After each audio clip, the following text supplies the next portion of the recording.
Good morning, everybody.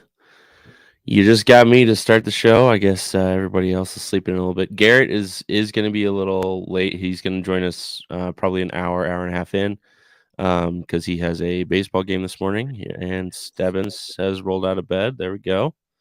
Hey. I don't know if you can hear me And or not, but what's up? yeah, I can hear you. All right. So let's start with. All right. So I'm assuming you watched some tape like I did last night. Oh yeah. Why don't you start us off on what you saw? Cool. I'm not 5 minutes out of bed. That's all right. Let's do this. Yeah, I um. can start if you want. Uh. No, I got this. I haven't even read his announcement. Um. Okay. So last night, after getting some food and spending some time doing something else other than draft for a little bit, watched the film two films that are on Caddy's Cut Ups for Thule, and um, there were some things I came away impressed about, specifically in the UCLA game. Um, sorry, y'all, I'm just waking up. Give me a sec. um, but no, specifically the UCLA game, there were times where he was lined up both on the edge, like wide nine, and also he was like over the center, over the guard on the inside. I actually thought that he demolished the Stanford center when because it was a Stanford game and the UCLA game. I thought he actually demolished the Stanford center pretty well several times. It's almost like he flashes a lot of ability. Like he has a lot of different tools in his toolbox. Um, there was this one rep against UCLA that had me really intrigued, and that was he was coming from a wide nine. He did like a little bit of an inside move to get the right tackle off base, and then went to the outside, had a dip and rip, and then pushed all the way to the quarterback. He didn't get the sack on this specific play, but dude did everything possible to get the sack up until the guy got rid of the ball at the last second. And that was against DTR, who was very mobile, who he did, there were times when he would get to the quarterback if it was someone other than DTR. The problem was that wasn't consistent. So he would do things like that would be incredible, and it's like, man, this kid has everything.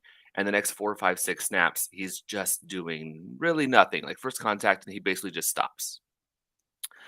And there was also a lot of times where he got beat whenever he tried to do like an underneath kind of move. But whenever he did like the arm over swim thing, he had a lot of success doing that. So that was really, really intriguing part of his game to me. There was also sometimes where he would know his angles and leverage whenever he was pursuing DTR, like out to the sideline or even a Stanford quarterback, where there was one in particular where they were going out to the right the right hash during the play. He was scrambling, and he knew to let the corner take the direct angle. So he didn't over pursue to like pursuing him to the side where DTR could then get the angle and outrun him. He knew to then take the kind of go wider angle, let the corner shoot that gap, go get that. In case he misses it, he's a backup. He does things where he really knows what he's doing. A few plays later, similar, the plays going out to the side. I think it was a handoff to someone else. He's chasing him, and he just kind of stops. He was in on the play, like there was nothing like, the guy wasn't already way by him, and he was out of the place. There's no reason to keep going. He just kind of stopped pursuing, and ball ended up going for, I can't remember. It was a big game, but what I'm getting at with all of this is that there are times in which I see why they would have taken him in the second round. Those flashes absolutely are there.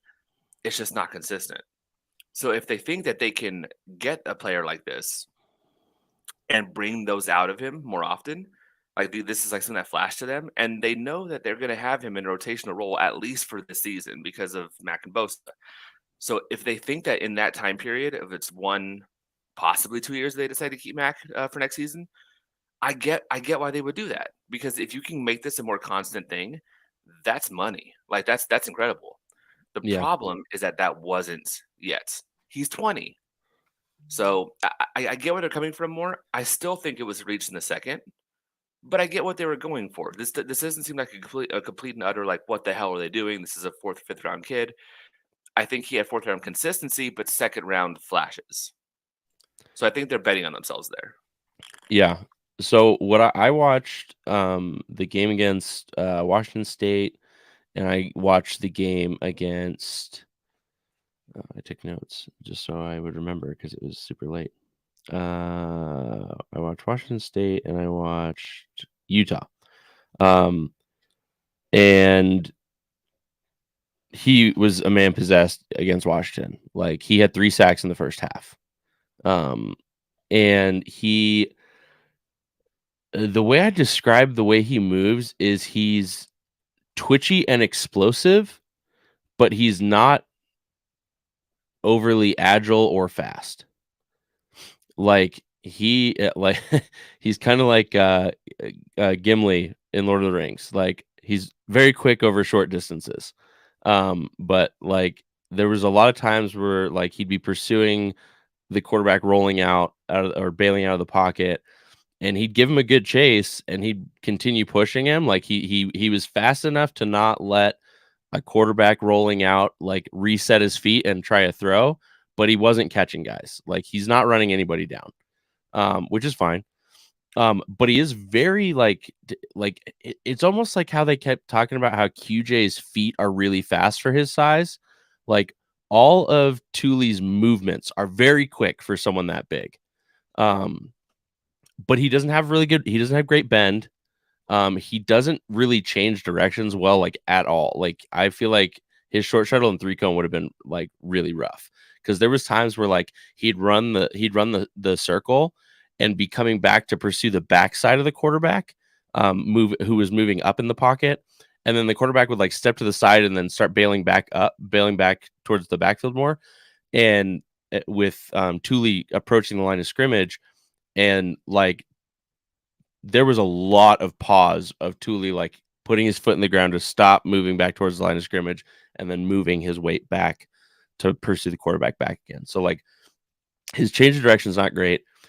Also, one thing that looked kind of like weird on tape was, and I don't know if you noticed this too, and I think it might have something to do with the fact that like he always had his jersey untucked, but like it made his torso look really long, which made his arms and legs look kind of short for his frame. And then his arms started looking short again because like you said, it seemed like sometimes he had a good plan of like what move he was going to use and then what counter move he was going to use, and like he had a purpose. But a lot of times, like you said, like if that first move didn't hit, he was just done. And a lot of times, like there was a lot of like he'd get locked up with his arms out, and it made him look a lot shorter.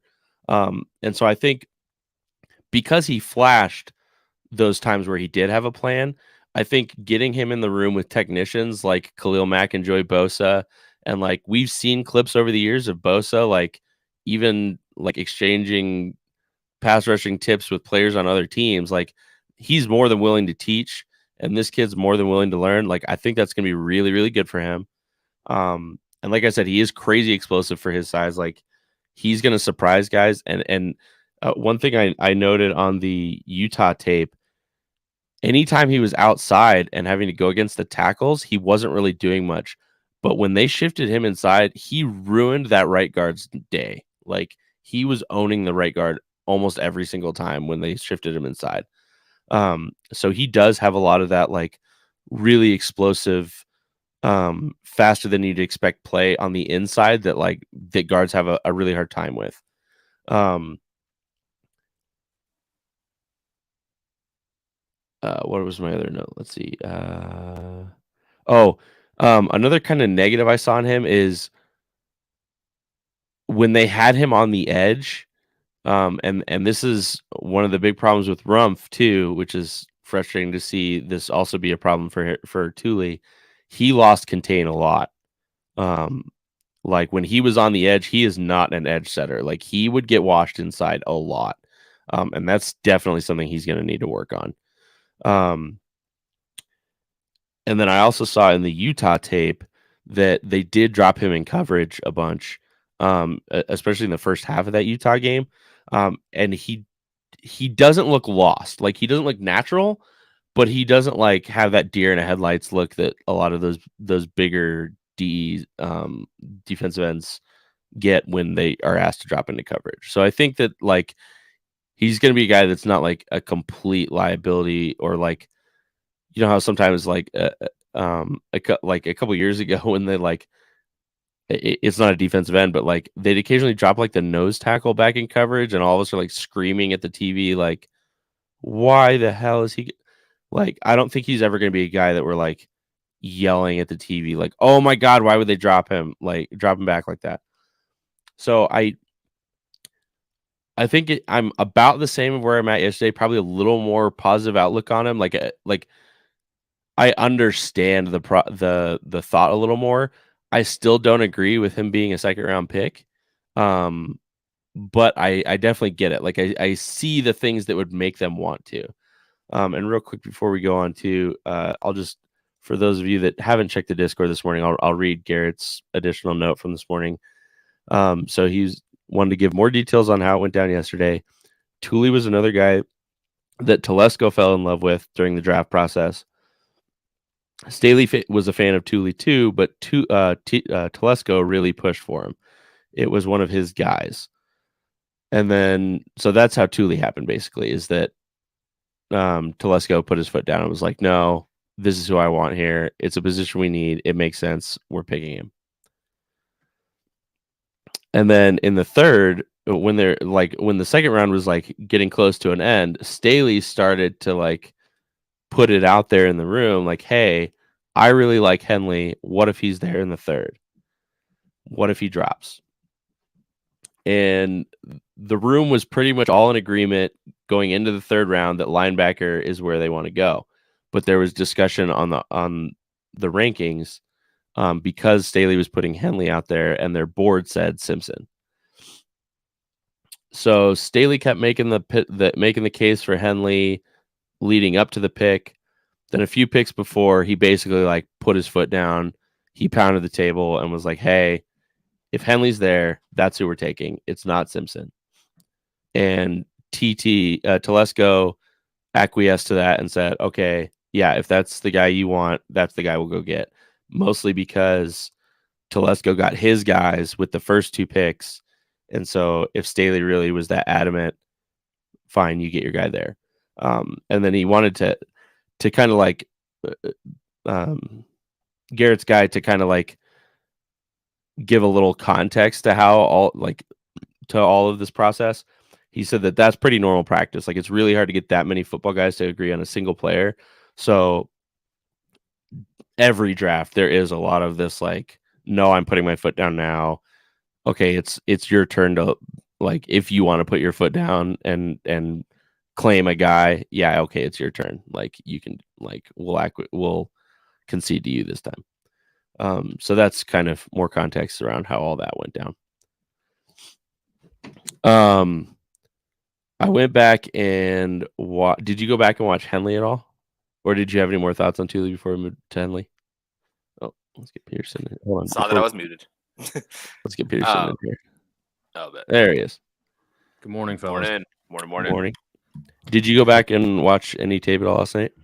I did a little bit. I literally just like got in bed and pulled up YouTube and just kind of put on stuff back to back. Nothing like super in depth. I think the only full game of film I watched was USC versus maybe Utah or somebody. That's a rough one to start with because he looked like shit in the first half of that game.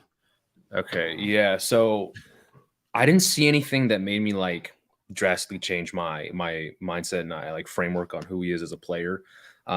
I think he's just like a high effort guy, right? A lot of cleanup sacks and stuff, but he finishes when he gets there. As a run defender, you know, it's a lot of like, well, they just have him slanting super hard into gaps and he's not even playing square up. He's really digging his like outside shoulder into the offensive lineman to really try to like just break up everything they've got going on in the backfield. So there wasn't a lot of like him playing offensive lineman straight up, right? He's not two-hand punching, shaking, and kind of looking and making plays like that. They really had him slanting and moving quite a bit, going horizontally and trying to spill these runs into second-level defenders or guys who may have been lined up outside of him. So there wasn't really anything in terms of like, oh, he could be, you know, a better run defender than most are saying, because I just simply didn't see those types of plays on his film.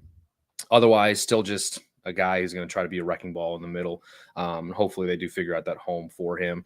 Deion Henley, I don't think I watched really any full games. This is when I kind of started to pass out a little bit. But from what I saw, again, a lot of the same things we talked about yesterday. Super athletic, rangy guy. Again, also not going to face up, blockers and shuck blocks super well. He's going to use his quickness and athleticism to dip, duck, dive, and dodge around the trash and sifting in between the tackles to make these plays. But you can't help but get excited about him, making a beeline for a ball carrier or a swing pass, in the flat and making these big plays like that. It's good to see the high effort from both of them. But overall, still, I get the pick. Nothing really changed my mind from going back in the film, and we'll just have to see how things play out here.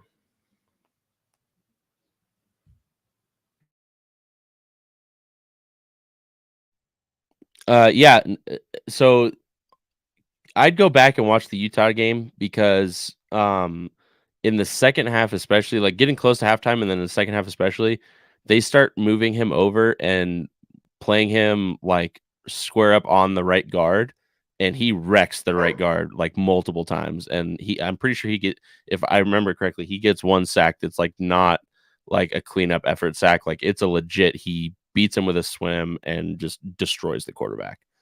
But yeah, that Utah game was really rough, and especially because the order I did it, I watched Washington State first, and the Washington State game, he has 3 sacks in the first half, and he's just like all over the place in that game. So going from that game to the Washington State game, to the Utah game, I was like, wait, which Utah game too? Because maybe we didn't even watch the same one. To be honest, again, I was like lucid. Was Utah in black uniforms or white? I think they were in white. Okay, that's the one I watched. Because they played Utah twice last year. They played them regular and then in the bowl game. So there's a game where Utah's in white, and there's a game when Utah's in black. Oh, you know what I did? I also watched Notre Dame. Okay. Notre Dame this past year, which was pretty fine. He had a couple battles with Jarrett Patterson. Yeah, here it is. So it was Utah 2022, Notre Dame. I think those are the 2 games I watched. Okay. Yeah, there they are. Okay. Yeah, and then with Henley, I went back and watched just a little bit. The Henley pick, I'm warming up on a little bit more. I think the biggest reason I didn't want Henley was I didn't think he was worth it in the second round, and I didn't agree with getting an older guy like that. But and that was mostly because of the investment of a fringe first round player. So in the third, those concerns are gone. And he does do a lot that they lost with Drew Tranquil. He plays the pass very well. He's not like a liability versus the run. Honestly, watching his tape, he already looks like a much better player than K9. And I would not be surprised if there's some real hurt feelings from K9 because they didn't pick up his 5th-year option. And then I fully expect Henley to start stealing his snaps real early on, in training camp. And which I am fine with. I'm sorry that's going to hurt his feelings, but unless K9 shows a lot of improvement, I don't care. But the Henley pick, and the fact that Staley was that willing to put his foot in the ground for that makes me a lot more confident in the pick too. Just when we heard that Moore really wanted QJ. And I know a lot of people a lot of the comments last night were, even from me, were oh, he's probably getting picked too because of his special teams experience. I think that partially factors into it, but to me, that's not a reason Staley would put his foot down for a guy.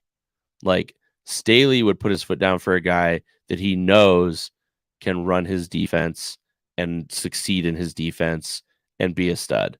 So that gives me a lot more confidence in it as well.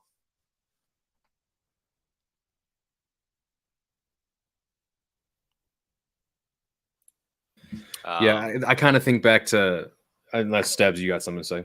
Go right ahead, man.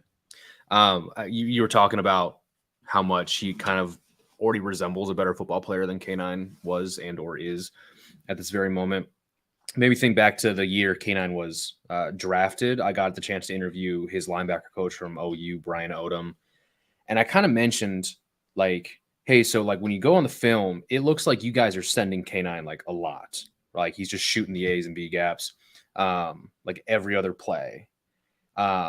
So do you guys felt like he was just like that level, like that high class of a blitzer essentially? And they go, well, so actually he had the key where in the Big 12, basically, because, you know, they have some of these spread wide out or wide open offenses. So teams against Baylor and stuff who still want to like run the crap out of the ball, he was always given the green light that if he saw a certain run action in the backfield, he just sticks his foot in the ground and goes. But he did that so quickly that it looked like he was blitzing from the get-go. And that obviously is not like such a translatable aspect of his game to the NFL because, you know, they're going to RPO the crap out of you. They're going to key in on you. And like that wasn't something that he did a billion times in college that goes, okay, well, this is something that happens in the NFL a lot, so he's going to be really good in this area.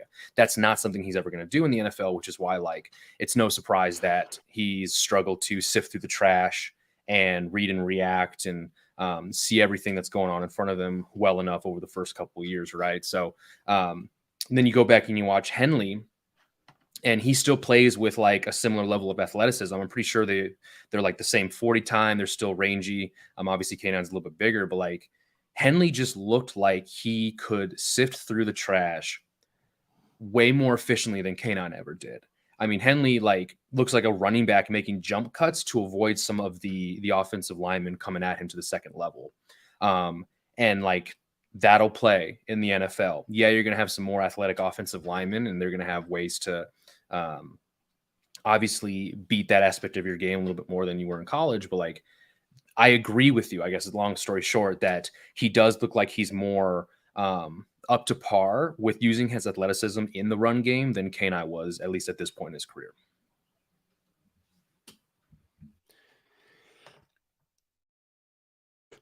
Yeah. I definitely see the process there a lot. Like, and yeah, like we had a bit of a negative reaction yesterday, but it was just because like, yeah, it was, you know, more par for the course. But like, that's why we always like start these streams the next day, like reevaluating and like after having gone back, because like there's snap judgments and then there's going back and going like, okay, yeah, we've got a little more information now. This makes sense. Like that's perfectly natural, and I'm glad that we do that. Like that we, you know, give a snap judgment, give our emotional thoughts, and like, you know, that's part of the fun of the draft is those emotional reactions. But then, you know, taking a little time to go back, be a little more analytical, and be like, okay, yeah, no, I get that now.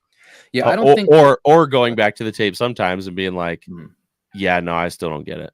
Yeah, I don't think like, and I think it'd be wrong to say that we had a negative reaction to the Henley pick because simply him being Henley. I don't think it's anything like that. Like this is another example of there were people on the board that we felt were a much more value here. But I think it'd be wrong to say like this wasn't a reach for Henley. You know, a lot of people had him going potentially late in the second or sometime in the third round. Lance Zierlein has him as a second to third round pick. I mean, like the consensus was this was probably where Henley was going to go, but it's not as simple as like we didn't think the value was there or it was a reach. It was, well, look at the players on the board. How much does the addition of Henley affect the defense and push this team forward towards their ultimate goal? And all these different variables, they go through our mind instantaneously the second the pick is announced. You know, we try to check off all these boxes and try to like make sense of why and how and all that stuff. So don't think it was like negative. People shouldn't think it was negative. It was just, well, they picked Henley, cool, but like what else could they have done? And if there were better options that make it feel like they are progressing forward towards, you know, an ultimate, you know, chance of the Super Bowl, whatever, then like that's how we're thinking about it. That's all I'm saying. Yeah, I think that's kind of normal how You have your immediate reaction, like you're watching a live game, right? They don't get a third down, you're like, "What the?" You like get all really mad about them not getting this third down, right? But then if you watch the game again, or if you go back and look what happens throughout the rest of the game, you're not going to remember necessarily that one third down. Or you go back and watch the tape, you're not going to be like having that same reaction every single time. You know what's happening, you know what's coming. But like, it's also, do you want us to be like, I have not watched this person, see, and then just move on? Like, there's a lot going on here. It's a lot of guys we did watch who we were fans of. We want them to take, and like Peterson said, it's not, oh damn it, they have Henley. It's, oh man, Antonio Harrison or whatever the person's name is you want to put in there. Trenton Simpson It's at the not time, a right? Yes, it's not a negative of the player themselves, unless we have watched them or we do say like this is a guy everyone has as a 7th round pick. Like what kind of value is this? And it's like, so it might even be a negative reaction, but that's not saying that this player is a terrible player who will never make it.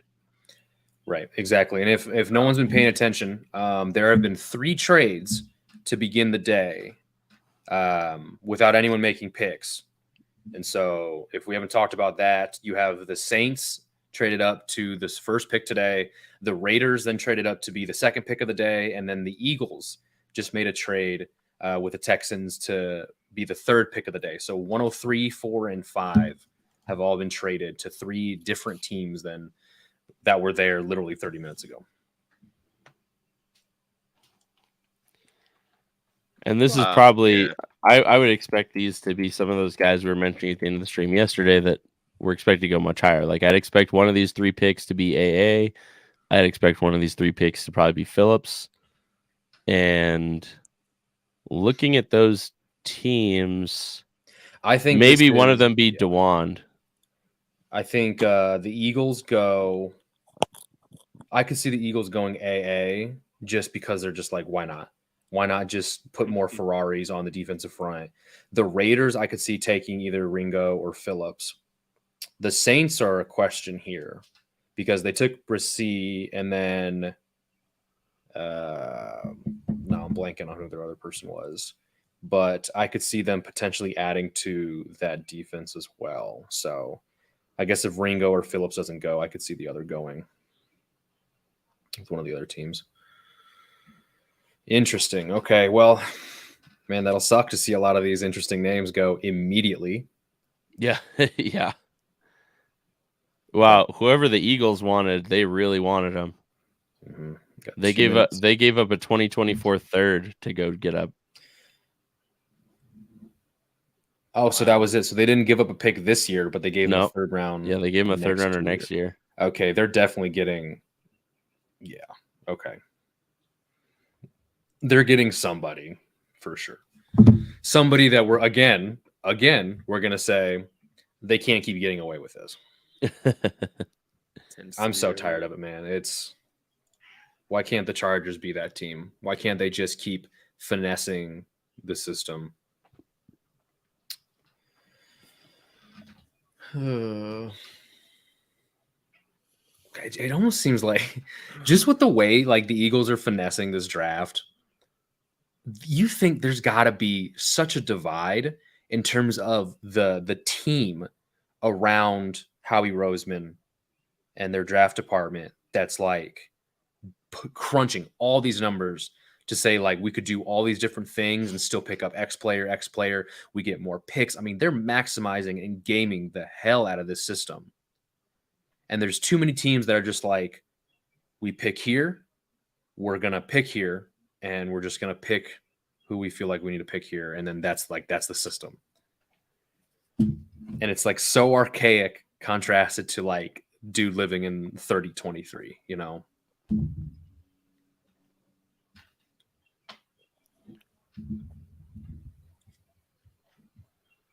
All right. It's kicks off now, right? Yeah. Yep. Awesome. Let's get this ball rolling. I gotta go put up an open thread.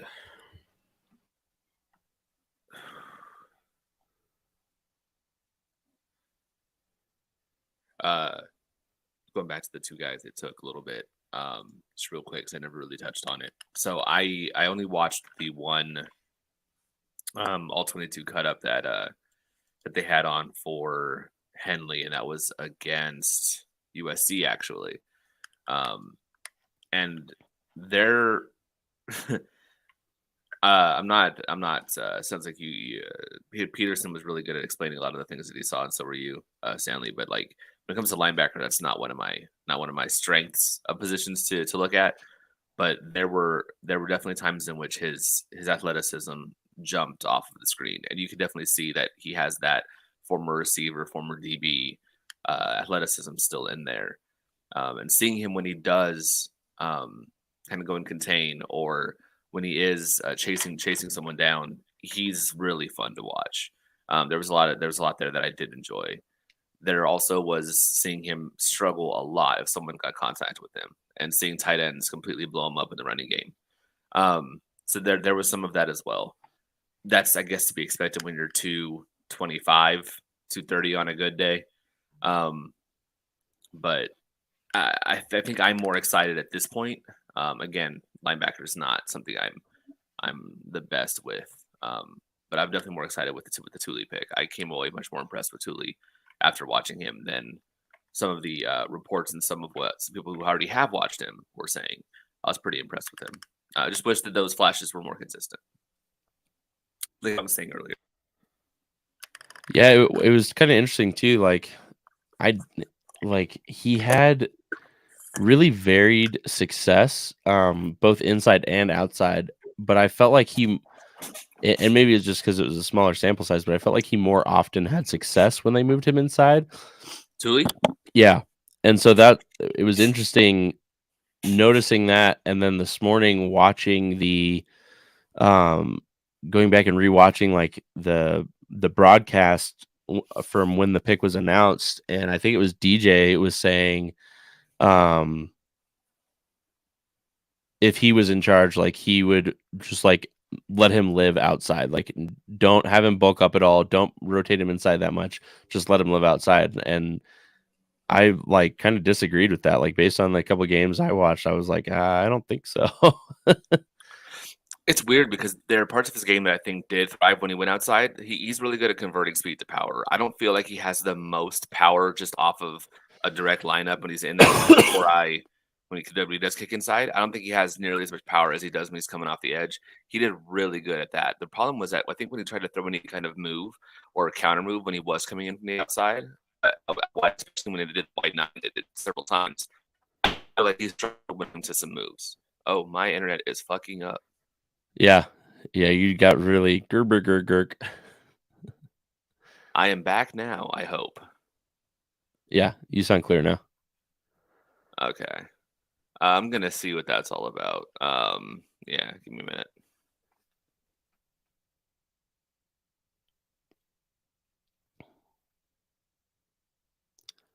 All right, here we go.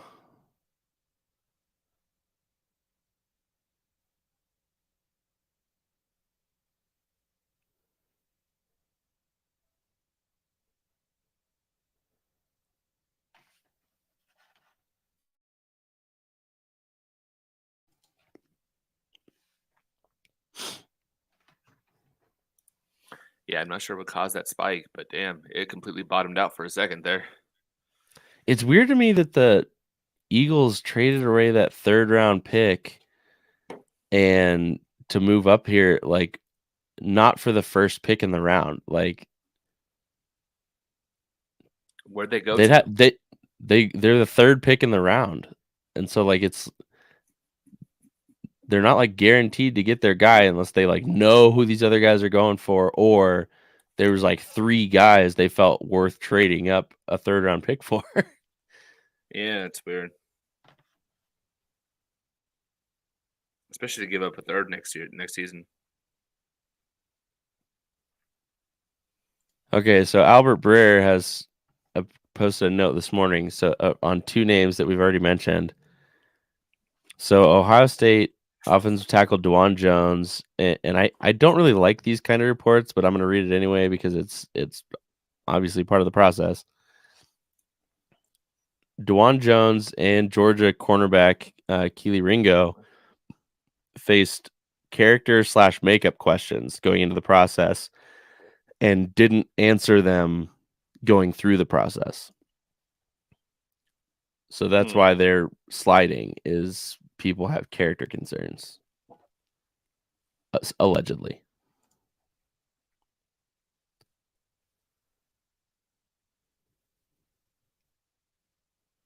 And there's no elaboration at all. Just No, that was the whole note. Just character concerns, Cool. and that during the interviews they didn't alleviate those concerns. And then a couple other random notes from him. The Broncos did start getting some calls on Judy and Sutton after they drafted Mims, but they're basically asking for 24 picks, and teams are being more stingy with their 24 picks because it's viewed as a better draft, better class. yeah. And then the Vikings are listening to calls on Dalvin Cook and Darius Smith. But they need new contracts because they're going to be free agents. So that's what's holding that up. And that's it.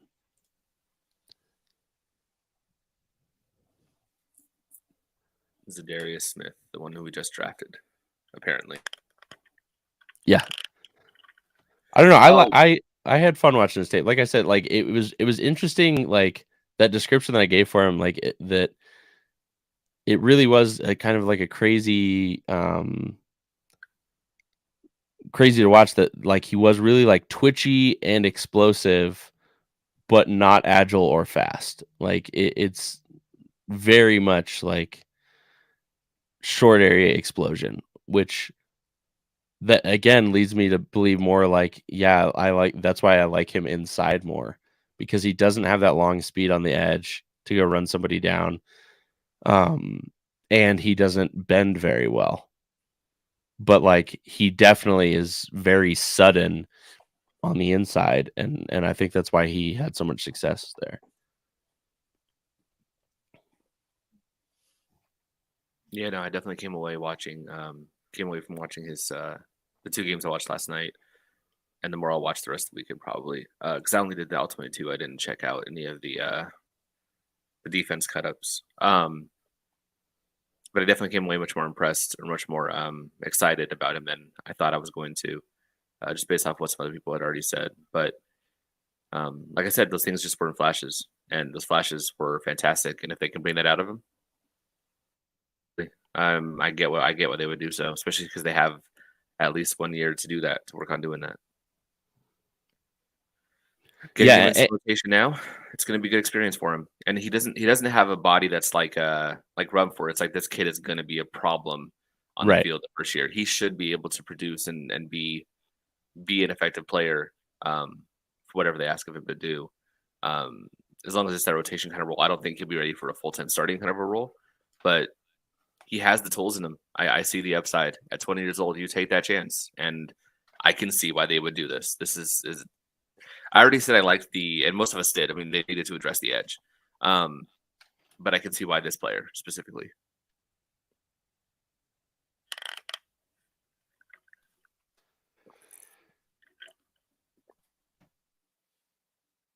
See, I don't mean for it to be like a downer. See that in the chat. Part of it might just be also I'm super tired, so my voice sounds like I'm not excited about it. I got a quick fantasy question for you guys if you want to break up draft talk. I have a buddy. So this year, my dynasty league, I got 102. So the second overall pick, and my only quarterback is Matt Stafford and Tom Brady. So I need a QB. Number 1's going to be Bijan Robinson, but I was going to pick Bryce Young. I have a guy asking to trade Brock Purdy and Trey Lance and a 2025 second round pick for the second overall pick this year. Thoughts? You are muted if you're talking, Stanley. Yeah, muted. You said 2025 pick? A 2025 second round pick and the duo of both Trey Lance and Brock Purdy. So essentially ideally guaranteeing me. I'd counter with a 2024. The thing is, I'm like, it's interesting, but I'm in need. Like, I have running backs out the wazoo. I have aging but good receivers and Hopkins, Evans, and one other guy I can't think of. And then Quarterbacks are heinous. Tight end, I'm fine. I got like Knox and Everett and Irv Smith, and like we're fine. But yeah, the idea is that I just feel like that's so far off that that's not helping me build towards anything right now. I'd counter with the 24 because that is a really strong draft. Like I've been doing a lot of dynasty trades recently to pick up 2024 picks.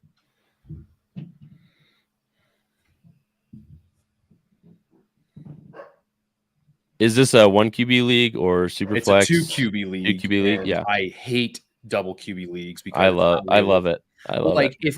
if that's like what I did before, then cool. But this is a league I've been doing since like sophomore year of college. It's like 6 or 7 years now, and it's gone from a redraft to a keeper league with 2 keepers per year, and then that's what we did for the last like 3 or 4 years, and then this past year, without even talking to me, they changed it to a dynasty. And then all of a sudden they did 2 QB, which I don't like simply because it's not realistic. I want my fantasy team to be like as realistic to me being a GM as possible if we're going to do a dynasty league. And you don't play 2 QB. So that's just my whole thought on that. Regardless, I went with Eckler, Dalvin Cook as my first 2 picks, and I ended up kind of like not getting good QBs. It was Stafford and obviously Tom Brady. So, and then both of them regressed horrendously in the first year of this league. So like, all right. So really excuse me. Go ahead. sorry, I'm just I just saw the Raiders pick. So they did go corner, but it wasn't either of the names that we've said so far. Who wants to take a guess? Terrell Smith? Nope. Darius Rush? Nope. Really? Okay. The more wrong guesses makes it even funnier. Okay, hold on. I'm gonna Kaya Blue Kelly. Nope. Corey Trice. Nope. Trevius Hodges Tomlinson. Nope. Okay, What the hell, man? we just said like 6. I got one more. Ja'Cory Bennett. Okay, so he was the 6th best on ESPN's thing. Interesting. So 5'11", 188. I think this is one of the guys that tested really well.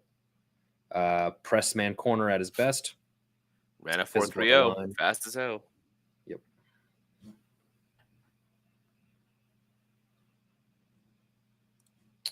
Okay, but like, hold on. Bryce Young is how old? 21. I can't get boned anymore with QBs and stuff. So like Trey Lance is 22. Purdy's what, 23?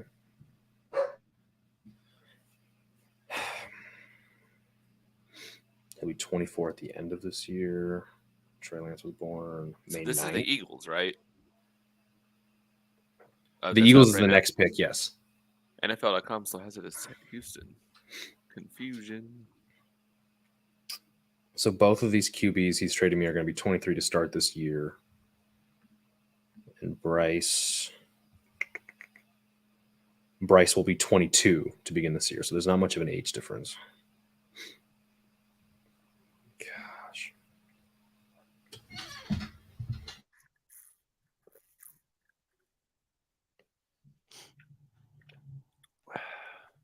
By the way, guys, picks go so fast today, and there's so many trades. Like, I'm going to do my best to keep up to date with the tracker, but I'm probably just going to use these, like, individual banners down here with whatever the last pick was, rather than going back and updating the trackers, because that's all manual, and it's a lot while we're trying to do all this. So, apologize in advance if you count on that to see who's been taken, but.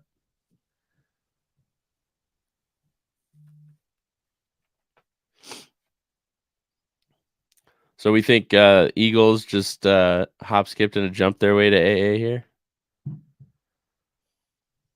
It's going to be someone we like. If, yeah. If look at the Eagles. Look at the Eagles draft room, dude. There's like 47 people in there. Oh, I don't have any streams on for anything. Oh, okay. No idea. They just handed the phone off to the coach, and like the entire room erupted in claps in applause. That was the last thing I have to. Oh my god! So they did the other semi-predictable thing.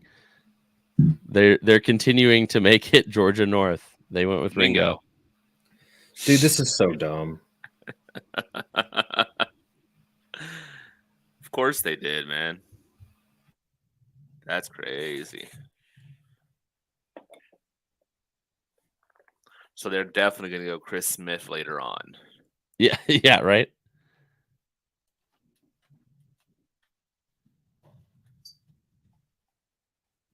How many times did the Patriots pick this round? Probably all of them. They trade a lot. They've been doing a lot of trades. They have 4 picks. Damn.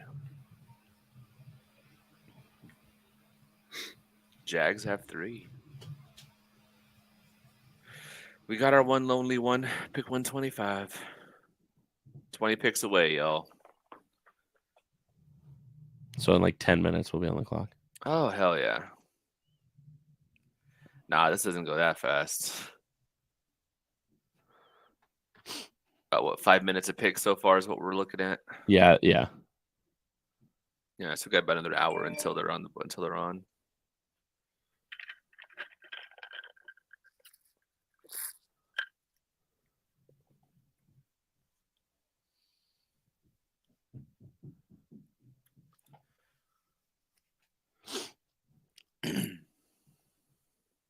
It's interesting how like the tip picks on Twitter have like slowed down a little bit this year. Like I remember even at the start of day 3 like this, like we'd probably already like Twitter would already have like the 10th pick in the round. Like Oh yeah. and now we're like maybe a couple minutes ahead of ahead of the feed.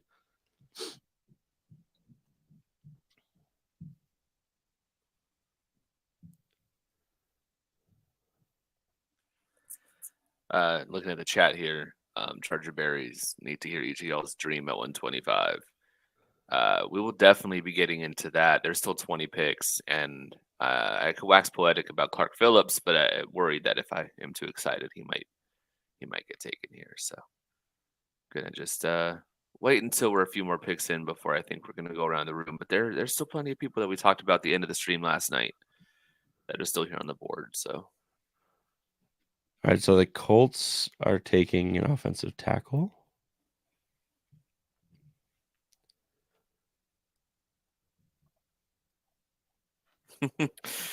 What round today will the guys first lose their mind over who the Chargers pick? And they give odds.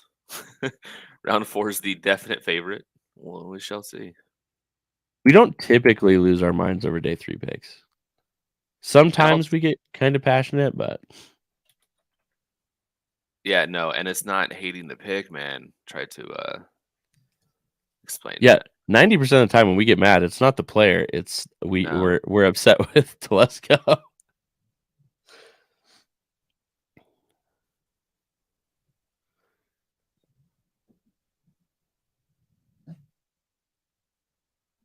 No, is that my internet again? I don't know. I think it's all right. Love you, AT&T.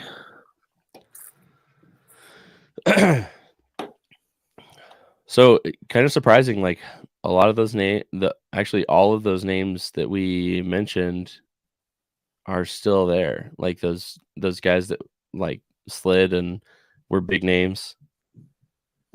Yeah, AA. AA still there. Clark Phillips Harrison. still there.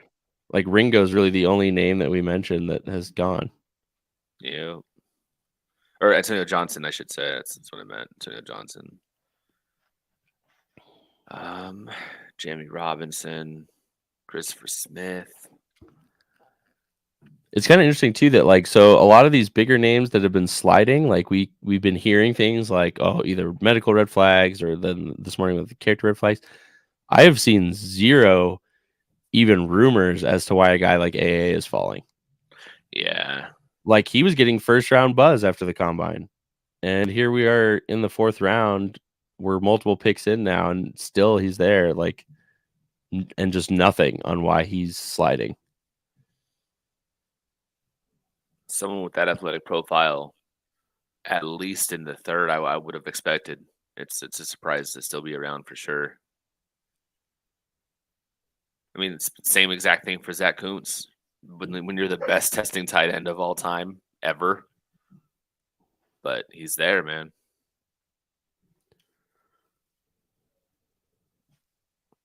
Clark Phillips is definitely a big surprise. I think Davis Allen. I see a ahead. couple of you guys asking for it in the chat. When we get a little closer to the pick, then we'll start listing off guys we want, because like there's a lot of guys at the top of our list right now that are probably going to go here soon. And I don't want to just like have to keep repeating the people like as they drop off the list. So we'll just let it play out just a little bit longer, and then we'll give you guys our top.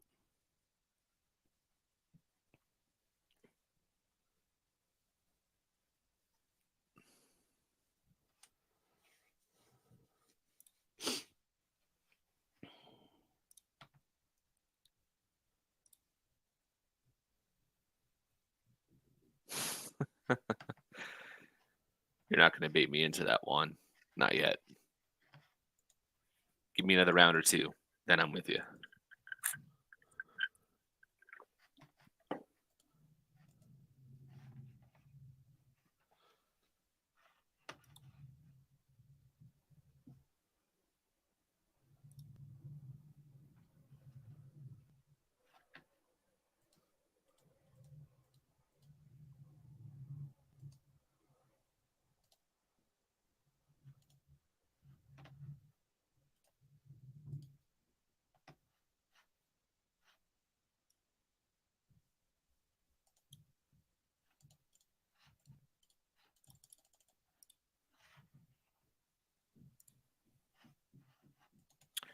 Pats picked Jake Andrews.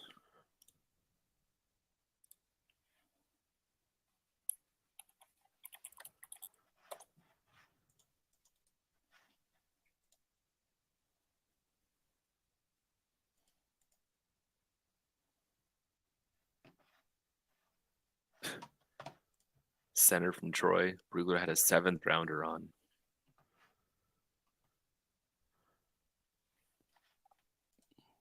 That's not related to I might be going crazy, but isn't there an offensive lineman for the Patriots, Andrews? That's not like someone's brother. If there's Maybe a team that does the nepotism route, David Andrews. There is a David Andrews. They're starting center. I mean, that's super interesting. They're the team last year, weren't they, who did the same last name repeatedly? So now they have starting center and a backup center with last name Andrews. So they can save on jerseys. They just let them share. Yeah, Jonathan Jones, Jack Jones at corner. There was another one too.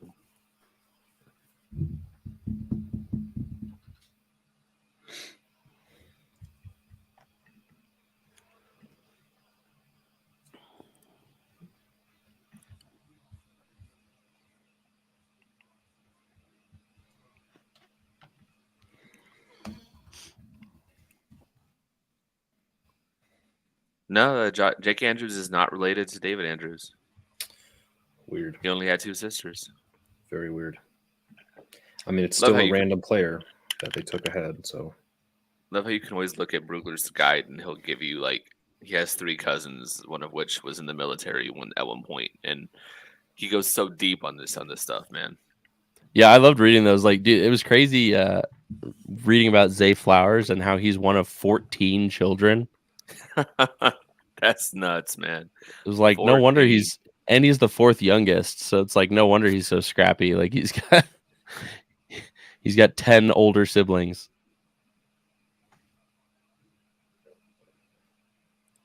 Oh, there he goes, another one. The Texans just took Dylan Horton. Cool. At a TCU, another name we don't care about. So there we go.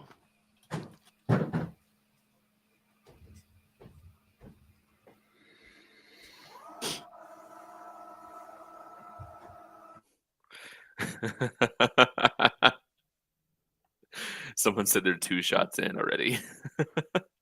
No, see, that's the problem. Is I'm the opposite. Like I didn't have any. I ran out of energy drinks yesterday, and so like I'm running on no caffeine right now after staying up till 1 a.m. Yeah, I was up until 2 something.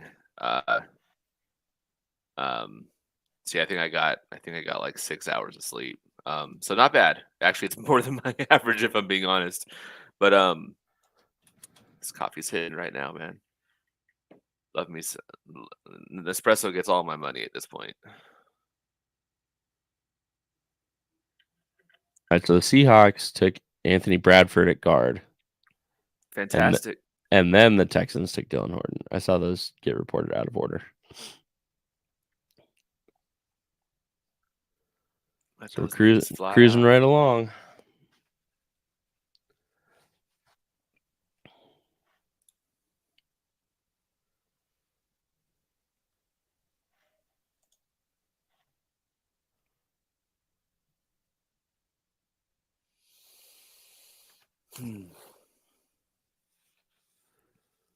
Yeah, someone in the chat mentioned Antonio Johnson. He was getting a lot of first round, second round buzz for most of the season. Ah, What? the Colts just took AA.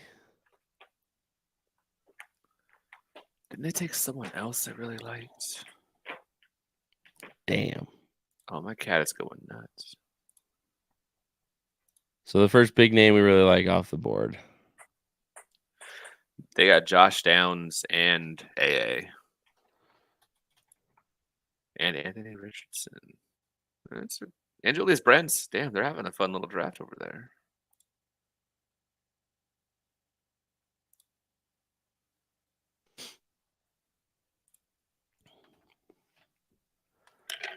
Damn.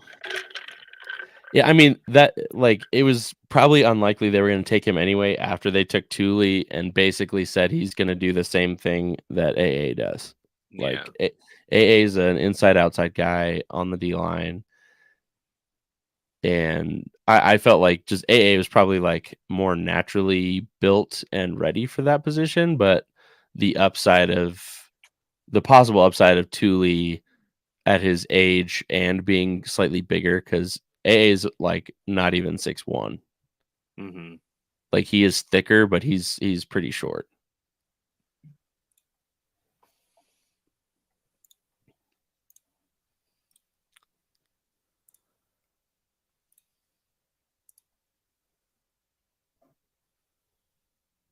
Yeah, that sucks about AA. I think everything you said was correct. They unfortunately put themselves in a redundant situation to take somebody like that. Although, because of his versatility, I think you maybe take back some of that redundancy just because, like, why not have more players that can kick inside and kick outside? Sure. But I think that's a little more meta thinking. Like, they're probably just like, no, there's no reason to do that. So that's tough, but Colts get a little bit better. I'm trying to think, who else do they have? I'm completely blanking. They have Zaire Franklin and obviously Shaq Leonard at linebacker. Up front, Grover Stewart had a pretty good year. I just can't think about their edge guys right now. Kwity Paye. That's right. Kwity Paye. Mm-hmm. Kwity Paye looks to be like he's going to be just fine. Still a good pick. Cleveland, Jets coming up. Atlanta, Chargers aren't on the ticker yet.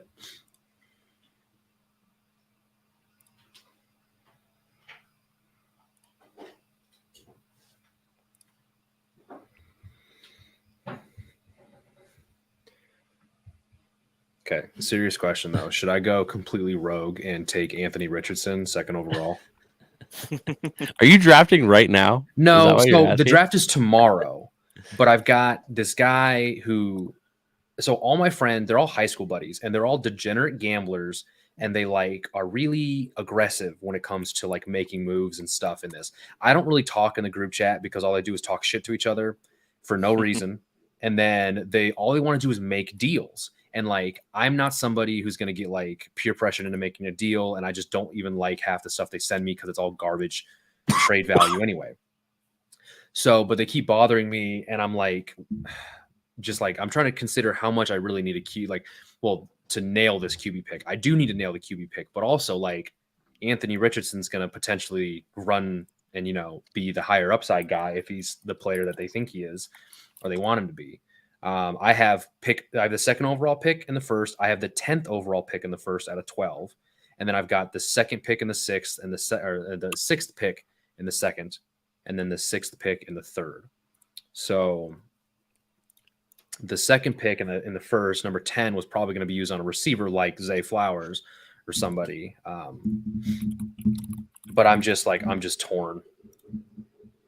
I don't want to use you guys as my personal sounding board for this, but I'm just like, do I just tell him to move on or actually consider it?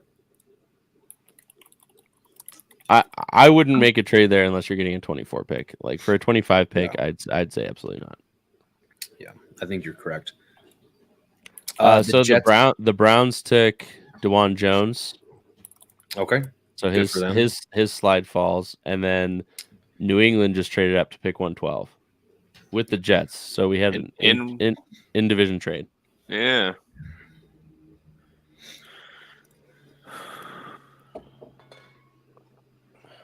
Be interesting to see who they came up for. I'm just throwing some names together. Oh my God! Look at that! The Colts war room.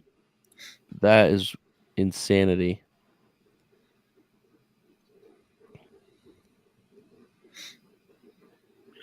Those were like 12-foot high whiteboards with just like names everywhere. Yeah, it just came up on my screen. Damn. That's in HD. You could absolutely zoom in on that.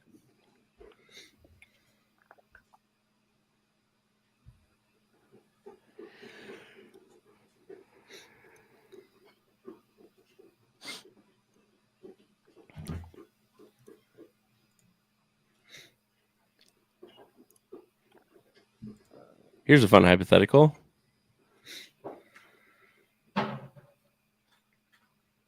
Later on, I think that's only if the 4th, 5th, and 6th of this year are nailed, and then 7th round pick, I'd be like, yeah, sure, whatever. I would not take a quarterback in the draft. I would bring, and they said they're going to do this. They're going to bring in 2 guys, 1 to 2 guys as like camp arms. Telesco has said that that's what's going to happen, but I wouldn't draft one. And oh my God, the Patriots traded up to draft a kicker. Fantastic. Let's see more of that.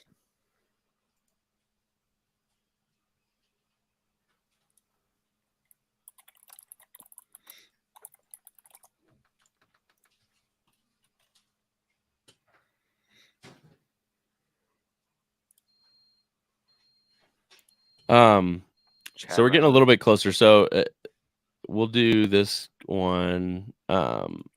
So in terms of position, let's do your top 3 positions you'd like to see drafted here. And I'll go first. I'd like to see either a tight end, a wide receiver with returnability, or an interior offensive lineman. Like Zavala would be really nice right here. I'm feeling corner for my top, and then tight end, then IOL with the guard preference. Zavala, Gaines, Mafi, something like that. Corner is my top though. Kaya Blue Kelly, Clark Phillips, Darius Rush. There's some good corners there. I think Clark Phillips would be like the ideal. I think he comes in as a slot right away and performs fantastically behind filling in for Bryce after he's gone now. I know we liked what we saw to Jasir. A lot to expect, but Clark Phillips would be really good. Well, and did he just get picked? He just got picked by the Falcons. Love it. Have fun with that, Atlanta. Yeah. Yeah, that's a good pick for Atlanta, though. Yeah. It feels like they're starting to build that scrappier defense that Arthur Smith played against, in practice with the Titans. That's a good pick. In that case, I might be more general and say DB, because there's still most of the safeties on the board as well. Pull that up. Obviously, there's Johnson, and I know that he's more of a in the box kind of guy, but at this point, the value's there. Antonio Johnson, Jamie Robinson out of Florida State, Chris Smith from Georgia. There's some safeties there on the board, so DB, IOL, tight end. Pick the order. It's fine. Any of those 3 areas for me.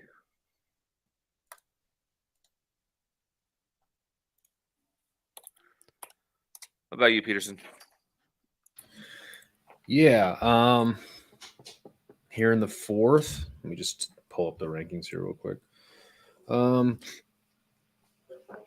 let's see, linebacker, edge, day 2, got the receiver. I mean, tight end, I'm still looking at. There are interesting names like, I mean, literally the top 5 tight ends, they're all 6'6" or 6'7". And then Will Mallory's 6'5", being the shortest of their top 5 guys. Like, they could take a really interesting upside kind of dependent player here. I don't know if they double dip at wide receiver at this point. Still some good names on the clock. Perry, Jones, Higgins. Panthers just took Zavala. Ah, Okay. this is why we didn't want to start earlier. I know it's happening. Like all the names that we were like, throw out this little name, gone. Trey Palmer, still a speed guy that I feel like is probably going to get taken earlier than we expect as well, just because, can't coach the speed. Kayshawn Butte, if that's how you pronounce his last name. Booty. Is it Booty? Yep. I don't know. All right. Who else? I mean, running back again still feels like something that's just kind of like sticking around, behind us. Like, I mean, plenty of names though. We kind of talked about that yesterday. I mean, legitimately, Roshan Johnson, Israel, Eric Gray, McBride, Brown, Vaughn, Rodriguez, McIntosh, Keaton, Tucker, Prince. Like, that's 10 names of guys that at any point today, if you take any of those guys, I'd be like, yeah, sure. Like, this is probably fine. It makes the room more competitive. Hopefully they take one of the more athletically inclined runners here, because I think Kelly is the fastest in that room behind Eckler with like a 4.49, I want to say. And probably could use a guy that's just a little more shifty. So either of those guys, a lot of those guys would be fine. Defensively, I don't know if they do continue to go defense for a third pick in a row, but if they do, I guess you're looking at what, corner and safety still. Rush, Smith, Trice, Travius Hodges, Tomlinson. Safety, you mentioned Johnson, Stebbs. I still think he's really interesting. I mean, great size at 6'2", 200, like has the frame for a free safety. He just obviously played the big nickel role for the most part at A&M.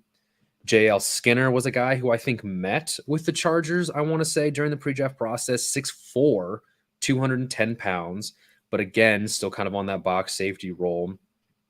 And then who else here? Chris Smith, again, box safety. Jamie Robinson, 5'11", 191. He's more of your, probably more of a free safety guy there.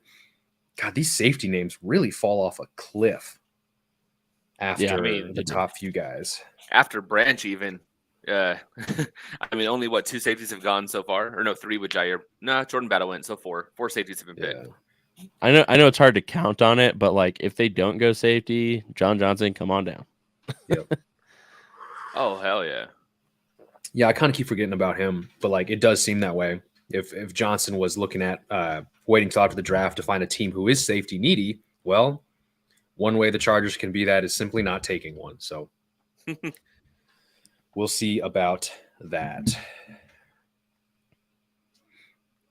I think the big thing though is I'll be back in like 2 seconds, guys. You don't not make a move because of a Raheem Lane or Mark Webb. So whether that's a Right, draft pick exactly. here or JJ or whatever it is. And Alohi Gilman, this is his last year anyway, too. So safety's going to be up for grabs.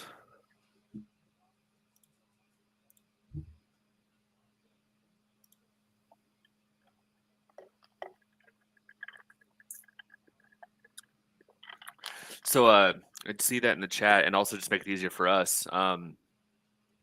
Someone says Telesco doesn't mind shorter cornerbacks, Hodges Tomlinson. He actually decided to just go by Trey Tomlinson now. So he doesn't even include the Hodges dash or the rest of his first name. He goes by Trey Tomlinson. That's good to know. Yeah, it makes it because he has a long name. Yes, he does.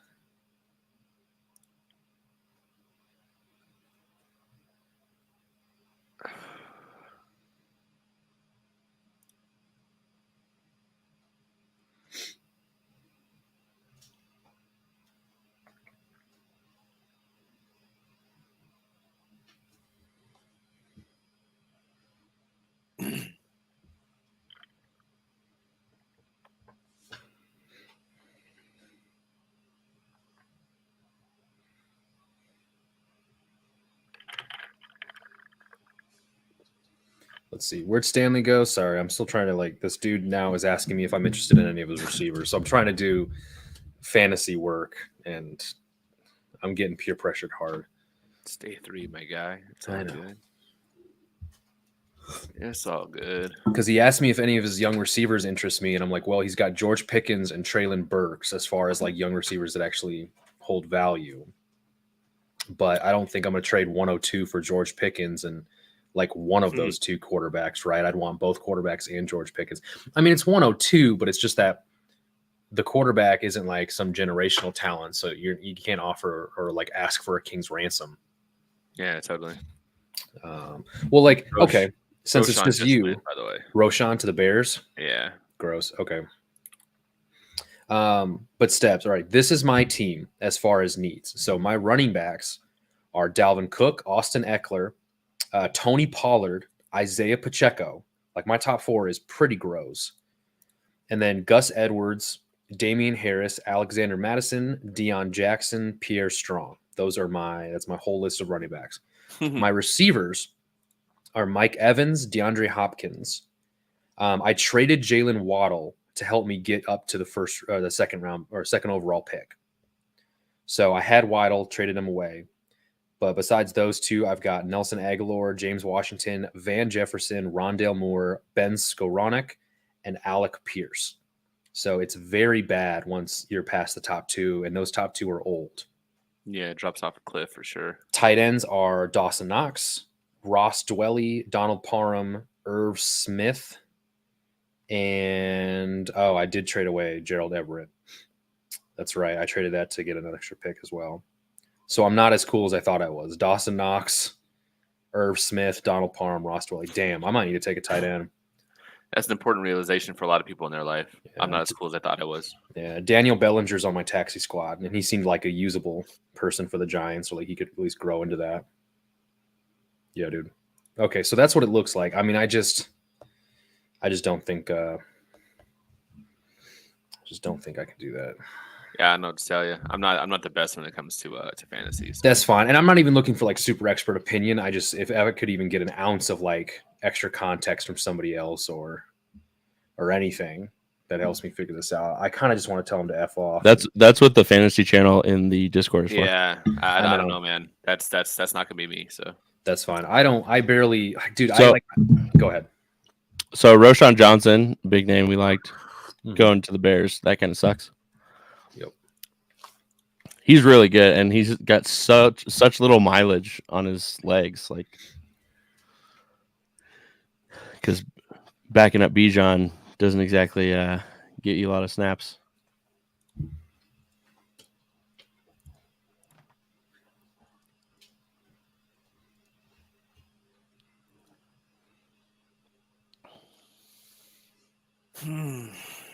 Seems like name after name is someone that we like at this point. So Zach Kuntz did not go yet. I don't think there's been any tight ends this round yet. No, none. Kuntz is still there. Davis Allen's still there.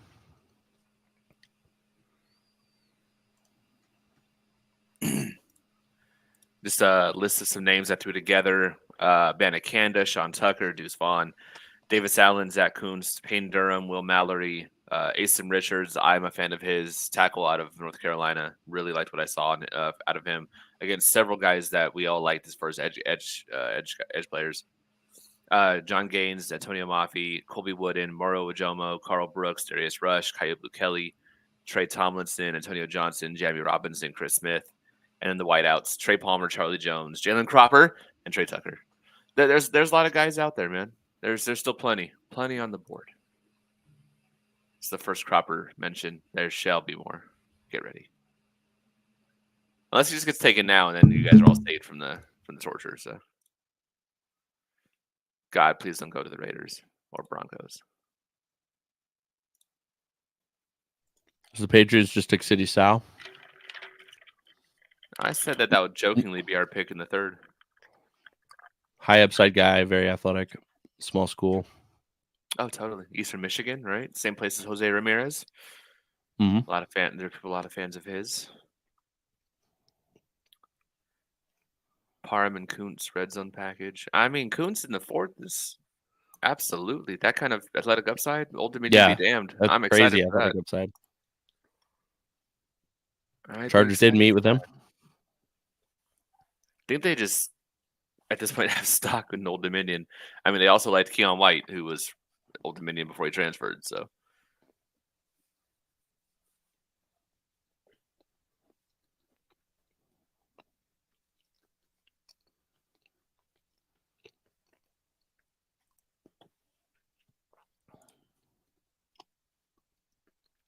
Colby Wooden just went to the Packers.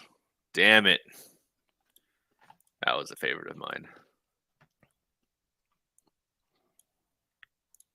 Oh, probably before the City South pick. I guess. Yeah, this is at that point. I don't know who's picking where. I just see a name that got picked. Yeah, City South was 117, and Green Okay, Bay that was the at 116. Patriots. All right, so 8 picks away. Well, 7 until they're on the clock. Be here before we know it. So those are all the names. Those are a bunch of names, I should say, not an exhaustive list, but who are they actually going to take? We read off the positions that we want them to go. Where do you expect them to go now?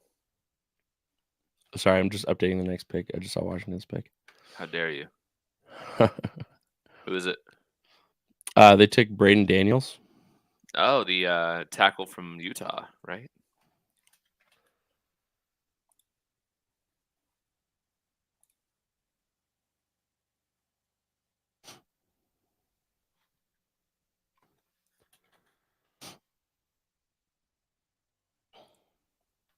Okay, so ask your question again, Dubs.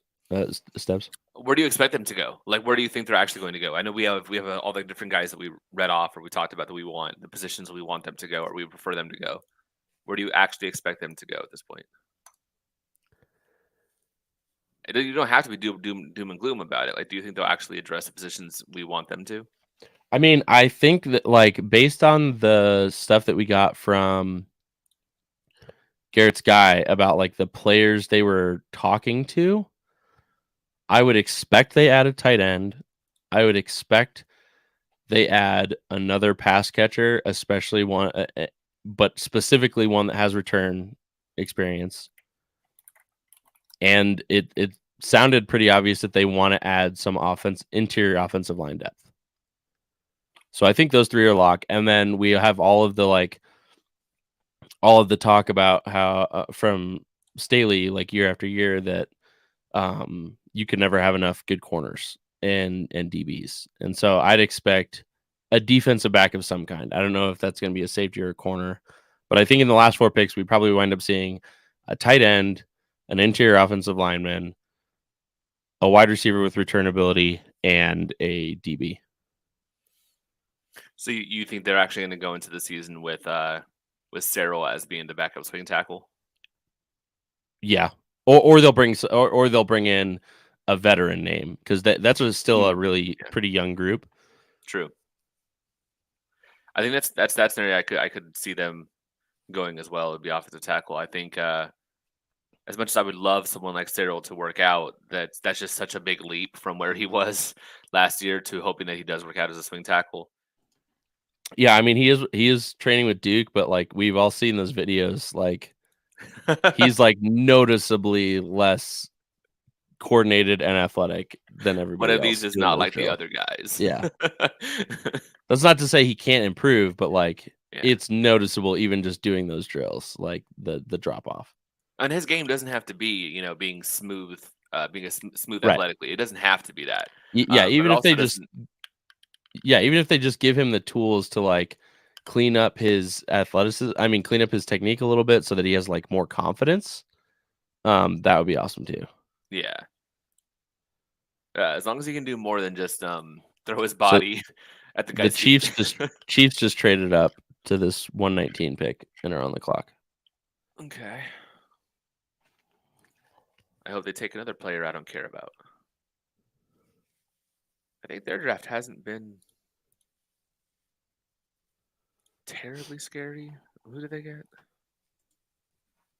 No, Rashee Rice of the wide receivers to get. I'm not too worried about that.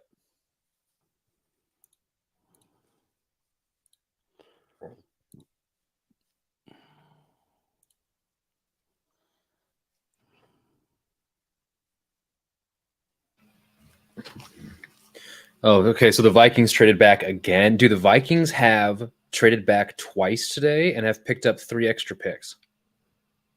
Oh, but the one they just picked up is not till next year either. What are they? I don't get that, dude. Like, okay, so the Vikings, what was that? 2020, I want to say they had like 14 total picks or something like that, and they just kept trading back and stocking up picks. But like, okay, so Quessie's kind of doing the similar thing here, just picking up picks as fast as possible. So they went from not having a second round pick to picking the very last pick of the third only yesterday. And now they've traded back twice and picked up 4 picks, one of them being next year. So the Chiefs just traded up for a corner, Shamari Connor. Cool. Connor. He's Brug. Oh well, so never mind. Okay. So he's both. He's a DB. He's a safety / corner. Is he a safety in Bruglers? Yeah, he's a safety in Bruglers. He's not Okay, got it. not a corner on ESPN either. But he's got a 5th round grade. He's almost 23. 6 foot 202. Ran a 4.51, which is not exciting. But good. Another name that I had no idea who that was until I just looked it up. So I'm fine with Casey taking a guy like that. Exactly. Don't mind one bit. If I have to look up every single player that Casey picks, I'll be very happy. I don't like who they got in the first, and that I did like him. But Rashee Rice, of all the wide receivers we're worried about them getting, Zay Flowers, Hyatt, etc., I'm not mad at Rashee Rice.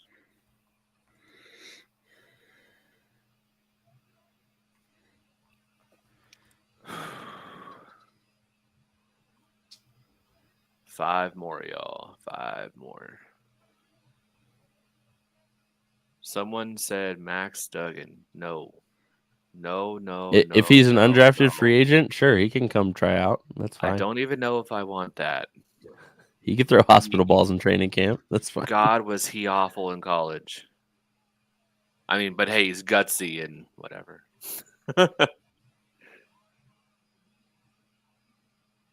Rice couldn't separate from Eric Stone Street. That is an S tier last name, though. That sounds like a football last name right there. All right, so the Jets just took another offensive tackle, Carter Warren. Cool. That's someone we talked about, right? Yep. Oh, there's also that Clendon McCurtis is another name, interior lineman name that's gonna start being in range here at this pick or the next one. McCurtis. McClendon Curtis. Yeah, McClendon Curtis. Sorry, I had it the wrong way. Yeah, the Chattanooga guy that they apparently. So his interview he did with the Draft Network said like that the Chargers always had people at his games, and when he was at the Senior Bowl, the quote was just like, "Yeah, I just felt like I was catching up with friends." Right. Charger scouts. That's awesome. Yeah. So that's another name on the board that I just remembered. What is that stat? That it's like any offensive guard or offensive lineman who hits that stat, they basically have success. And John James is the only one. Yeah, so Josh Norris tweeted out. So in the last, I think it was 10 years, if an interior offensive lineman ran a 4.47 short shuttle or faster, all of the guys who did that, out of all the guys who did that, 84% of them went on to start 5 or more seasons. And this is just guards? Just interior, center or guard. Okay. So, sorry, what was the number if you said it? 4.47 short shuttle. And John Gaines is the only one who did that this year. Interesting. This is about the right range for him. I mean, at least from several people, not even just Brugler, although I'm on Brugler right now, had Gaines around 4th, 5th round. So ILL's a need, and like you said, you mentioned it earlier. They talked Garrett's info that he's shared with people. Interior offensive line was definitely a position they were looking at least a month or two ago. So, Yep. and it's another UCLA, so I'm sure he was at the local combine or the local tryout, whatever workout.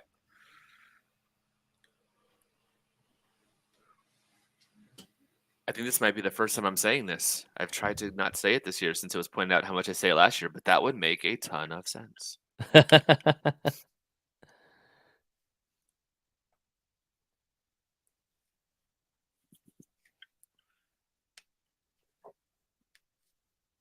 Charger Berries, deep down, I know Telesco is going for a big reach at 125. It's that sneaking suspicion we all have, right? Like we know it's around the corner. The other ones haven't been that gigantic reach, so it's like, is it coming? Is it coming? Hopefully not. Well, no, I was like I messaged to Garrett last night. This is usually that pick that like Telesco just nails, and we start playing that game of okay, so if we just think about this person as our second round pick, and then you just shift Tuli as the third round pick and Henley as the fourth round pick, this is now like an A+ draft, guys. Like you just think about it that way, and it's perfect. Like nobody was a reach, the value's great. You said this is the one he usually nails, but like, okay, well, we have Spiller last year, and then Which the thought process is good there. And but, I'm still hopeful on, man. I'm still hopeful on that. Who was 2021 fourth? I'm blanking. Now I gotta pull it all up. Yeah, same. Sorry, because we know we had Kaiser in 18, Tranquil in 19, 20 was that? No, Josh wasn't taken in the fourth. It was fifth. It's funny because this is the kind of thing I'm normally really, really good at, just spouting off the top. But like even last night, I was doing some tape review yesterday in the stream or in the Discord, and I couldn't talk. The names just weren't coming to me anymore. So Rumpf was 21, Kelly was 2020, which was a good one. Tranquil was 2019, which was a good one. Kaiser White was 18. Like he had a good run there for a couple of years. Rayshon Jenkins got him a comp pick, and he was elite. So.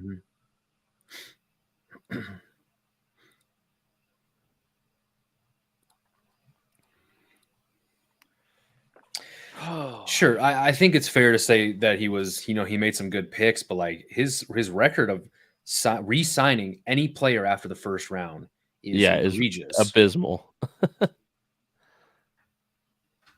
I mean, which would be fine if they were good enough players to get them comp picks. But I'm pretty sure Rayshon is the only one of those guys that got them a comp pick.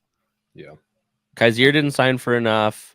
Tranquil definitely didn't sign for enough to get us one next year. Like he would have. None of these guys are like, dude. It's like you see teams like the Patriots don't re-sign a lot of those guys, but the Patriots get comp picks, like third and fourth round comp picks every fucking year. Oh, how many? Do we know the Jags yet? I haven't seen it pop up yet. Ah, oh, damn it! The Cardinals took John Gaines. Really? Wow. Shit. That's a guy I really wanted. Yeah, that was lining up too, man. It's kind of wild how differently again these things are going off the rankings, because John Gaines legitimately, as of right now, was ESPN's 9th best guard remaining. It's crazy.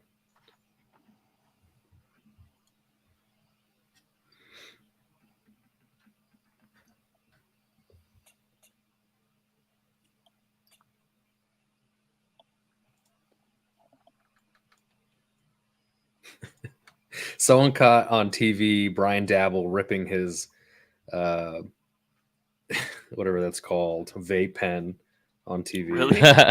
Nice. Just staring dead forward, and he just pulls it out of nowhere right after they make a pick. That's fun. What type of vape pen am I? One wonders. How high is he right now? Oh, they're having a pretty good draft. Ventrell Miller was the Jaguars. And then the Seahawks. Ventrell Miller, the Florida linebacker. Correct. Yeah. Really, that dude was like a day 3 pick because he met with the Chargers and he was like very much not a good athlete and also undersized. And people were like, "Yeah, he's day 3. There's not much he really offers."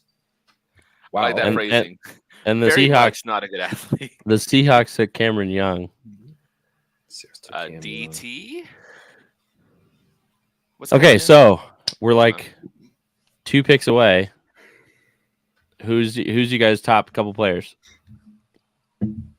I'm gonna go with. Oh wow, the top of this is just like linebackers, corners, wide receivers here. Damn, I'll be totally honest. I'm looking at all these names and I'm like, none of these feel like great value here. Okay, so for me, my top picks here are going to be Kuntz, Corey Trice, that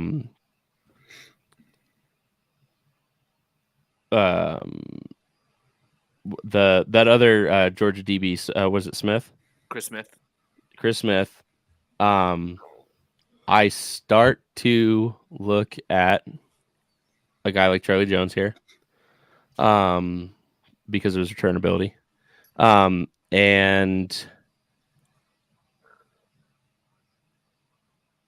I also start looking at Davis Allen now at tight end. Yeah, I'm on Zach Kuntz, Darius Rush, and Antonio Johnson. I know Antonio Johnson's more of a box safety, but I think he's gonna be an upgrade over either Lane or Mark Webb, and I think he's easily the backup guy behind Derwin at this point. So I'm gonna go with those 3 in that order: Zach Kuntz, Darius Rush, and Antonio Johnson. Oh, and Luke Wypler's still there, or Whippler, however you pronounce his last name. That center from Ohio State. Man, shedding season is the worst. Anyway, let's go. Cameron Young to Seattle. We don't know Baltimore yet. No. Also, I could see a guy that could also make sense here because of the connections and everything and the position. Jamie Robinson could be a guy we see here too. Oh, totally. The Florida State safety. Yeah. Yeah. Oh, and I forgot Abanikanda. He's definitely on my list. I've liked him from day one. I would understand them taking a guy too like Voorhees. He doesn't help me like today, obviously, but like he was a guy that was like projected to be a 2nd round pick, and you're getting him at a 2-round discount because he got hurt. And he's from USC, which the Chargers are lazy like that. So, well, he sent out that letter from his doctor or whatever, right? Yesterday, to like every team. Oh, I didn't see that. Yeah, there was some sort of like letter, I think, just basically saying that he's healthy and good to go. Or that his recovery is like on the right path. Yeah. Like it was supposed to be something to, I guess, help out his draft stock. I didn't read the full letter, but I saw that was tweeted out yesterday morning, I think.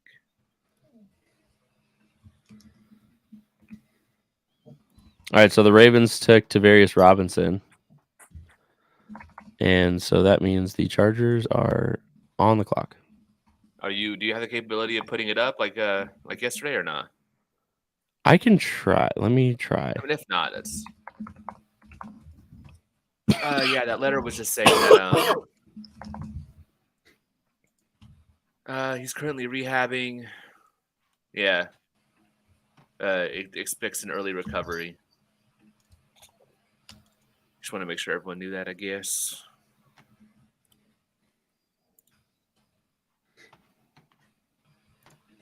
Yeah, Kuntz is my top one. That's definitely the hope right now.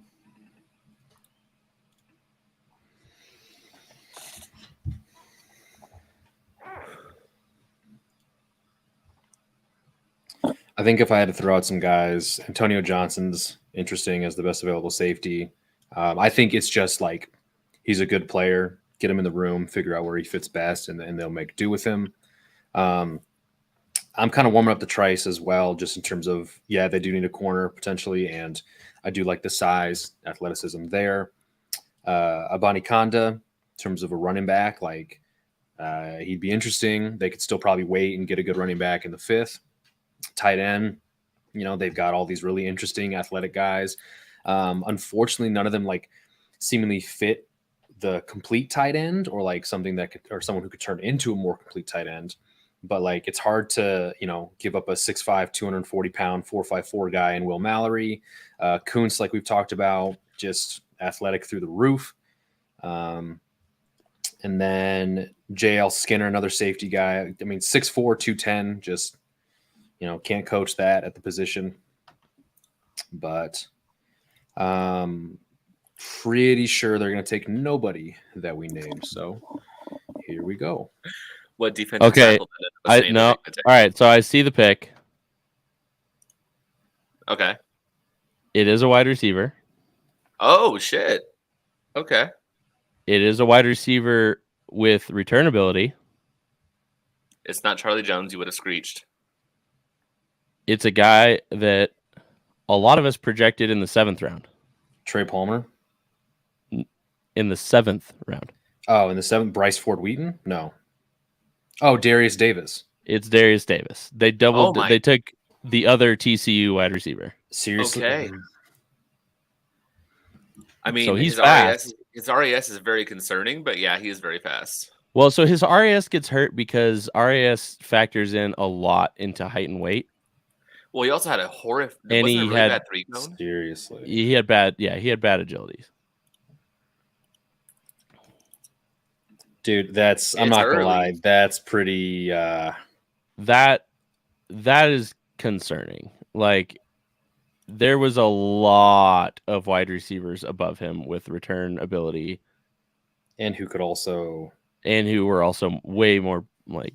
I mean, but this is literally going. We're using our 4th round pick on a special teams player. This is not a wide receiver that will see the field. They literally said our 4th round pick is a special teams player. Only. He replaces Guyton. I mean, he's the deep guy, right? Like that's the routes he ran basically with TCU. Like Brugler has him as his wide receiver 35 as a 6th, 7th round pick. Like there's a lot of this that like doesn't fit a lot of the Chargers boxes. Like he'll be 24, he'll turn 23 during the season. He is absolutely tiny. He's 5'8", 165. He ran fast in a straight line. Yeah. With a 4.36. He went to the Senior Bowl though. That's all you need to know. Well, it's funny too because even in Brugler's very first thing here, strengths, speed, and that's really what he is too. And anyone that watched QJ tape, you probably saw a couple deep shots to someone else. Chances are it was probably Davis. The biggest really good at that. Yeah, I mean the biggest problem with a pick like that, like I agree that like he's good at what they drafted him to do. However, like there's no way he wasn't going to be available in a round or 2. Yeah, that's the thing. Hey, I'll be right back. My computer's doing like a lot of weird stuff, so I'm gonna try and restart real quick. That's Telesco that's doing weird stuff, my guy. Not yeah, they hacked me, and I'm just right now. So I'll be right back. Sounds good. Yes. God, look at him celebrating. Oh, I don't have any of that. So the very first clip they're showing is an end around. The kid has a lot of speed. That's for sure. And like I said, if you watched any QJ tape, you saw the kid, even if you didn't realize you saw the kid.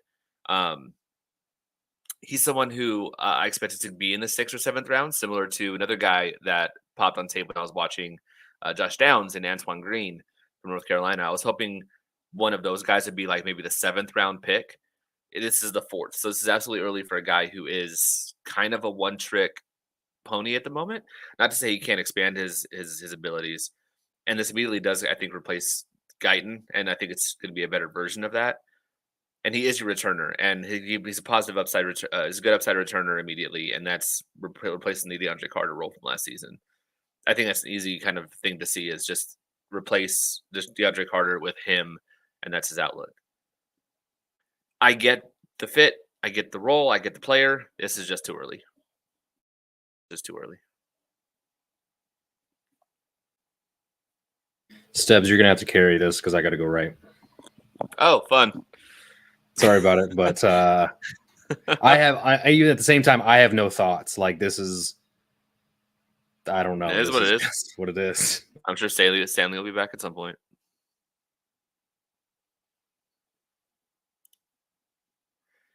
What do you guys feel in the chat, huh? Any thoughts on that one? Does one say 156? What is that? His weight? I know he was a smaller kid. I doubt it's 156, but that's the next pick. So they got the returner taken care of. I don't think you're going to have to deal with me talking about Jalen Moreno Cropper anymore. So that's a plus for everyone in the chat, and definitely for Garrett. He missed out on the entirety of that discussion. And there goes our chance of talking about Charlie Jones as well. Darius Davis, see, 22.63 years old, a 4.36. You got to love that speed. So that's definitely going to be appreciated by the fan base. When he does hit a deep shot or two this season, it's going to be fun.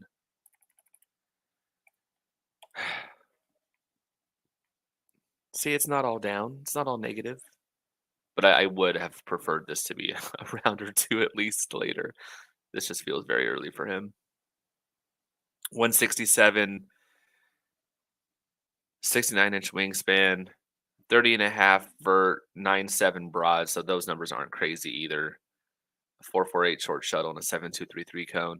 RAS of a 4.29, definitely not great, but a big part of that is his size and also those agility grades. So the 7.233 cone is very, very bad, especially for a wide receiver. It's not something you want to see, but that straight line speed absolutely translates on tape when you watch him.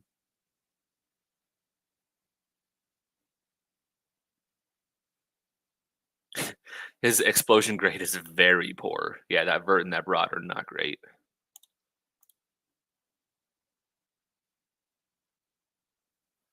Yeah, Alec Oval, that jet sweep lives in their mind rent free. That jet sweep definitely probably had them very excited when that happened. It's just like, oh my God, we can do that now.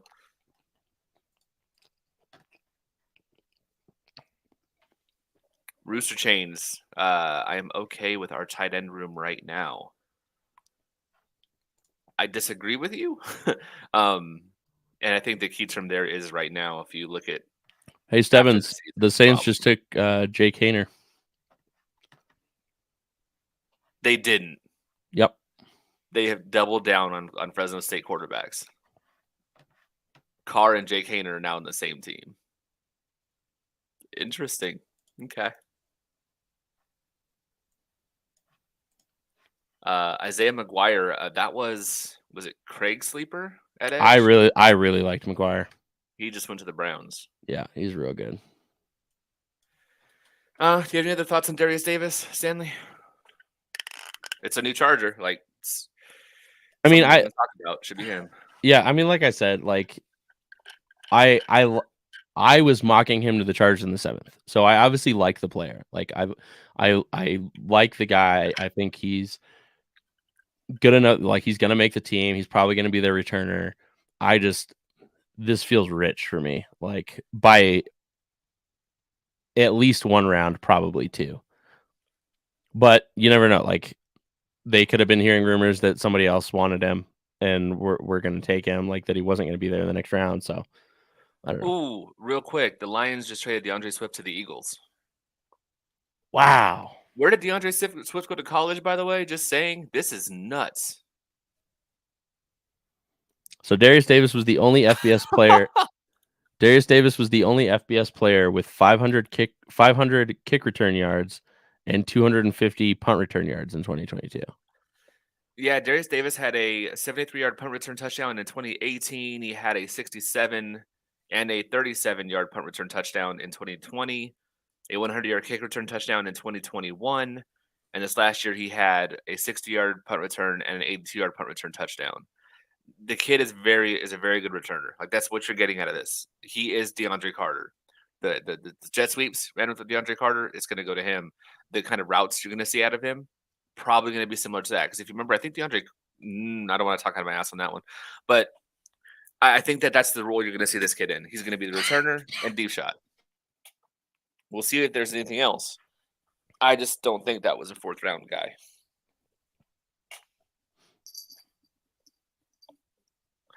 To them, it was apparently pretty important. So it's 2 local kids from the regional, and it's 2 TCU wide receivers. They love doing that.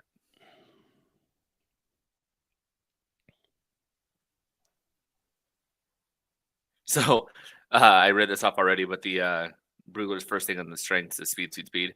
The first of the weaknesses is small.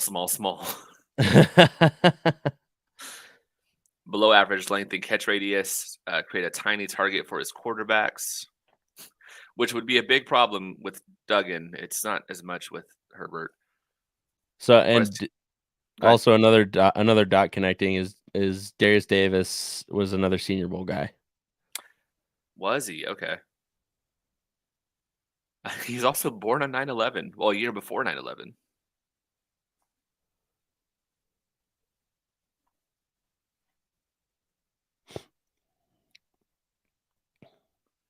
So overall, like I get it.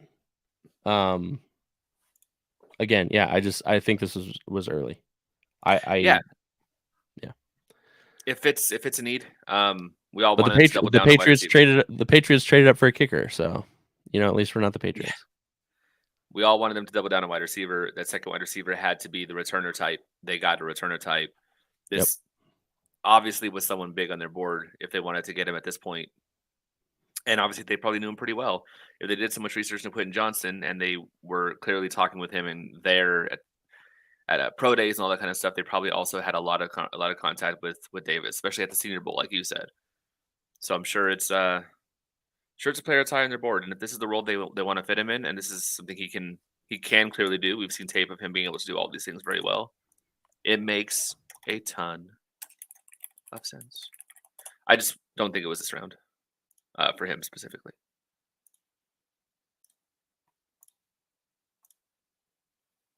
So that means wide receivers are now Johnston, Allen, Mike Williams, Josh Palmer, Darius Davis, Jalen Guyton, Hightower, Doss is the camp bodies for sure. I mean, that puts Guyton on the bubble now as a 6th wide receiver.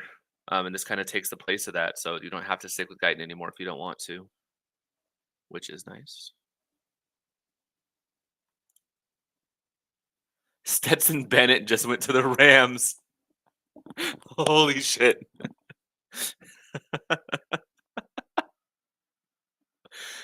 Stetson Bennett being a 4th round pick is insane.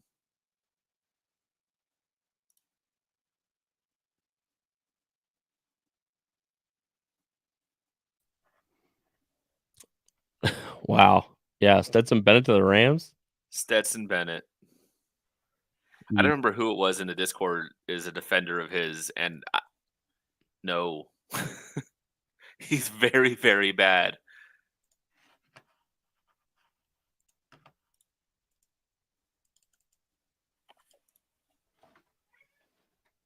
Oh, I'll be right back.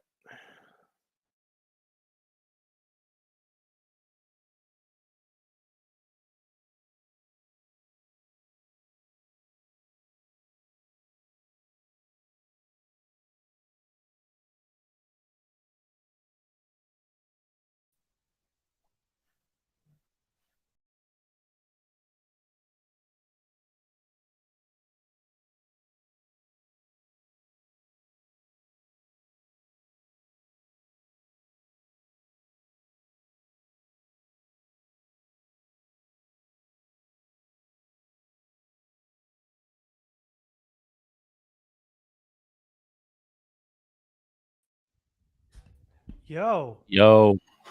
Man, it's quiet. You guys are streaming? It's silent. Yeah, well, I was just What the hell are we doing here? I was just having some problems. All right, coach. I haven't. Come on. Take a lap. I literally am going dark to right, and I turn back to the stream, and I see I'm the only one on camera. Steps is gone.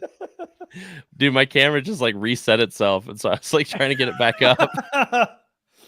Okay, I don't know a single thing. I'm blind right now. Tell me, I want you to build this up. What happened? So who got taken early? So first of all, sorry. Have the Chargers pick. Don't tell me who it is. Yes. Yes. Okay. All right. They Start me from they the just beginning. picked a couple minutes ago. So Okay. a lot of trades at the top of the third round. There was the first 3 picks all got traded before the round even kicked off. Oh wow. The Eagles continued to call up players from their Georgia farm system, and they took Ringo. Oh, Keely. The Colts wound up taking AA. Okay. A couple of the offensive linemen went, like John Gaines went. Zavala went. Okay. DeJuan Jones went. To a bunch of different teams. What about Clark Phillips? Clark Phillips went to the Falcons. Okay. All right. Yep, he went off the board. So leading up to the Chargers pick, there was a lot of good names. Kuntz was still on the board. Davis Allen was still on the board. Was Tyler Scott still on the board? Tyler Scott's still on the board. Okay. Throw out some other names you would be hoping for there. Boy. You just rattled off a bunch of them.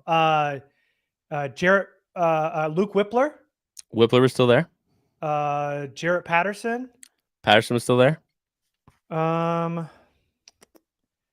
Christopher Smith. Smith was still there. Okay. All right. So Chargers come on the clock.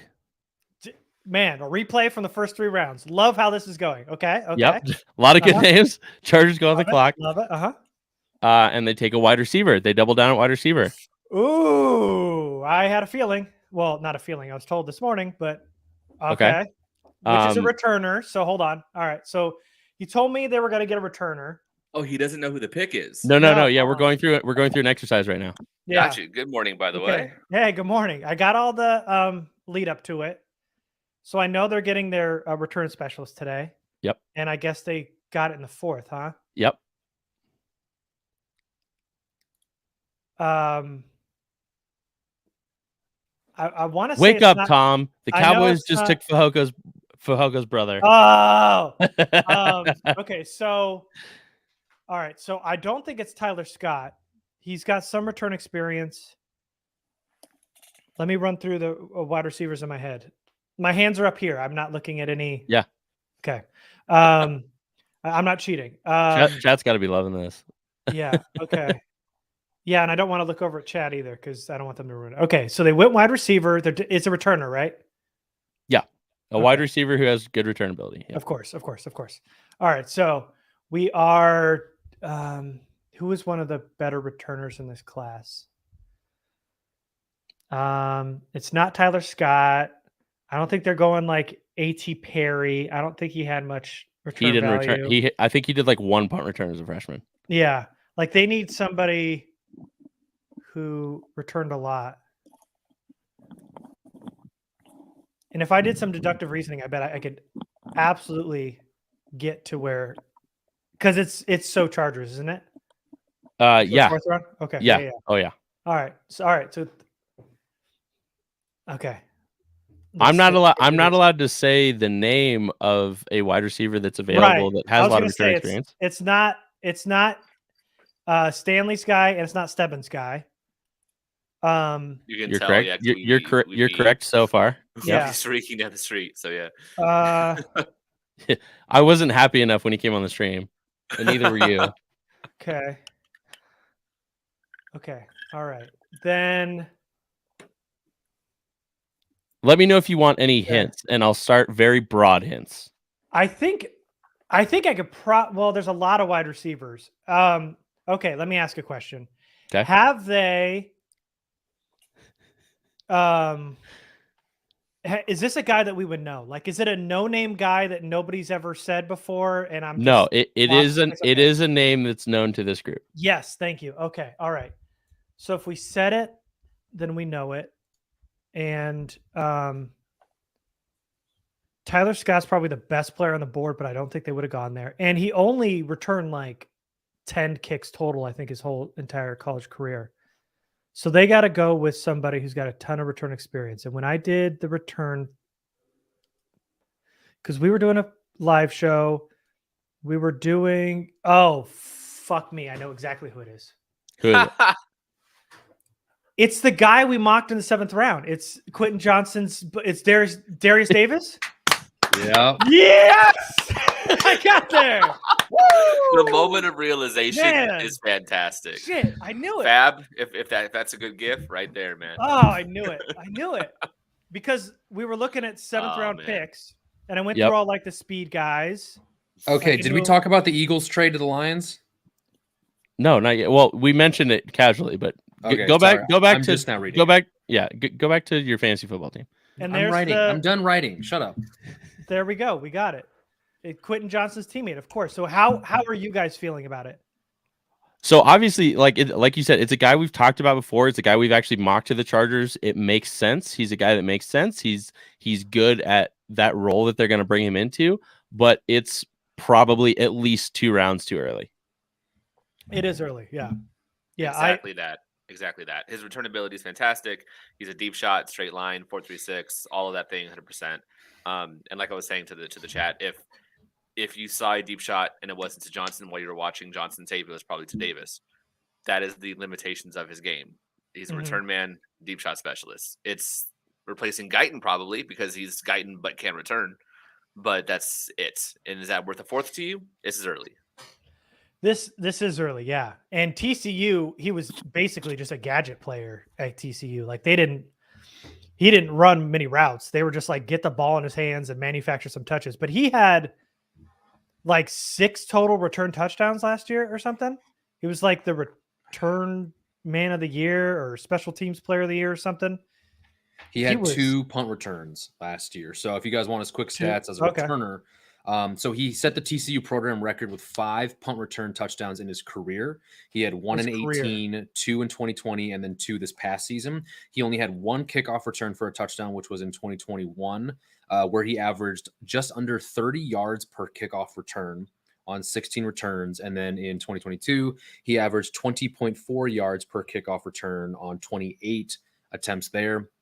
As a punt returner, he had a career high 268 punt return yards on 18 returns, averaging 14.9. So good numbers overall. Receiver wise, kind of as you guys were talking about, he did have career highs last year in receptions with 42, yards with 531, and touchdowns in 5. He only had 4 total touchdowns receiving through his first 4 years before 2022, but he's averaged at least 12.6 yards per reception through all 4 years. Yeah, and he ran like a 4.36 or something. 4.37, right? I think was the number for him. Yeah. Short arms, which Yeah. hurt him as a wide receiver. But yeah, I don't think I have anything to add to this. I didn't watch him. Doing the quick research on him, like again, you get it. I don't necessarily like the idea of a 4th round pick on a player that will only play special teams like in the immediate future. I don't like that. That's where the Chargers felt like they needed to be. Where up pick Bengals just took Charlie Jones. Yep. Damn. All right. Whatever. Cool. Now we don't have to say that name again. Have fun, Joe Burrow. But anyway, just like it just feels weird, man, that they're using their first or like their mid-round picks, which are again where great teams find the most value and impactful guys, like just enough as rookies to really help kind of like turn their season in the right direction. It just feels like they're getting guys to get their team to like the standard or what should be considered the standard for a team. Like they've been trying to find a return guy that sticks around. And I felt like they could have done that with a lower pick than a 4th. And again, after last year's mid-round picks were again pretty mid, it just feels like, I don't know. I just don't feel like there's enough ground being made up towards the teams that they're trying to reach in the AFC, obviously being the Chiefs, the Bengals, the Bills. These moves just don't feel like no one sits there and sees the Darius Davis pick and goes, we're coming for him. Yeah. JT Woods last year, we're coming for him. No one's saying that about like any of these picks. And that's just an unfortunate thing to kind of realize that like, yes, it's a need. It feels a need. They needed a player like this, but dude's also 165 pounds soaking wet. Well, so to try and be a little more positive there on this. So Arjun, no. I like you make a good point. He is small and like that's how I feel too. Arjun did just point out that he's 82nd percentile in force missed tackles amongst wide receivers in this draft, and he's 95th percentile in yards after catch per reception among wide receivers going all the way back to 2018. So despite his size, he does create a lot after the catch, including creating missed tackles. So he's good in certain metrics that you want to see in the NFL, correct? Yes. Sure. Okay, that's fine. That does make me like the pick a little bit more. I do like certain analytics like that, missed tackles, yak, and all that stuff. It does translate, hopefully. So cool. Fine. Yeah, I don't know. So let's go hit singles this entire draft. Like, there's been no. That's a good way to home put runs, it. No doubles, no triples. It's just been like, fine, you got people on base, you moved them around, but there hasn't been any big swings. Right. I keep looking up, like occasionally on NFL Network, they're putting up like the draft haul for whatever team just picked or who might be on the clock. And I'm tired of looking at all these and going like, damn, they nailed him. Dude, the Colts draft, the Eagles are having a good draft, but the Colts are low-key probably having the best draft of any team in the NFL. I haven't looked at their who do they provide pick? Context who they got. Okay. Steelers got Nick Herbig. They did. That's such a Steelers pick. That is a Steelers pick. Also, why can't we say that? Well, the thing is, when we say that, when we're like, oh, that's a Chargers pick, it's not the same as us saying that's a Ravens pick, that's a Steelers pick, that's an X pick. It's not a positive thing right now. No, we need to turn that around, and that's oh my god. Yeah, I mean, Darius Davis makes sense. I think we all feel like it's a couple rounds too early, but they needed their return man, and they got it. 4.37. Damn, do I have to use my? Sorry, go ahead. Yeah, I was just gonna say I don't know about the arms and the hands, but because I think everything else was pretty bad when I was watching them, like just in terms of the size and the athletic testing. Other than Zerline has him as a round 7 or priority free agent. So I finally found it. So the Colts have Anthony Richardson, Julius Brents, Josh Downs, Blake Freeland, and AA. That's a hell of a draft. I lost it. Did you say that again? Anthony Richardson at quarterback, Julius Brents at corner, Josh Downs at wide receiver, Blake Freeland at tackle, and AA. Yeah, no, that's a solid. Haul. That's a home run draft. Not a single. No. Yeah, I mean it's fine. It's fine. It's fine. What was the first word you were going to say? No, that was what I said for the first pick and the second pick and the third pick. I was going to say that's been kind of the theme. Yeah, this has been okay. All positions of need. This is going to average out to a C plus B minus draft, just somewhere in the C range, just because it's all going to be just fine. It's going to be just fine. Well, yeah, that's all right. Yeah, they're all just taking turns with picks. Moore got Johnson. Flip 2 and 3. Telesco got Thule. Staley got Henley, and Ficken gets Davis. Yep. Yeah, flip 2 and 3, but that's exactly right. So who does Ansley get then in this next one?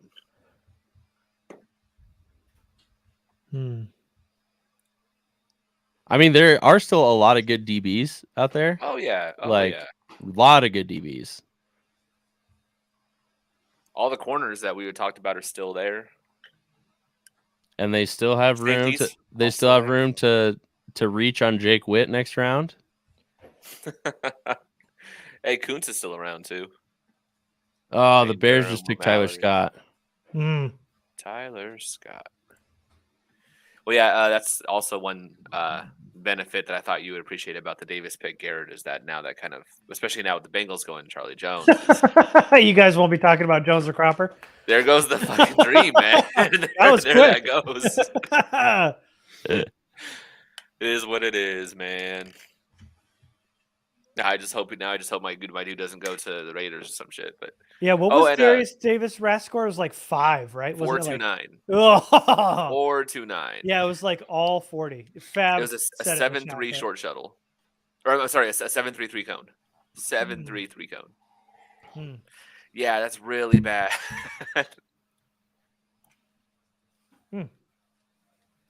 Well, That was a fun exercise though, getting you to guess where we were at. Chat really enjoyed that. Oh, good. You got Good. it. Oh, but Richard had a good suggestion though. So now that you figured out who the pick is, Uh-huh. Michael needs advice on his fantasy team. Okay. Oh, God. okay. All right. All right, let's go.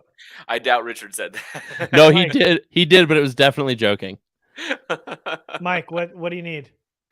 So I already told the guy I'm not doing it, but Oh. I have the number 2 overall pick in my dynasty league. It's a 2-quarterback league where my quarterbacks on my roster are Stafford and Tom Brady. So I'm hurting for a QB bad. And so I was going to take Bryce Young or Stroud or whomever with the second pick because number 1's going to be Bijan.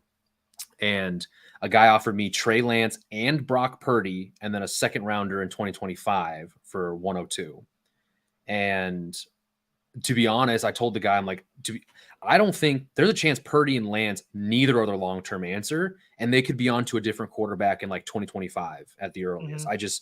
Just the way that whole thing's going, the QB controversy and just their arc so far, I don't believe it. So anyway, I just told the guy, I'm not feeling it. He offered George Pickens with the Lance and Purdy, but again, I just didn't feel it. So I told him no, and just nothing feels comfortable making that trade. So, Oh, okay. So this is kind of cool that the Chargers did. They got Darius Davis on the first Zoom chat with all the beat reporters. Mm-hmm.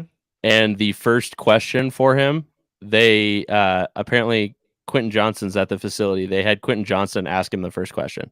Oh, those are the best. That's pretty cool. Yeah. He was a track star too, Darius Davis. I think he was high school sprint. I'm trying to remember, but he was like a literal track star. Yeah, I mean, he's definitely like Brugler says in his thing, his strengths start out at speed. Like he is, And fast. And he was a former corner, so he's still developing. But I believe he's older too. I think he's 23. He'll be 23 the first week of the season. He was born on 9/11 in 2000. Mm-hmm. Okay, well, get ready for DB coming up very soon. Man, so he played defense in high school.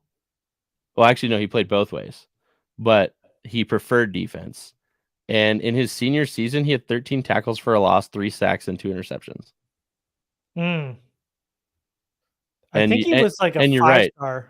He was an accomplished track athlete. He won the 200 meter state title in 2016, 2017, and 2018.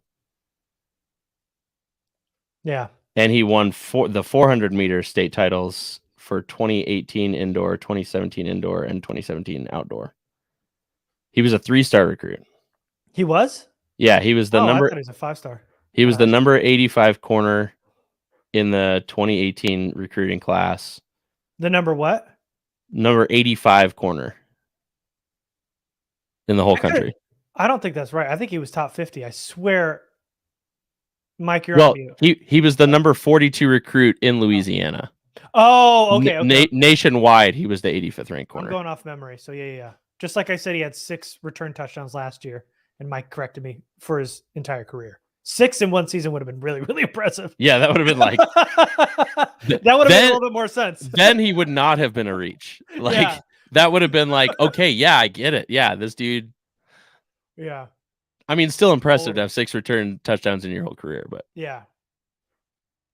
And I see the chat was impressed with the way I got to Darius Davis, but you guys gave me a lot of hints. So yes, it was a fun exercise, but also I got a lot of help getting there. I eventually got there, but I'm not going to take all the credit. If I just came on and was so Darius Davis, that would have been wild. I haven't seen anything, but I'm just assuming they I'm just assuming Darius Davis. He does have the script. He's a witch.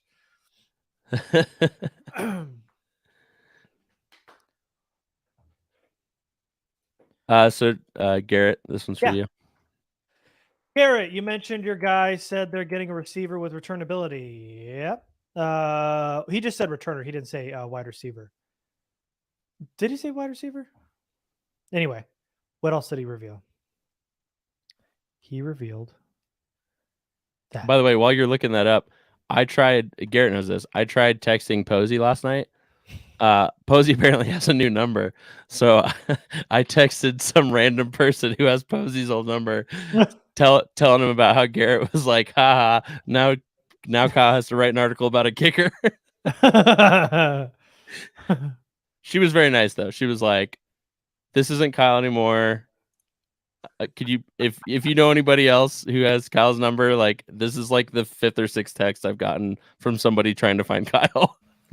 Why do you guys keep asking me about kickers? I don't understand. Who are you people? The Niners? That's funny. It was really funny. I don't get it. So then I DM'd Kyle and I was like, bro, what's your new number? Let's see. So I'm going through a lot of different. Oh, Aiden O'Connell to Raiders traded the up Raiders. Aiden O'Connell.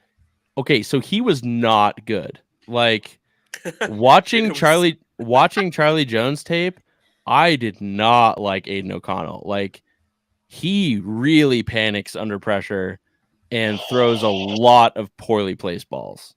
Like he's not good. Yeah, neither was Stetson Bennett, who already went. Yeah, one good quarterback went this round, so.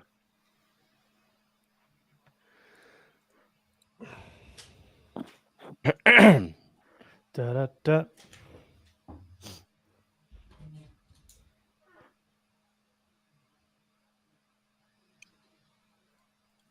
I'm just catching up on some of these other picks that I missed while I was reading about Darius Davis.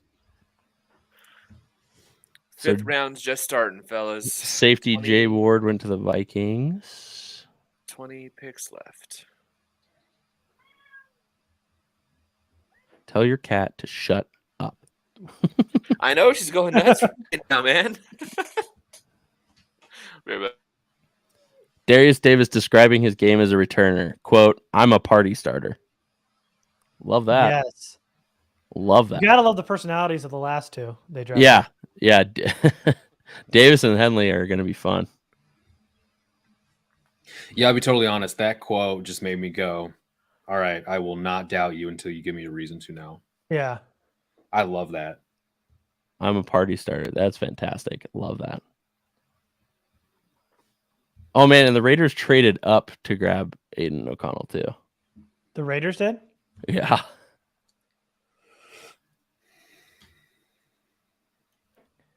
All right. Returner. Happened. DB's coming very soon. Offensive line, probably interior, is what he says. Defensive line. Also looking at running back, tight end, and gulp quarterback. So, get ready. Okay, so that's interesting because before you came on, we did the we kind of went around and said what 4 positions do you think that they're targeting for the rest of the day? And so mine were wide receiver, a returner of some kind, most likely wide receiver, tight end, DB, and interior offensive lineman.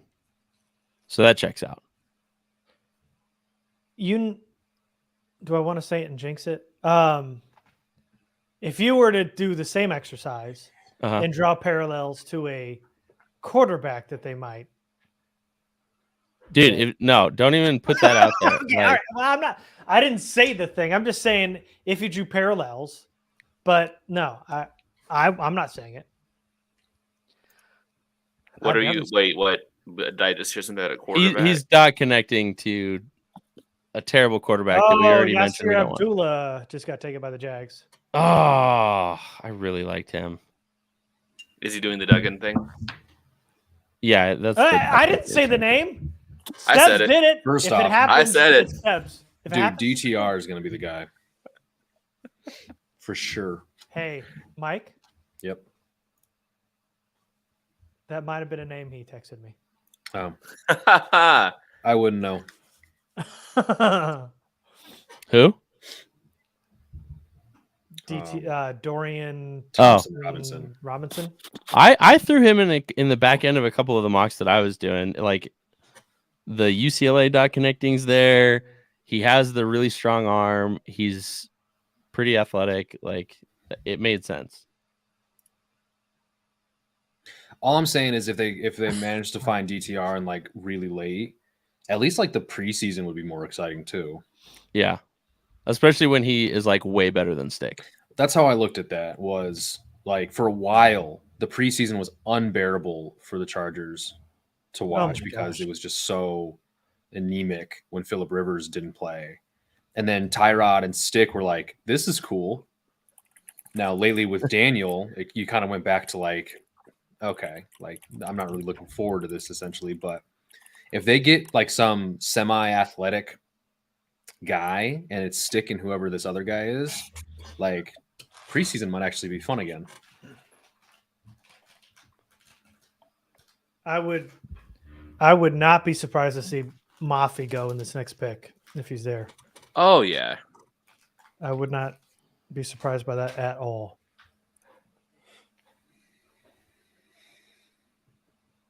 Do we have any picks yet from this round? Who's on the clock right now? Dude, the Jaguars Washington? had 10 picks today.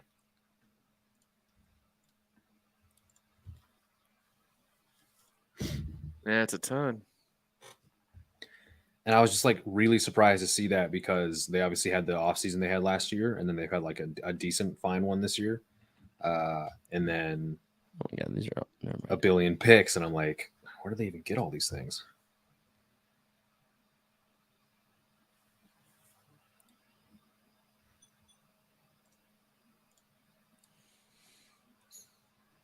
Of that prospect list that I threw together before the 4th round pick, a lot of them are still there. So Yeah, a lot of the DBs are still there.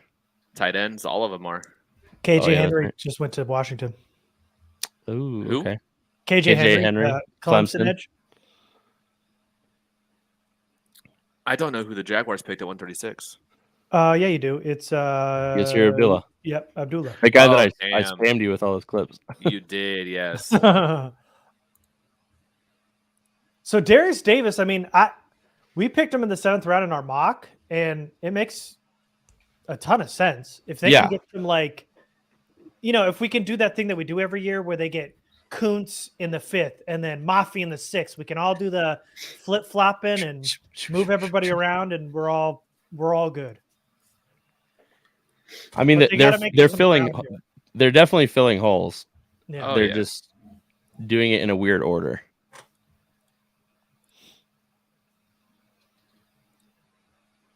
Let's hope. I mean, Okay, but are they going to draft Trey Tomlinson and just make this a TCU trifecta and the whole Tomlinson connection? Like, that all adds up. I mean, I don't want to say it's written on the wall. But Hey, did Roshan get taken? yeah, Yeah, the he went to the Bears. Bears. Balls. He went to the Okay. Bears. Bears, not balls. Oh, the Bears got it. Bears, balls, Shut it. Battlestar Galactica. Darius Rush to the Colts. The Oh, that's one I would have liked. South Carolina. Man, the Colts are killing this That's- draft. Yeah, they are. That's a good one. The Commanders traded up for KJ Henry. It was hard not to see him pop on tape when you were watching Murphy. He's really good. Mm-hmm. Yeah, he was somebody's sleeper. I think Jamie's. I think so. Well, and then was it Craig sleeper? Was it the Missouri kid? Yeah. I think he went earlier too. Did he? I always confuse the Missouri kid and the Bowling Green kid. So I don't remember which one, but one of them went. Oh, Carl Brooks, has he gone yet? No, It's one of the Really? Okay, so it was Isaiah then that went earlier. Okay, Yeah, McGuire. yeah. So Carl Brooks is still on the board, huh? Mm-hmm. That's very interesting. Sadly, Wooden's gone. Moro Ajomo is still out there too. I like Antonio Ojomo. Mafi. I know you liked him. Garrett Eli Ricks is still out there. Mm-hmm. Caillou Smith. Luke Kelly, Antonio Isn't Johnson, Smith still out there? Chris Chris Smith, Smith? yeah. Cam Smith still there? No, Chris Smith. Oh, damn. I was going to say. No, Cam. Oh man, I thought he went in the first, didn't he? Or second. second? Oh. I think second.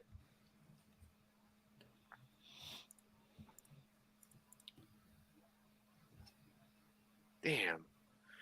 Rush was a hope.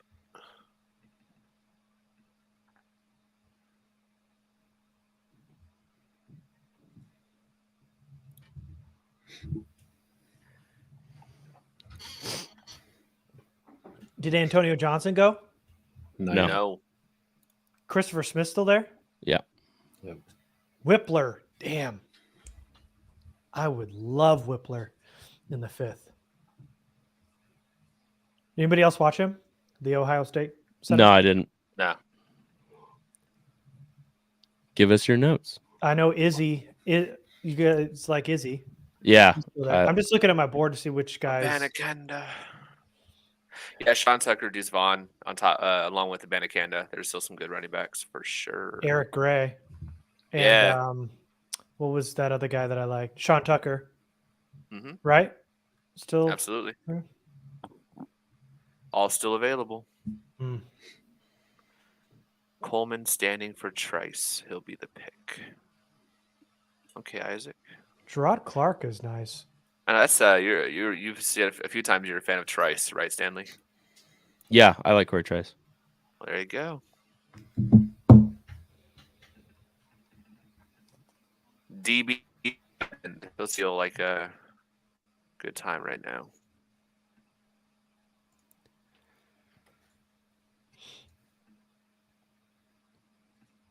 Yeah, Jamie says I think Mafi in the 5th. Okay, well, the DTR dream is dead. The Browns just took him. Oh, really? Yep. Oh, boy. And then the Cardinals took quarterback Clayton Tune. I don't know if it was a dream. It was just. Run on quarterbacks. Well, yeah, that dream might have been rich. And who took him? The Browns. Buying Watson.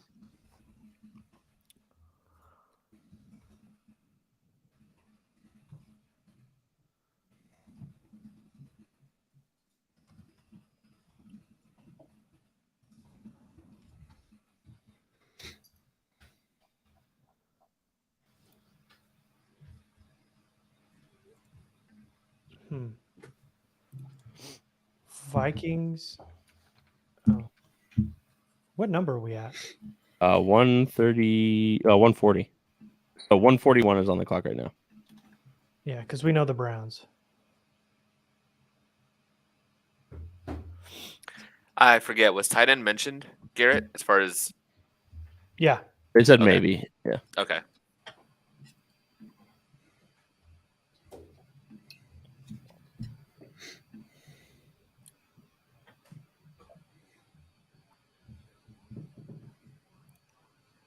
Finally, NFL.com caught up.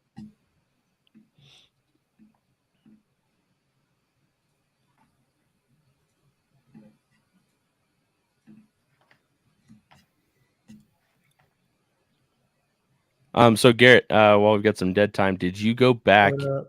and watch any Henley or Tuli tape last night or this morning? Well, probably not this morning, but Last night, yeah. yeah. Do you have any new notes, any thought changes, any updates? No, I mean we had already heard about the comp they made, which I'm just dropping stuff and it's going out the other ear. What the hell is the guy that they were comparing him to? Darius. Darius Smith, yeah. Playing him inside at end and then kicking him outside, having him play outside, kicking him inside. No, having him play outside, kicking him inside. But the more I watch him, the more I want him to bulk up and play end. I think the short arms are real tough to get past at the NFL level, especially going against these NFL tackles, man. He's not going to get inside of a tackle's chest very often. And he won a ton because of that in college. So, I mean, I'd like to see him at end. And no, I mean, it all just feels the same. I'm still okay with both of them. I didn't come in here to like bang the drum for either, but you see it with Tuli. There's a lot of it feels that high motor ish that people were talking about as soon as they were grading him. They talking about pursuit, and there's a lot of like cleanup sacks. It felt like, and a lot of his production came in like 4 or 5 games. The majority of it. Yeah, I was watching the Washington State game, and he had 3.5 sacks in the first half. Yeah. So,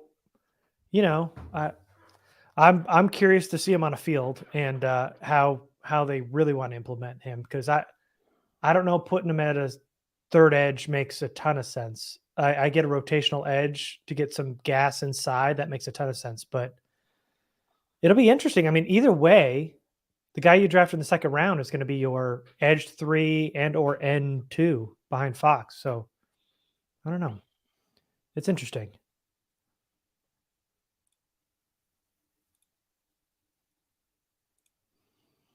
Here's the Vikings just traded up and are on the clock.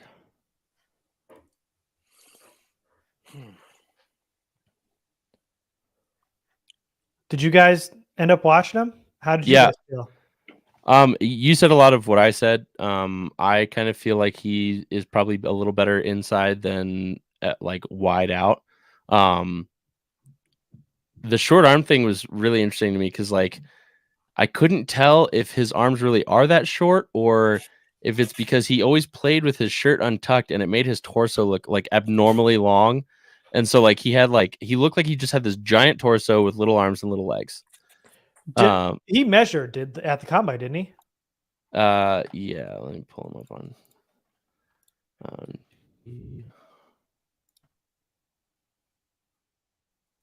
He had 32 and a quarter inch arms. It's not super short, but also definitely not like. So like of Brugler's top 15, Tuli was 14. Of his top 15 edge rushers, he had the shortest arms. Mm-hmm.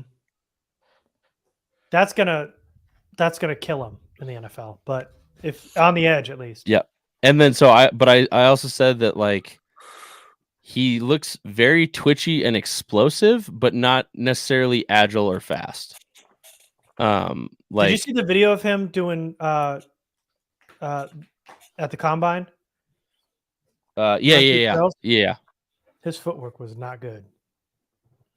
Yeah, he's very twitchy and explosive. Like I said, he's like Gimli from Lord of the Rings. Like he's very quick over short distances. Like yeah, that's why you got to put. That's why I'd like to see him inside. Yeah, exactly. Like that's why like I agree that like he's probably definitely lined up to be the Fox replacement rather than a Darius Smith type. And let me pull this up. But have you guys heard about the trajectory of his? Let's see. Hold on. Let me find it.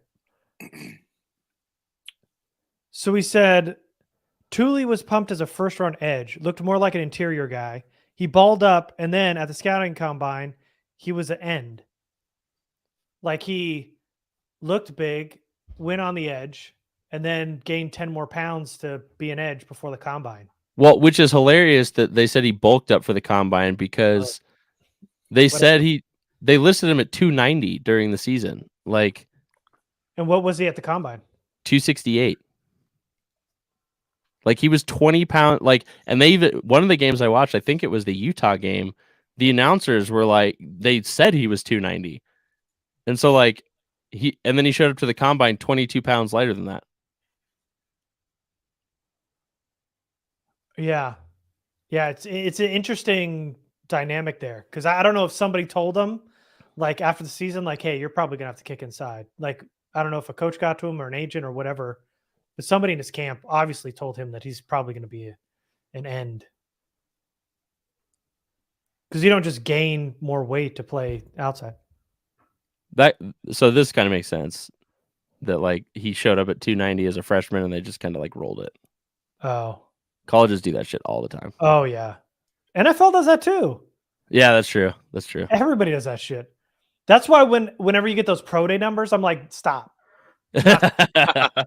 Just stop. Yeah, I saw looking through Breuler's thing. I forgot who it was, but somebody was like 3/4 of an inch taller at their pro day than they were at the combine, and I was like, no, like that doesn't happen, guys. Like, nice try.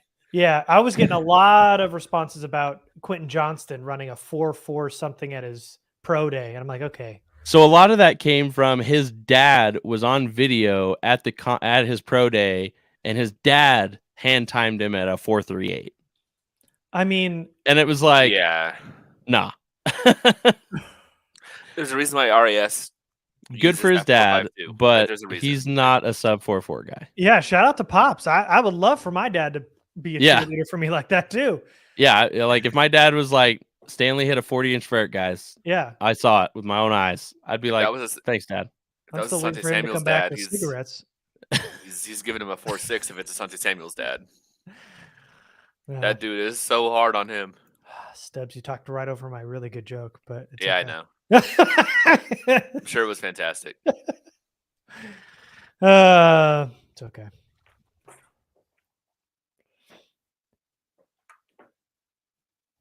But yeah, and he ran a 4.5. He's huge, dude. That's still really fast for a guy his size, and that's okay.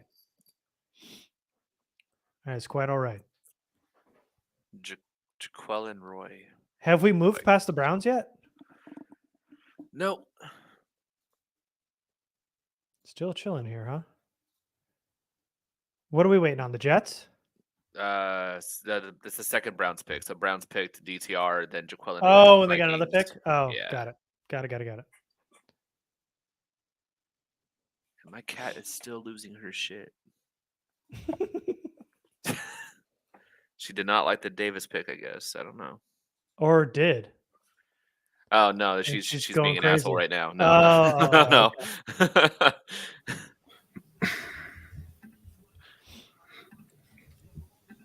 I think they go. Damn, I was actually going to say I think they go back to offense with this pick, but then they did just take Davis, although that's not truly offense, at least in the immediate.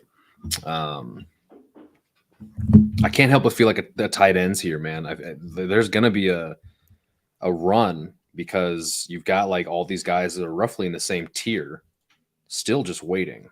So who do we still have the board? We still have Kuntz. For tight end, we have Will Mallory, Josh Weil, Kuntz, Allen, and Durham. I'd say are all kind of in the nearest tier together. Durham's probably a little bit down just from a lack of athleticism. Yeah. But you've got Mallory 6'5", and then everyone else again is 6'6" or 6'7".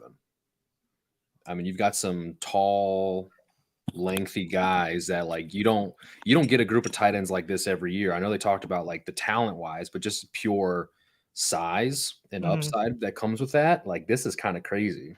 Yeah. They had a ton of meetings with Kuntz. They talked to Kuntz twice, I think. Did they? If I'm not mistaken. And they've definitely tracked Maffey for years.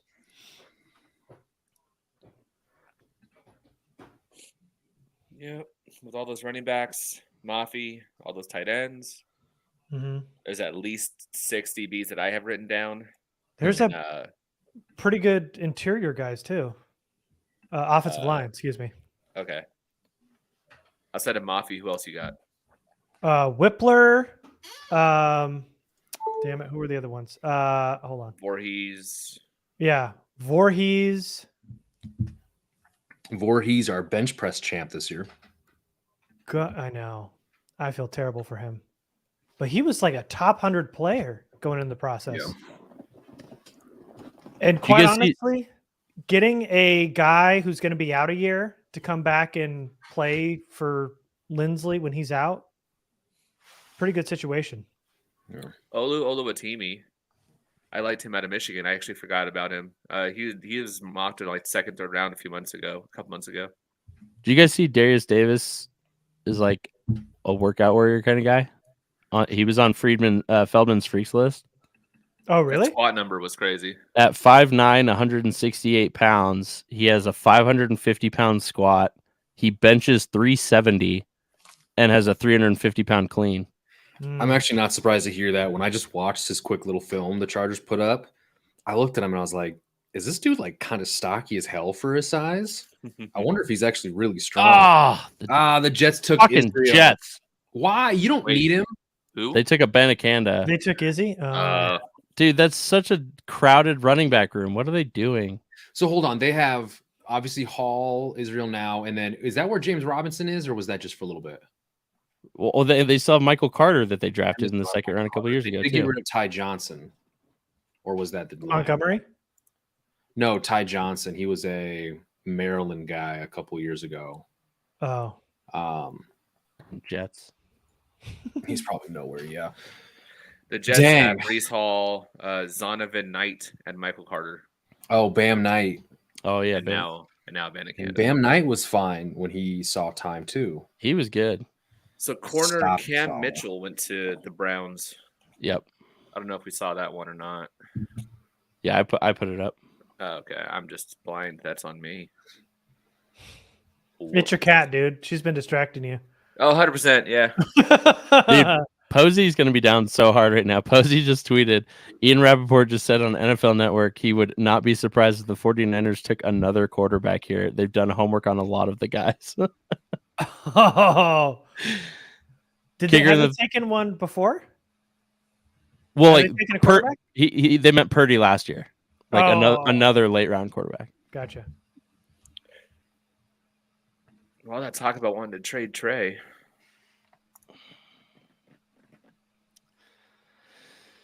So Whippler would be the center, which again would make sense with the Lindsley situation being what it is. Who are we talking about? Just going through the IOL, you talked about Luke Whippler. That would be fitting with the team's needs. All right, I'm gonna put a list together because I'm tired of. Yeah, I've got one going too. Oh, you do? Okay. Yeah, it may not be as comprehensive as yours, but yeah, I'm gonna build one out here while we're waiting on these. Did Mafi just get picked? Did he? That's what I don't see that. He did to the Patriots, yes. Oh, motherfucker. Son of a bitch. Abanikanda and Mafi back to back. Gotta love seeing that.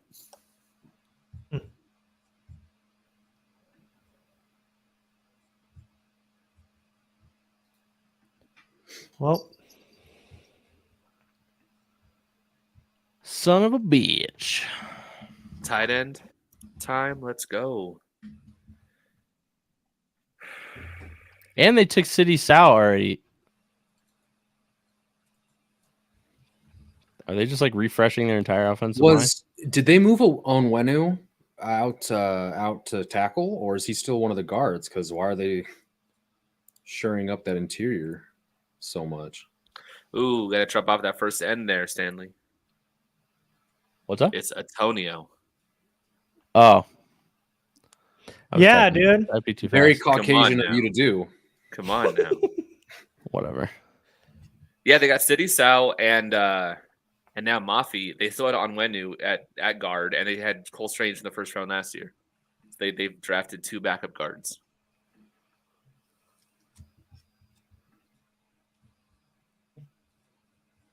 And a backup center. They've drafted 3 backup interior offensive linemen so far. Oh yeah, because they took Troy Andrews too. Yeah. Did you say Isaiah McGuire went already? Yeah.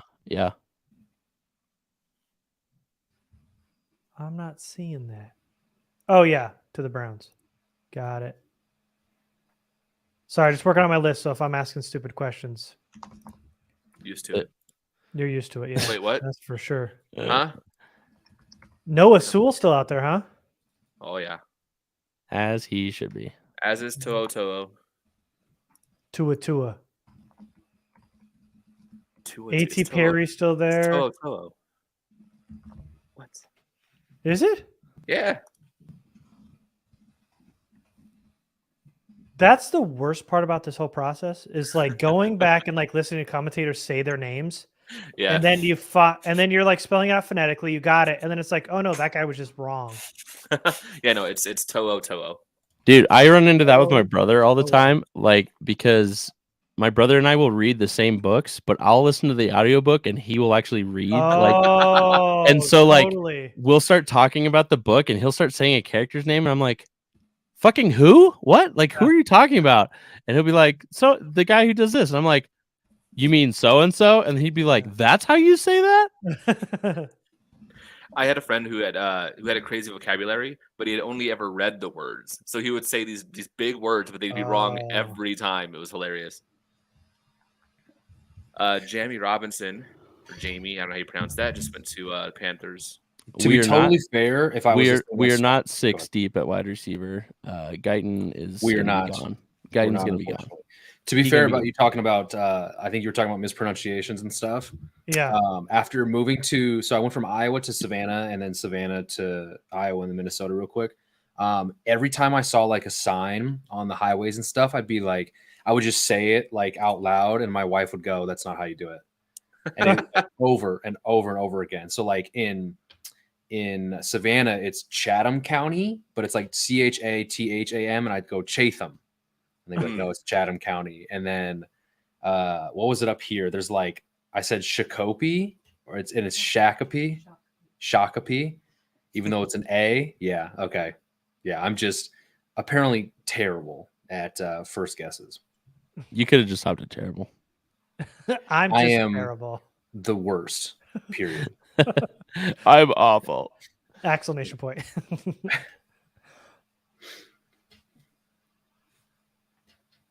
Okay, so Panthers get PB&J Robinson. Got it. There's some interesting defensive tackles still available.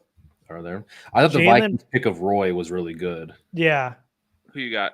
Jalen Redmond. Is Colby Wooden still out there? No, he went. Oh, exactly. Okay. I wish. Sorry, I'm trying to catch up on this list. I'm sorry. Yeah. Hasn't Dante Still's been getting some hype? I know he's ranked really low on ESPN, but I thought he was getting some hype as a really underrated player. I remember liking his older brother. I haven't seen this one though. So might be wrong. Carl Brooks is still there. Gerard Clark, the Coastal Carolina kid. Jalen Redmond, Keandre Coburn. We're getting a lot of hype early in the draft process. Fallen. Moro Ojomo still there, the Texas kid. Dude, Coburn and Clark are big cats. 334. Do you want to stop the run or not, Mike? Yeah, I want to stop the damn run. Yeah, I want to stop the damn right. Mustafa 320. Look at these thick kings. All these guys. There's a pretty good cluster of big kings still available. DJ Dale, I don't know if he's at him or not, but that's one too. 61302. I didn't mention him, but yeah. Scott Matlock. Who's this guy? I don't know who that is. I didn't watch him, but so it says he's got some upside as a pass rusher. 6'4", 308 from Boise State. He's not a polished counterpuncher. Oh, that is amazing. That tweet right there. The Chargers social media team is so damn good. That's great. That's so funny. I love how self-aware they are. Like, yeah, it's funny because they're so online. It's ridiculous. It's fantastic. Yeah. They're really good. There's like some jokes that I think probably a lot of people go like, what does this even mean? But if you're hooked online enough, they make some of the funniest jokes I've ever seen. Oh yeah. I mean, even that the draft hype video was done so well. Like they hit the mark every time, man. That's the schedule release video. The anime one was the best thing I've ever seen. Oh yeah.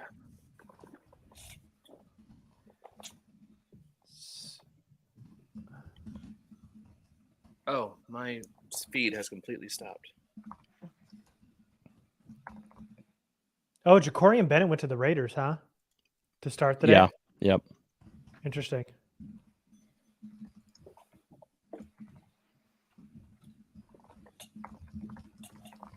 Roshan to the Bears.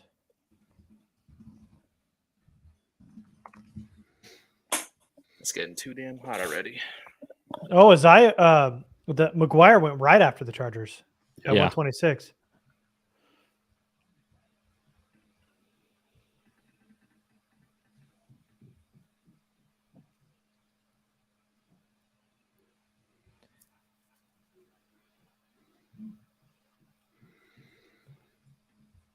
I don't know if you guys saw this, but Howie Roseman was on ESPN's thing.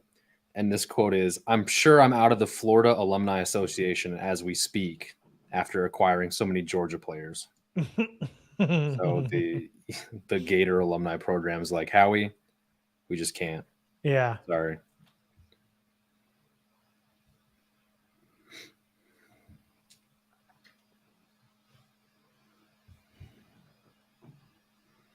Jordan Howden. I don't even know who that is. Yeah, I don't either. Minnesota safety.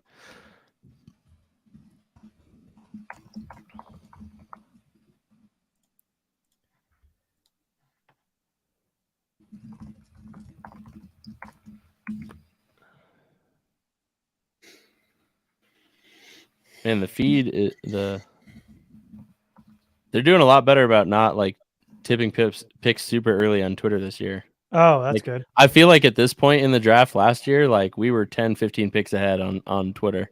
Uh-huh.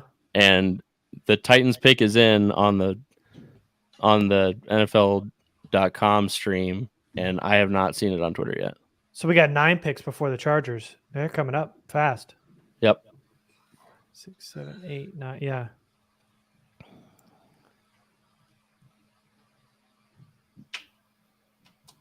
Is Jarrett Patterson still available? Yes. Yes. Okay. All right. Just checking. Just checking.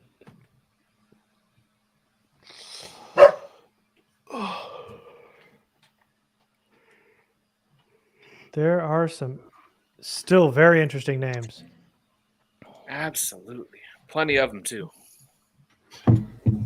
Which means we're all going to get a surprise. 100%. Absolutely, we are.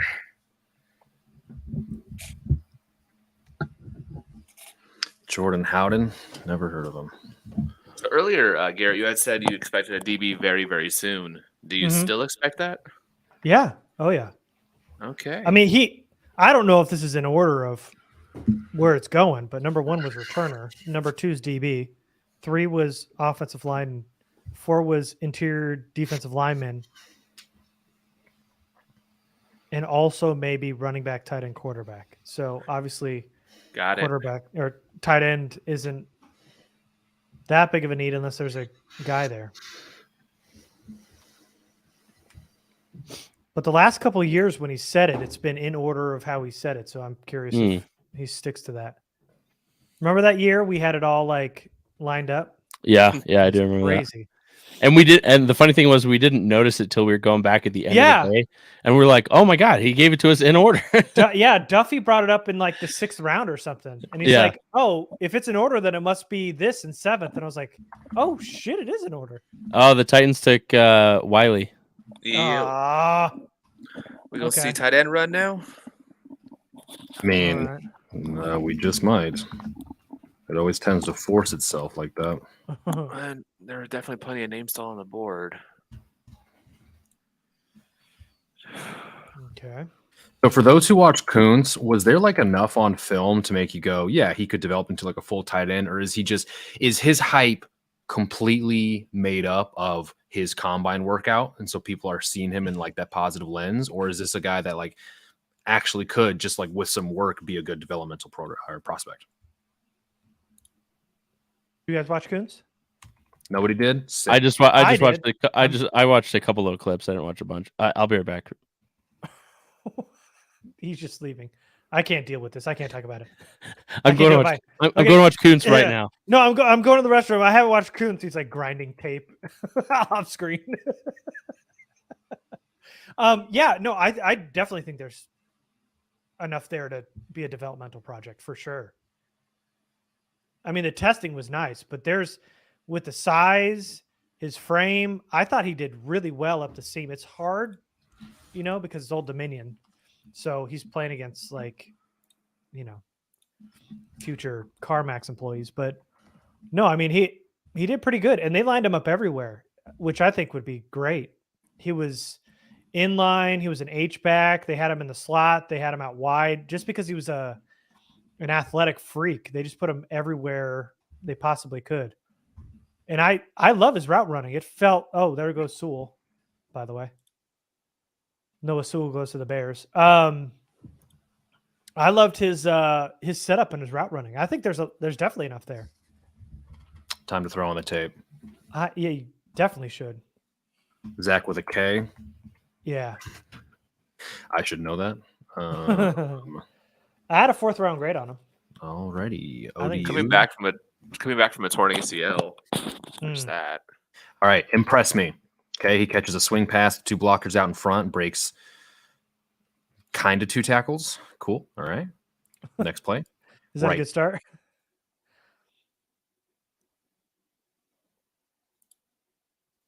Slot. I'm giving you play-by-play here. Yeah. Oh, yeah. okay. Slow-mo. Catches a pass between 2 defenders, drags him for a couple yards. Cool. Here's running that deep crosser where he splits the defense a little bit with Liberty, and then he like somehow stumbles and is so big he just falls in the end zone for no reason. Okay. That'll play. He does honestly look so massive. Yeah.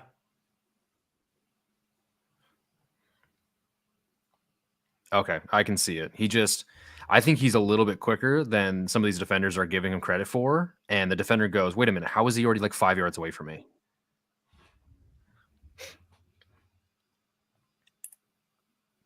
Yeah.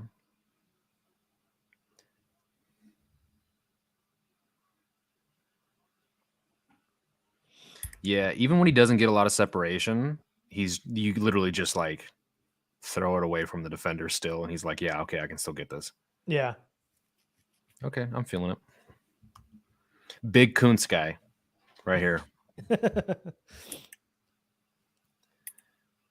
Jamie wanted to pronounce it how it's spelled so bad. I know he does, and kind of I have to fight him. Honestly, every time I say his name, I am fighting that. Yeah. Because I'm a heathen, and I I don't want people to tell me what I can and can't do. The Packers drafted Sean Clifford, the Penn State quarterback. Noah Sewell just went. Stanley. Up. Dr. Wiley. Oh no. So 1, 2, 3, 4, 5, 6 more picks.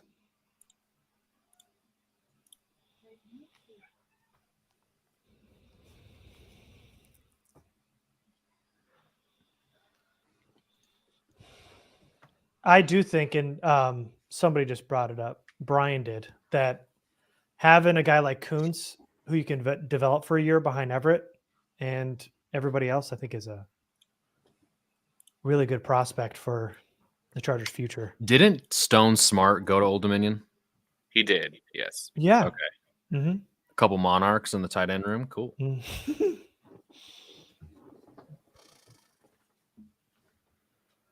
I mean, Staley's kind of always liked his connections, though, and we obviously just saw him take the second TCU player in this same draft. Like, I think if there's any chance like that, they'll take Kuntz. Yeah, I see it. Okay, now my cat's screaming at me. Yeah, Kuntz. I'm sure you guys can hear it. Probably. That's the other thing. This Christopher Smith slide that Charger Barry just brought up is wild to me. What is? Christopher Smith. Oh, yeah. Falling this far? Like, isn't this not similar to Mark Webb's slide? Because like Mark Webb tested like very well, and for whatever reason, they just felt like he was who? Yes. Come on, Mike. You're in on it. You got it now. There you no, go. I'm just kidding. Go ahead. He's in. Yay. You're not one of those Mark Webb truthers, are you? No, go ahead. Sorry. But yeah, no, it just seems like the same thing. Yeah. I feel like he's a much better player than Webb was coming out, but I mean, you're probably right. I don't know.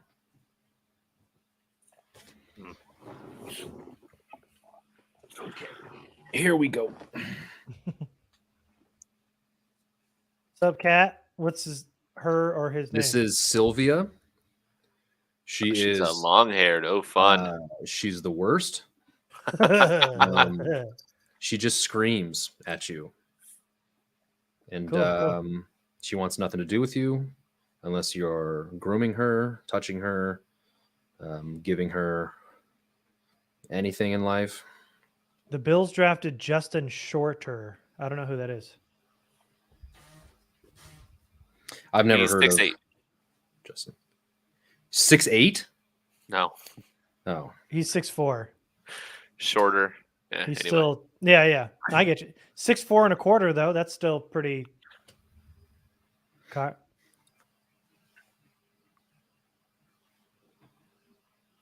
Catcast. Alex in the chat had Podcats right there, and he Oh, went with fail. Catcast. Fail. And I Some need people you to aren't go take made a lap. to yeah, they're not made for this.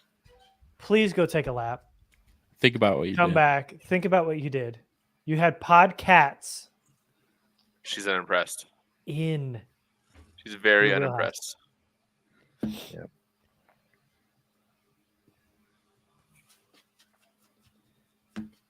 One, two, three, four, five. 5 mo. Seahawks Dude. pick is in. Did you share the screen, by the way, last time? No, Okay. no, I'm because not- No, my you failed. my computer was being really weird and wouldn't let me do it. But anyway, dude, draft Twitter is like there's been like multiple picks since then, and draft Twitter is still just roasting the Packers for drafting Clifford. Mike Morris, the edge out of Michigan, goes to Seattle. Okay. Oh, he was like the big he's like physically well built and stuff, but I think he had terrible testing. That's their second edge, isn't it?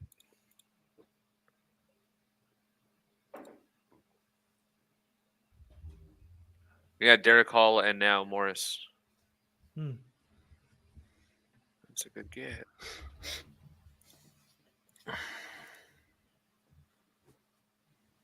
Lions are up.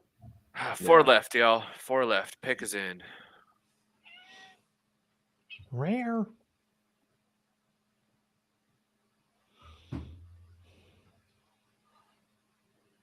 I still think it's hilarious how like pumped these guys in the room get, like these GMs and coaches and everything. After, especially when it's like, was anybody looking at him? They're like, we got him. Yes.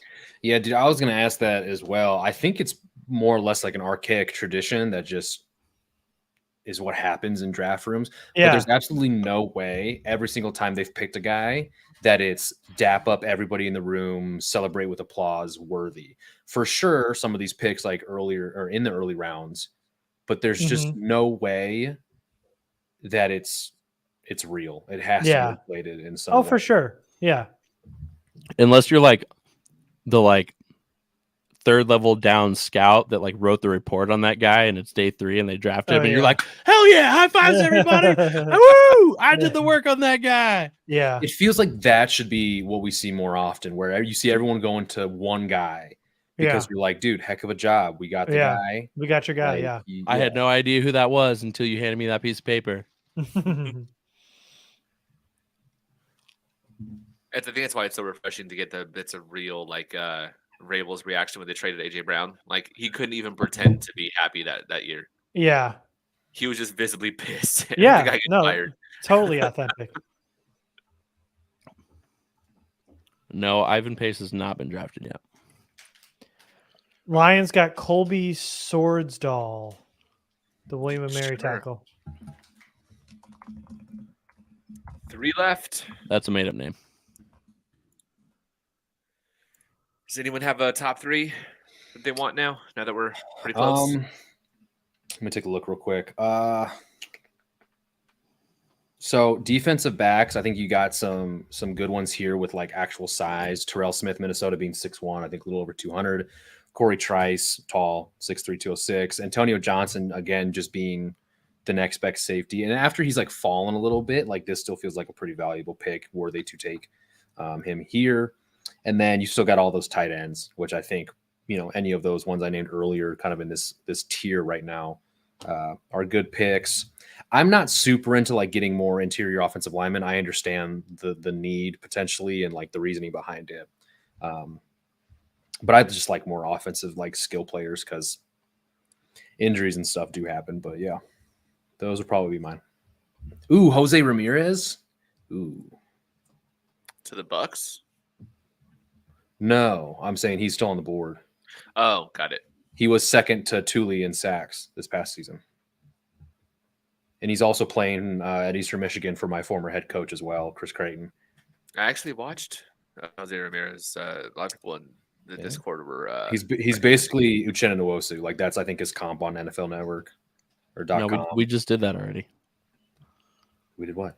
We already drafted a Chen Nwosu. No, well, if you asked a certain person in the Facebook fan group, we just drafted Junior Seau. So. Oh, Jeez. Interesting. Yeah, I read this guy reminds me of Junior, and then you close app, shut off your phone, and He reminds throw me it of in the the backyard. uniform Junior wore in college. That's about it. Colby Sorsdale. What in tarnation? Guys, there's going to be so many running backs available in like the 6th and 7th round, unless people just start taking them. That Michigan center is still out there too, and he was getting like a lot of 2nd, 3rd round buzz. And he's working with Duke this offseason. So you know he's got probably a decent floor. You're muted if you're talking, Garrett. Cool. You guys talking about Olawatimi or Yes. whatever? Yeah. Okay. I'm also surprised that. Servassier just went. It's early. Oh, okay. Servassier? Who was he Yeah, again? Savase Dennis, the Pitt linebacker. What Man, him going above Ivan Pace is nuts. Oh, I love Ivan Pace too. Mm-hmm. Yeah, Get me that guy too. in here, man. I'm surprised that Maryland tackle's still there too.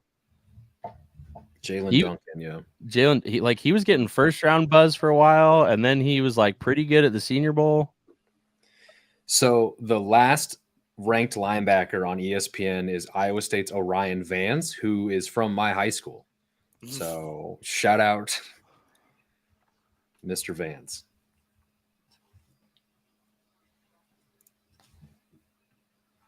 All right, you guys got any more? My top 3. I'm gonna go pretty much the same actually as last round in Kuntz, Antonio Johnson, and Caillou Blue Kelly. Those are my top 3. Okay. Stanley. Oh, you're eating. I will go. I think Christopher Smith, Zach Kuntz, and Luke Whippler are probably like my top 3 talents. Whippler's gone. He is? Didn't he go? Oh no, I'm sorry. My bad. That's on me. God, man, come on. Josh. Oh, there Wyatt, goes Olawatimi. He just went. Or shit. Olawatimi to the Seahawks. One more pick. My bad. Whippler is still on the board. That's lots of good. Do you want to pull up your feed then? Since we're one pick Me? away? Yeah. It's been bad luck. Do we really want to do that? We didn't have a feed last. I mean, it was less of a cool reaction last time because I just watched Twitter and then I was like, all right, I know the pick. Okay. All right.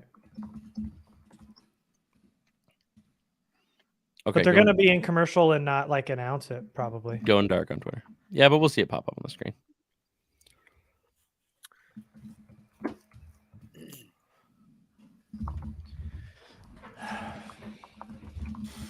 Lots of good interior defensive linemen still left. Yeah. Yeah. So I think for me, probably not in really any real order. I'd say Corey Trice.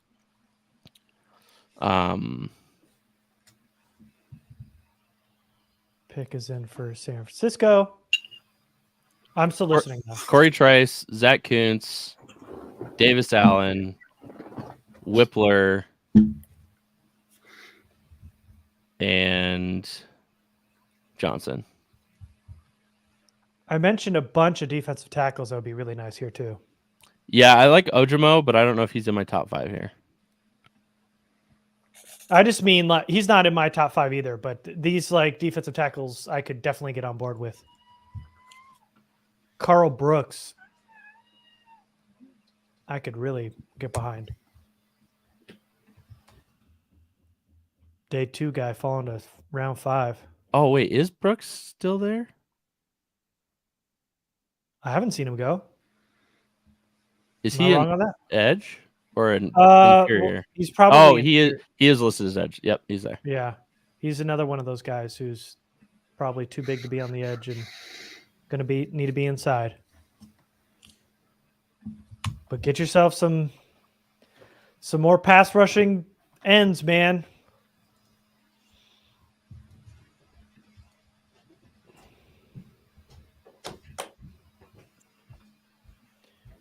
Do.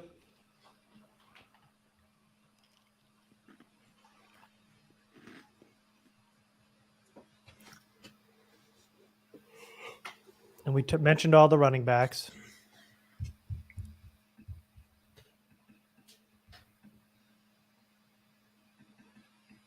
Just looking at my list here. Eli Ricks. Surprising he's still there.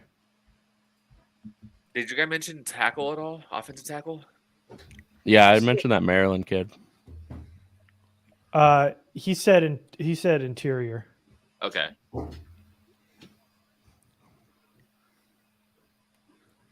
They select. In the 2023 NFL Draft, the San Francisco 49ers select Darren Luther, DB, South Alabama. No idea who that is, and your mic's peaking. I don't want to listen to it. Cool. Well, didn't take a single one of our guys in the last like 7 to 10 picks. Which means the Chargers won't either. No. All right, come on, boys. It's Here the we yearly go. tradition where there was like 4 dudes that I named as my top guys in the third or in the fourth that are all still here in the fifth. Love when this happens.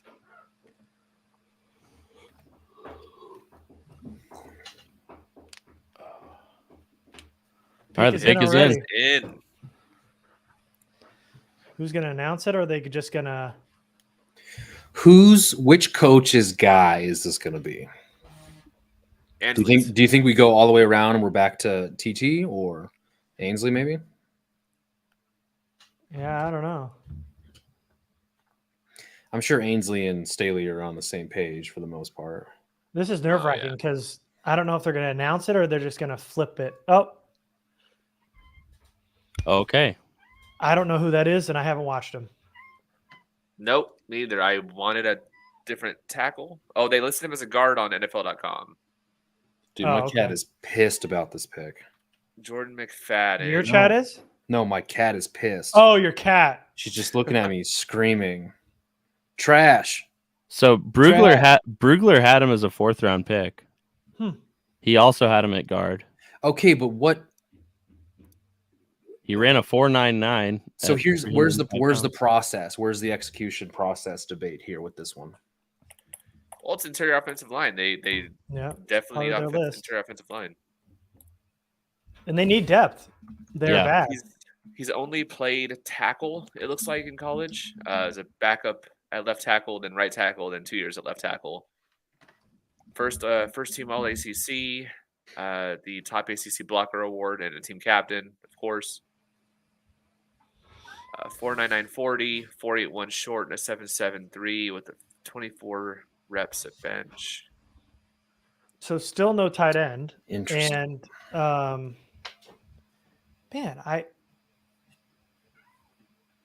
there's no way they're punting on tight end, are they?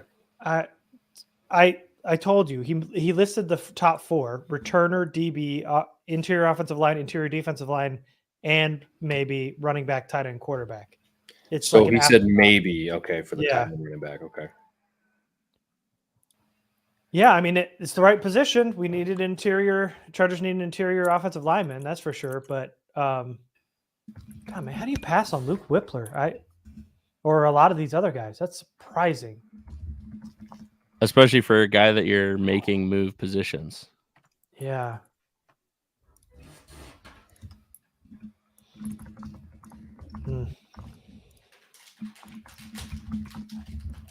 Well, I haven't watched them, so I don't have an opinion, and I don't. No, same. So I'm not gonna knock this pick quite yet because I haven't watched them, but I will say that there's a lot of good interior guys still left on my board of guys I did watch.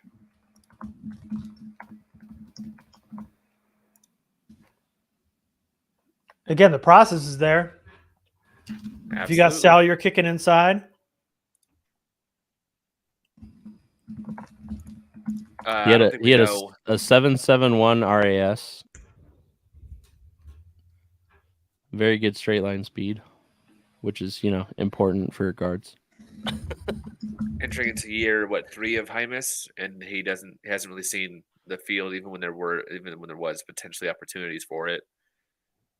Not sure if this says anything about how they feel about him, but interior offensive line depth was something they had clearly looked at. I know you've talked about that several times from your guy, and that part absolutely makes sense. Kind of figured they would go with interior offensive line at some point.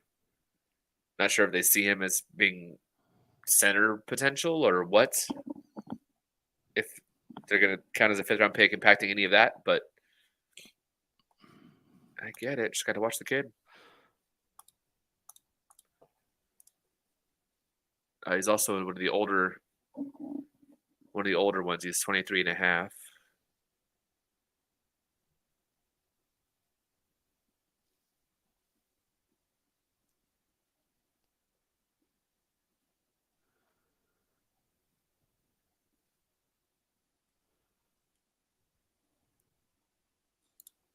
I'm gonna start watching him now. Did he play left tackle? Yeah, it looks. Yeah, the last 2 years he was left tackle. Yeah. Brandon Thorne apparently Oh. called him a UDFA. Oh, damn. He does move well in space. Like I've seen a couple clips already of him getting to the 2nd and 3rd level really easily. I'm starting this North NC State game. It's crazy that he played left tackle at Clemson at 6'2" and change.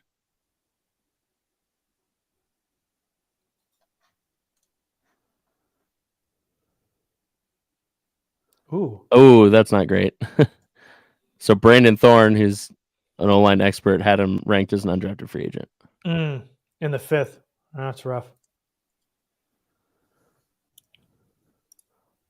I'm gonna cut this. Caillou Blue Kelly right afterwards to the Ravens.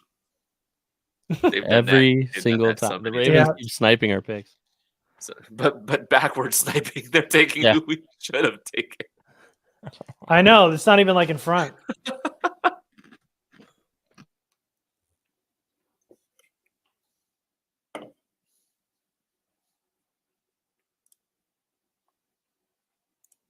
Okay, that's more for tonight. Duke Wait. Manyweather likes him. That's good.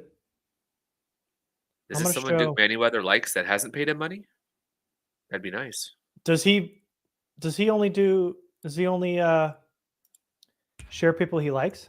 No, he just really, really, really, really builds up people that has paid him money.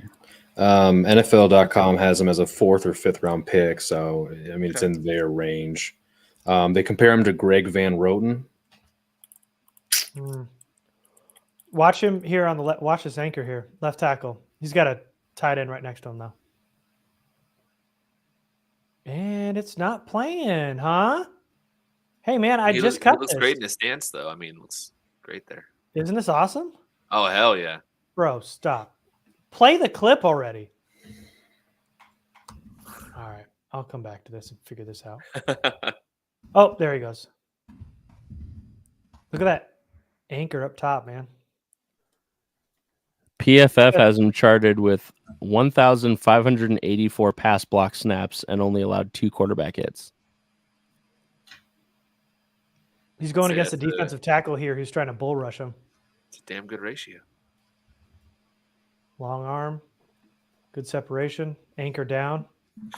Even his body good, does man. look like he looks like a guard for sure. Yeah. Oh, yeah. He instantly looks like a guard. Yeah. Good. That wide stance. He has the 3rd most snaps of any offensive lineman in Clemson history. Jesus. Experience. Experience.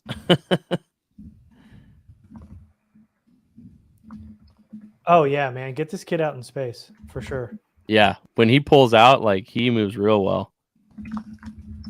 And he targets guys well too. Like he's not like those guys that move well and then just completely whiff. I keep seeing him like make really good angles to make blocks.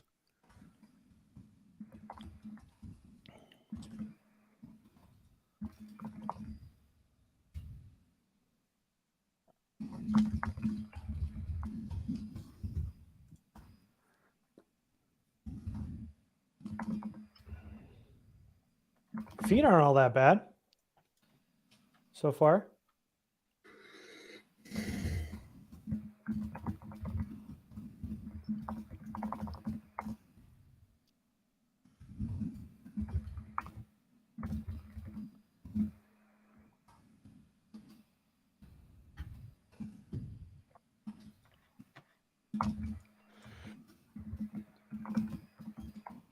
Who's oh, it's got to be Mike writing, right? Yeah. I just Mike, your next purchase needs to be a shock mount for your microphone. I have a mount and everything. It's on my desk. It's just my desk is in a room without a TV, so Oh, I'm the only one here who can't sit at their desk and watch the draft and then do this. I'm literally at a table I pulled across my living room to put in front of the TV so I could set this up correctly. oh no.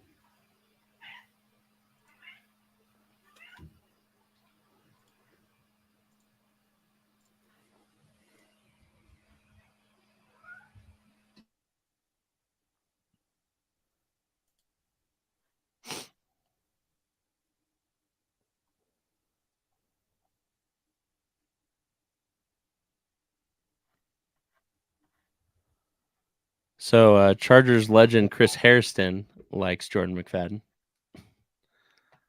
It's because he went to Clemson. Yeah.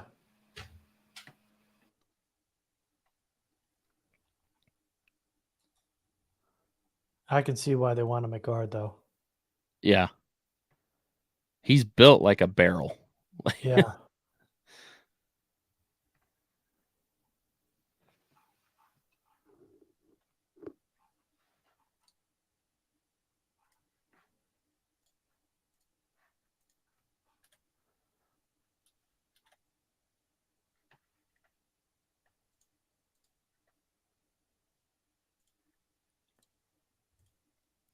Man, if he was more consistent with his footwork, I mean, the size, he's not going to be able to do it, but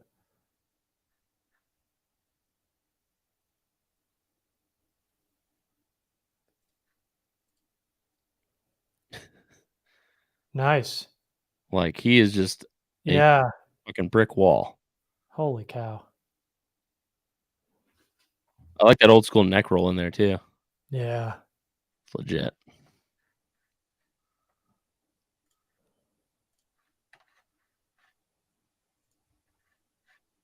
Okay. Oh, Antonio Johnson just went to the Jags. Oh, he did? Yep. Let me take his name off the board. Did you say Blue Kelly went? Yep.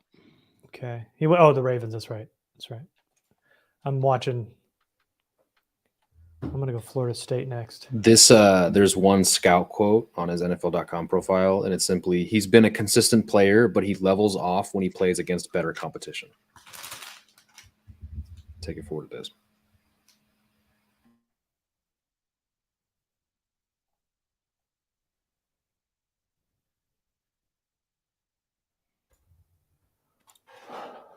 Yeah, I do love they've really been hitting all their shortcomings as far as places they struggled with last season when guys went out. Yeah, really they're hitting plugging a lot of holes. lot of depth pieces, and with the higher picks potential to rotate into starting roles in the future. It's every pick they're hitting, although maybe a different player than I would have at least initially preferred before watching some of these guys. Oh, man. A Interesting lot of run. sense, man. A lot of sense. Blue Kelly goes. The Cal safety, Daniel Scott, goes. Wicks, that Virginia wide receiver, some people love. Of course, went to Green Bay, who's now finally getting their quarterback weapons.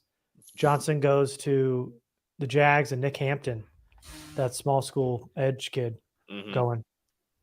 Some interesting names there. Wow, this is crazy. Are you watching him? No, so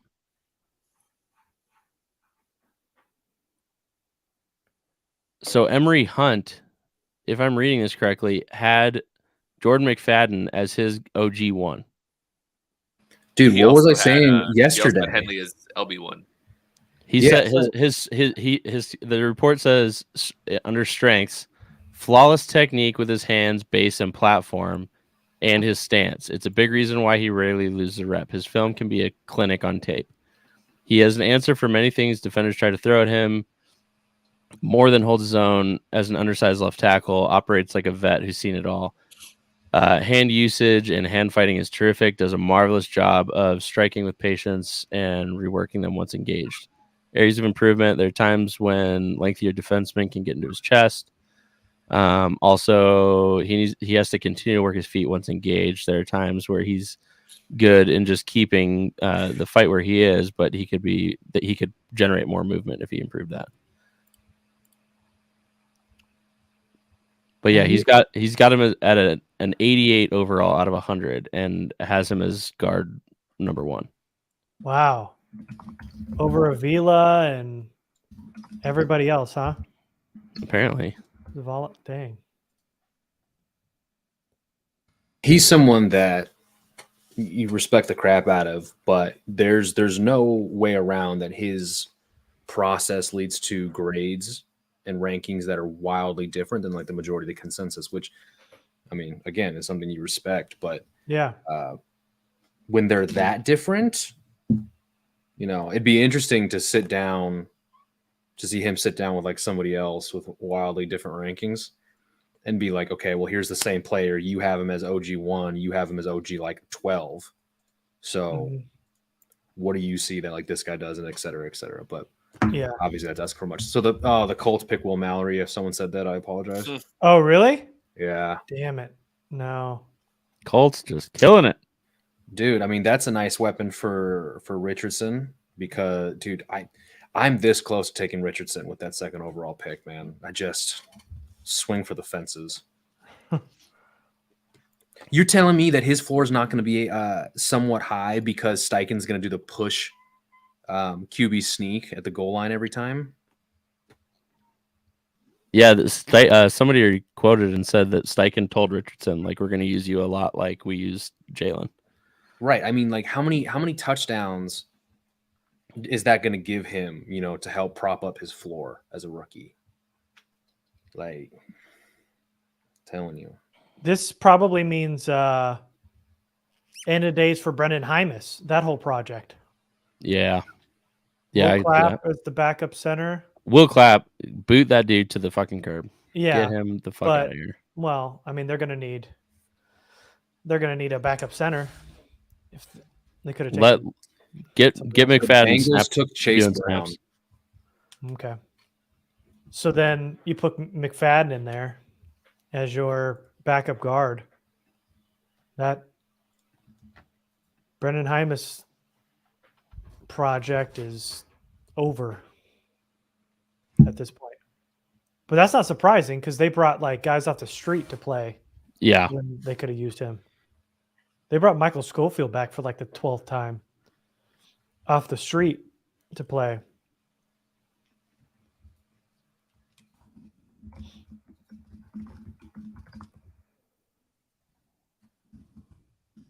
Oh, yeah. So he's 23 years old, 39 career starts, all at tackle, both left and right tackle.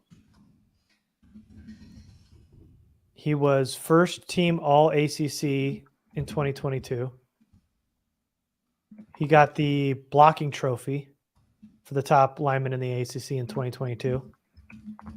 Recorded the third most snaps of any offensive lineman in Clemson football history. Did we already say that? Yeah. Wild. Dude, the Chargers love a lengthy resume. Mm-hmm. They love this stuff. 3-time ACC honor roll selection. Another thing they like a lot. Wicked smart. Uh-huh. My boy's wicked smart. Boy's wicked smart. How you like them apples? He got his degree in sociology. Oh my gosh, the Vikings took a quarterback. Which one? BYU's Jaron Hall.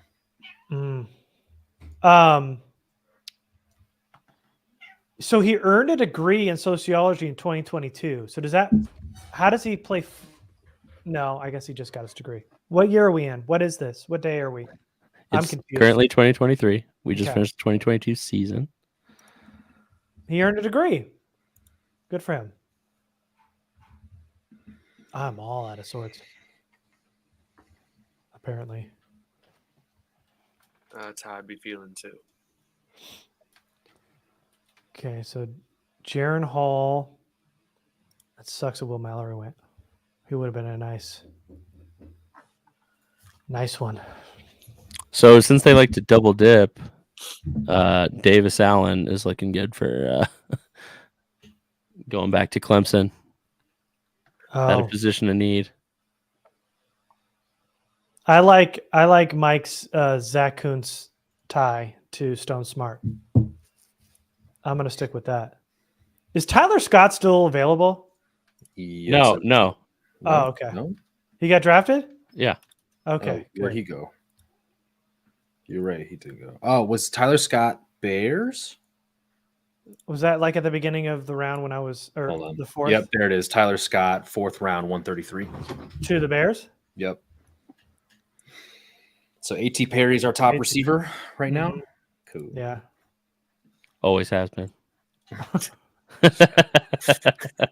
Always has been.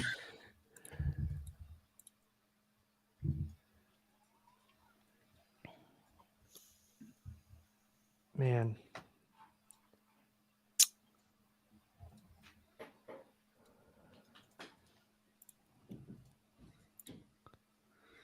Gerard Clark still there. Chris Smith. Dude, that just boggles my mind. The boys are in town. Nice. So what made Denzel I love Henley, man. Perryman- I already love Henley. Okay. Sorry, go ahead.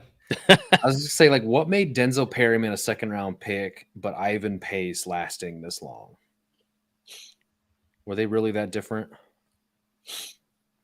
I I could be very well. think Perryman had like 15 pounds on him. They were And both like 230 something, weren't they? I thought Perryman was closer to 245 when he came out. I mean, that'd be such a box of a person. Have you seen Denzel Perryman? he was a box. True, he was. Terrell Smith went to the Bears, the corner. From Minnesota, yeah. McFadden 771 RAS. Cool. Well, yeah, like you guys said, Duke likes I was surprised to see that he was only 6'2", playing out at tackle, but Yeah, that's crazy. But he has like disproportionately long arms. He has like 33.5-inch arms. cool.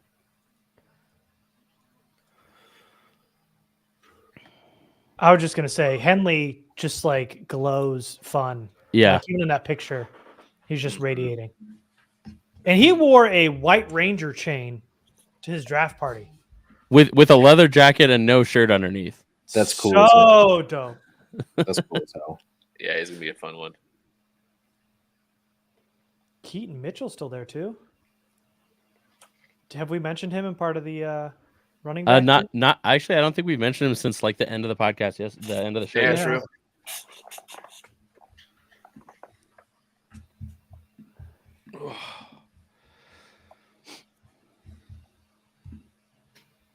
Just going Yeah, through my list. I am shocked that like I like Savasi Dennis, but that's still crazy to me that he went that early. Oh yeah. Oh, and that's another team doubling up. Be right- Because that's the Bucks. Oh god. The Bucks took Cansey too, so they went 2 pit defenders. People just taking teammates.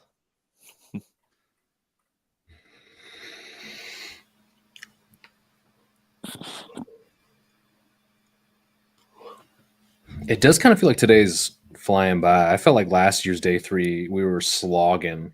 Yeah, we're moving quick, But to be honest, there is the UDFA period. which is Oh always yeah, fun. there is. Yeah, but that's fun. I gotta make that tracker soon. I also might need a bite to eat, man. What is it? 2 o'clock already here? Woof.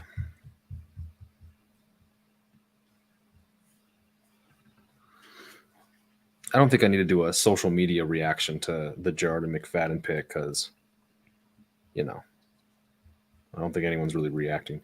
Well, maybe I should. Yeah. Throw in that Emery Hunt having him as guard 1. Yeah, I just. And then, and you should do Chris Hairston too, since he was a former Charger. Yeah, I just remember that actually people did have things to say about that. Well, yeah, and then Duke said he was a versatile Yeah, player. Duke said he's versatile. All right, you guys. Twisted my. Do the damn thing.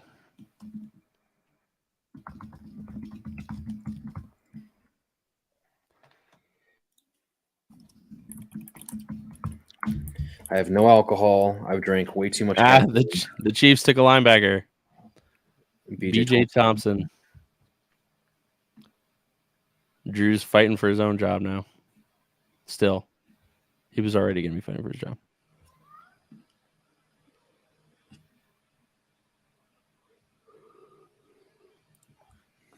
They took BJ. Okay, sure. When you have a chance to take an edge who's that old, who got absolutely demolished against a 250-pound right tackle who was 19, you got to do it. You got to do it. Dude, he had some atrocious tape. BJ Thompson would not have touched with a 10-foot pole. Absolutely not. Not at that age, especially. That old, that slight, with that bad a tape. Why?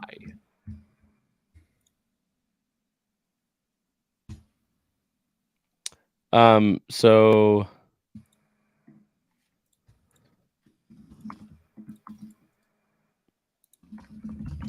we didn't actually give grades for this last one, and it's hard to give grades, mostly because none of us have really watched him yet. But let's give like this comment says, let's give kind of like what's your overall draft grade at so far? Oh, I'm still in the B range. Every single position that they've addressed has been a big need, both now and into the future. After going back and watching Tuli, I'm definitely a fan of his, and can see the direction they were going in. Watching a little bit of Henley, I still need to watch more. I definitely see the upside and the flashes there too. And if there's that big special teams value, even better. That's at least the immediate impact. Davis is going to be fun, and having that kind of returnability is a huge add. And I haven't seen anything with McFadden except for that one thing that Garrett put on screen there. So I don't really have a comment on that, but interior offensive line, huge need, especially since we don't know what they have or don't have in Hymus. And outside of that, it was Weaver and Zach Bailey, I think. So, yeah, I'm in the B tier. First 2 picks, at least, I think we're going to have a lot of impact immediately. Yeah, I think for me, like, if you look at the process of what they're trying to do, like the positions they've addressed, the holes they've filled, I think that's like that part of it's like a B+ for me. And then the value kind of drags it down to like a B-. Like I feel like they've hurt the grade a little bit with the value of where they've taken some of these guys. But I understand the thought process behind all of them, and the first 4 picks so far should all play pretty significant snaps this season.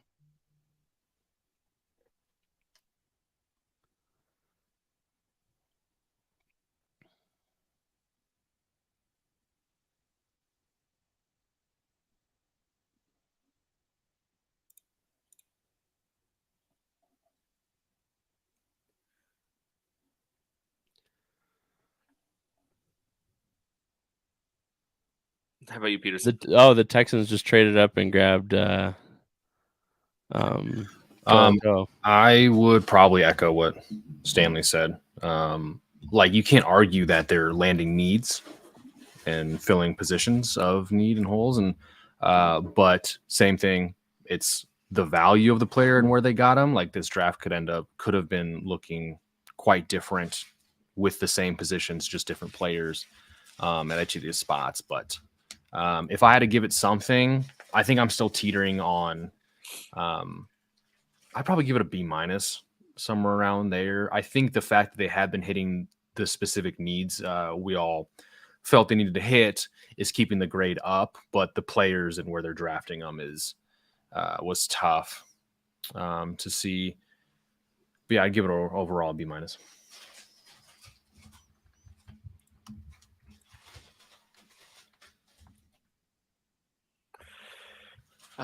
Nathan Rivera in the chat, is Kuhn's going to go undrafted? Seems like the league is super low on him. There's still 2 rounds with a lot of picks to go, but he's definitely fallen further than I had expected him to fall. Yeah, there's 91 picks left.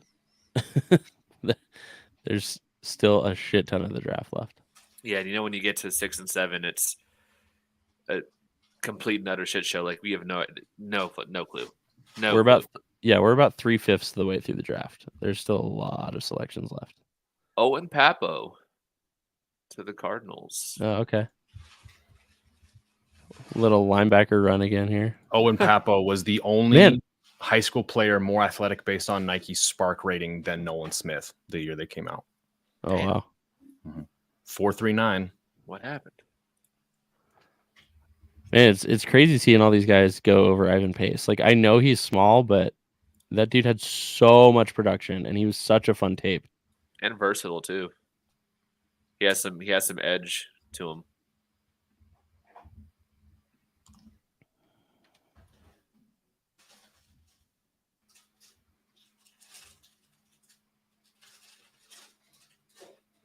So I will say one thing about Emery's stuff is that what I've noticed is he watches like 3 games and then does his whole report off 3 games, which you can only watch so many games, obviously, if you're watching every single player. But I just find it interesting because you as like the evaluator should know that like I wouldn't feel comfortable ever giving a final grade on a player without watching 5, 6, 7, like as almost like a whole year of film if possible on a player. But because did he just ball out against Florida State, South Carolina, and Miami this past season?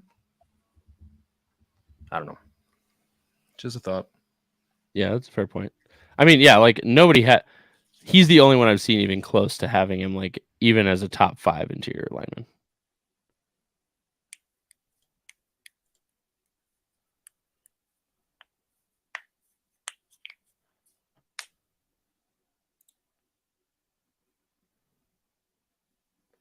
There is a linebacker named Bumper Pool.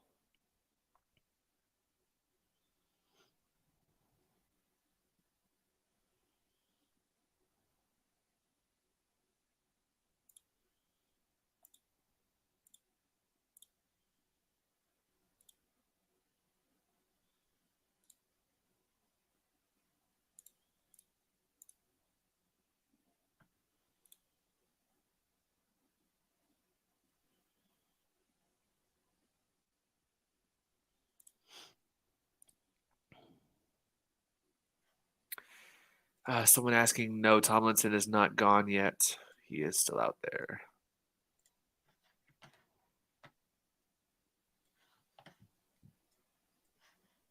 And I am actually surprised they haven't addressed the corner or DB at all. So potential.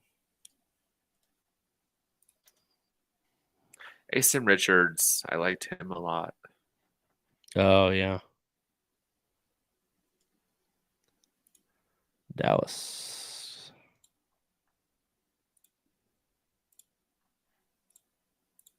Where did I put Dallas?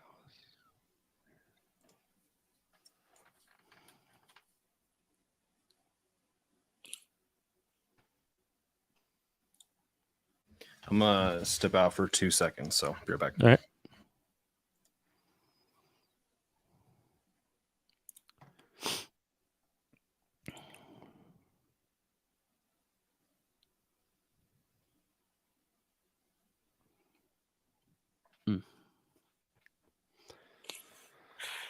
Almost into the 6th round.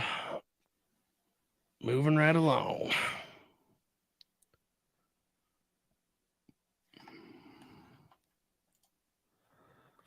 Yeah, it's a good discussion in the draft channel there, talking about it's not great getting a 7th rounder in the 4th. It's a 7th based off of what some people's projections are. So to say that it's a 7th rounder is what it is. They obviously were big on him, and he fills an absolute need on this team. So I'm not gonna.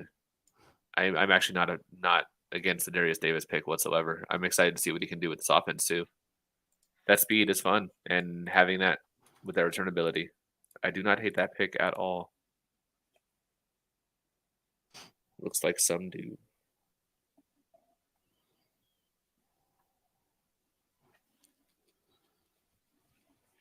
Jeez, Raiders traded again.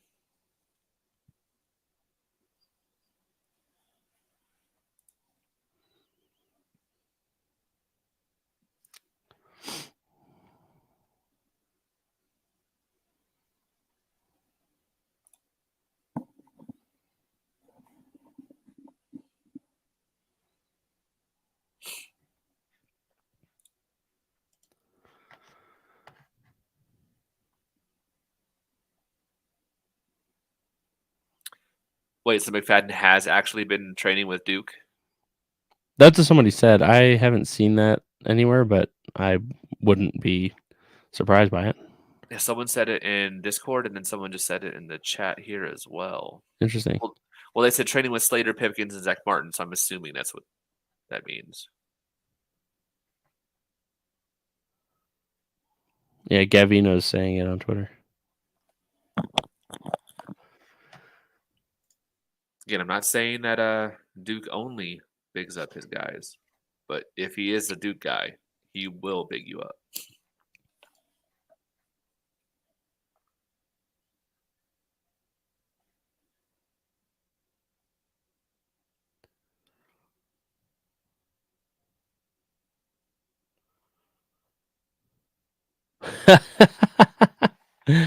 Lindsay Theory just tweeted that new Chargers offensive lineman Jordan McFadden says he's familiar with Justin Herbert and Mike Williams because of playing Madden. Okay. All right. A little random tangent. Lindsay Theory yesterday really got under Telesco's skin off the jump, and I think that kind of is what maybe set the tone for the rest of his interview a little bit. She asked him about the Kenneth Murray situation 5 times in a row, and each of the first 3, Telesco just said it's only going to be Justin, and she said, "No, so you're not going to." Go ahead. The Raiders just took Christopher Smith. Oh shit! That's who they traded up for. Yeah. But no, I think that his answers, he kept saying, "No, we're only doing Justin," and then she said, "So you're declining to do that?" He says, "It's just going to be Justin." Did it almost the exact same thing again, and then she asked one more time, and he said, "It's more of a cap kind of thing." Well, we're really happy with what Murray's doing back there, and he's really. We'll see what happens in the future, and it's just. I think it really kind of set it off. So like actually hearing the tone in which she was asking and the tone in which she answered several times, it was pretty clear that they got under his skin off the jump. So I know people were saying that, kind of connecting that along with the rogue statement, like, "Oh, Telesco hates this," and I think it was more Lindsay Theory kind of got him on the wrong foot right from the start of the interview. Yeah, I'm back. Something I was just thinking about is, don't you think now we're heading to 6-7, round 6-7, 5's about to wrap up? Yeah. Don't you think that at this point, Chargers have 2 more picks, unless something happens and they trade up, that now, because of not addressing free safety, that the odds of getting John Johnson at this point are like... Oh, that yeah, I mentioned that at like almost at the jump today, that like basically at this point, like it's John Johnson, come on down. Yeah. Because even if you got, I mean, I know Christopher Smith just went, I saw that, but even if you would have got like a high-end safety there, I mean, would they have been able to contribute what John Johnson could right away? Especially in in Staley's like complicated scheme, like safety is a position where like you either need to be a complete genius or have time in his scheme, which Johnson does. Mm-hmm. Oh shit! Oh, Craig Hey, in the building. A wild Yo. Craig appears. how you Yeah. feeling today, man? How was the night? Night was good. There you go. Little tired, but I'll make it. Well, good. How's the How's party it going? feel to have your last day at 39? I'm trying not to think of it that way, Garrett. I appreciate you reminding You know, me. tomorrow's your birthday and you're gonna be 40. So today This would is be your true. last. I had forgotten all about it. Actually, was But- confused about why I was here in the first place. You know, all right. In all seriousness, talk us through because you were there for Tuli, right? Did you see Tuli get drafted? No, that was today, right? No, that was yesterday. yesterday. Yeah, Sorry, yesterday. second round. Yeah, I was there for that. But you weren't there for Henley. What is your take on Henley? How do you feel about the pick and so on? So honestly, overall, this feels a whole lot like I think it's been mentioned before. When you're looking at the process versus the execution, the picks at the positions make sense, but the players don't necessarily. So say for Henley, for instance, and Baltimore probably is in the real debt of gratitude to the Chargers at this point. Because I don't know what the hell is going on, but Henley, I understand what he does. He kind of sort of replaces some of what Tranquil did. He's actually probably a better blitzer than Tranquil was, or will be a better blitzer. That was kind of one of his things in college. So I like that about him. Good at coverage. From what I remember about him on film, the tackling was kind of hit or miss a little bit. I mean, when he got to guys, he typically got them on the ground, but sometimes he took some really poor angles. He would overrun plays. Mm-hmm. I think where they took him, from what I understand, the projections were that he should go in that range. I'm pretty sure I had him ranked a little bit lower than that. I think I had like maybe a 4th round grade. Yeah, on him. we all did. Yeah, me, you, and Jamie. Okay. Did. Yeah. So, I mean, you know, as far as the experts are concerned, then that's not really a reach. I just think, I don't know, man.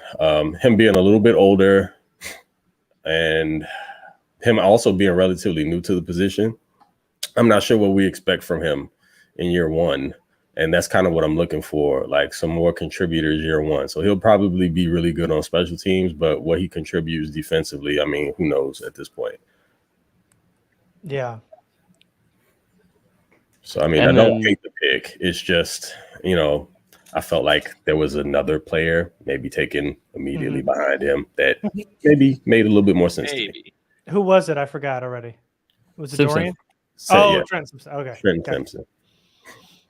Which and which Aaron Craig, I don't know how much you've been keeping up with Garrett's Nuggets in the Discord and stuff, but apparently it was like Simpson was the highest rated linebacker on their board. They had decided on linebacker, and Staley was like, Oh yeah, no, Henley's my guy. yeah. So he basically overruled everyone in the room. Yeah, I saw that. So you know, kind of dropped his nuts on the table for his guy. At least that's a bit reassuring. Is they thought thought Simpson should have been the guy. Like he was the highest guy on their board. So if it doesn't pan out for some reason, it's all on the head coach. Oh yeah, he better have a plan for him, man. Yeah. So today's been interesting from what I've seen. I've kind of tried to have my phone connected to me as much as I can, and more of the same. Just guys going, specific guys going where they should, I guess, technically from what the consensus says, I guess, maybe, except for what's Buddy's name for TCU? Can never remember his name. Darius Davis? Darius Davis. Yeah, so apparently TCU is the flavor of the week this year. But yeah, I don't understand that. I get what he brings to special teams. I don't know how much he's going to offer offensively. I mean, he was our 7th round pick in the mock. Yeah, okay, so he brings the speed element there, but if I remember correctly, he didn't test all that great in agilities. No. So And then I kind of went back. I was in my phone while I was out, and I went back and looked at some. Admittedly, I didn't have time to go through like whole game film, so I just looked at some highlight stuff really quickly. And the guy's fast. I just don't think he's very agile. And this is just a me personally thing. Aesthetically, he has this. When he opens up, he really unlocks his speed. He runs very upright and back.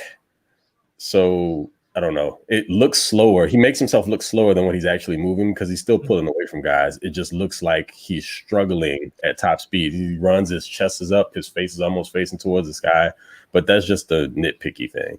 But as a receiver, I mean, I get it. You can probably use him as a gadget guy. I still don't think he fits the bill as what I was looking for. Is more of a twitchy, explosive, short area playmaker. I saw him make some plays in that regard, but it just looks a little bit differently. It's definitely not like what you expect from a guy like a Zay Flowers or something like that. But I mean, if you can get him the ball in open space, he's fast enough. If you can make a guy miss, then you're probably not going to catch him. So I mean, it's in that same vein, but not exactly what I wanted. Yeah. Did you watch the Clemson tackle that they're going to move into guard, McFadden? Clemson? No, not at all. That was the first I'd actually heard his name. Yeah, so that one was funny because so like the rankings on him are all over the place. So Brugler had him as a 4th round grade. Brandon Thorne, who's a big offensive line guy on Twitter, had him as an undrafted free agent, and Emery Hunt had him as guard 1 in this class. Yeah, Hunt's grades have been kind of high on a couple of our guys, right? Yeah. Henley is number 1. Yeah, I like Hunt. I was kind of surprised to see that some of these guys are number 1 for him. Yeah, but you know, I mean, I trust Emery's analysis for the most part. But wow, okay, that's interesting. Yeah, grades are just kind of. I mean, looking at his tape, he does really well in space, and he has a shit ton of experience. He has the 3rd most snaps of any offensive lineman at Clemson ever. Yeah. Okay, so you got experience, which they love. And as a 6'2" left tackle, he had 1,580 something pass blocking snaps and gave up 2 quarterback hits. Never played guard before though. All left tackle and right tackle. Yeah, but he's definitely gonna have to kick inside because of the size concerns. Yeah, for sure.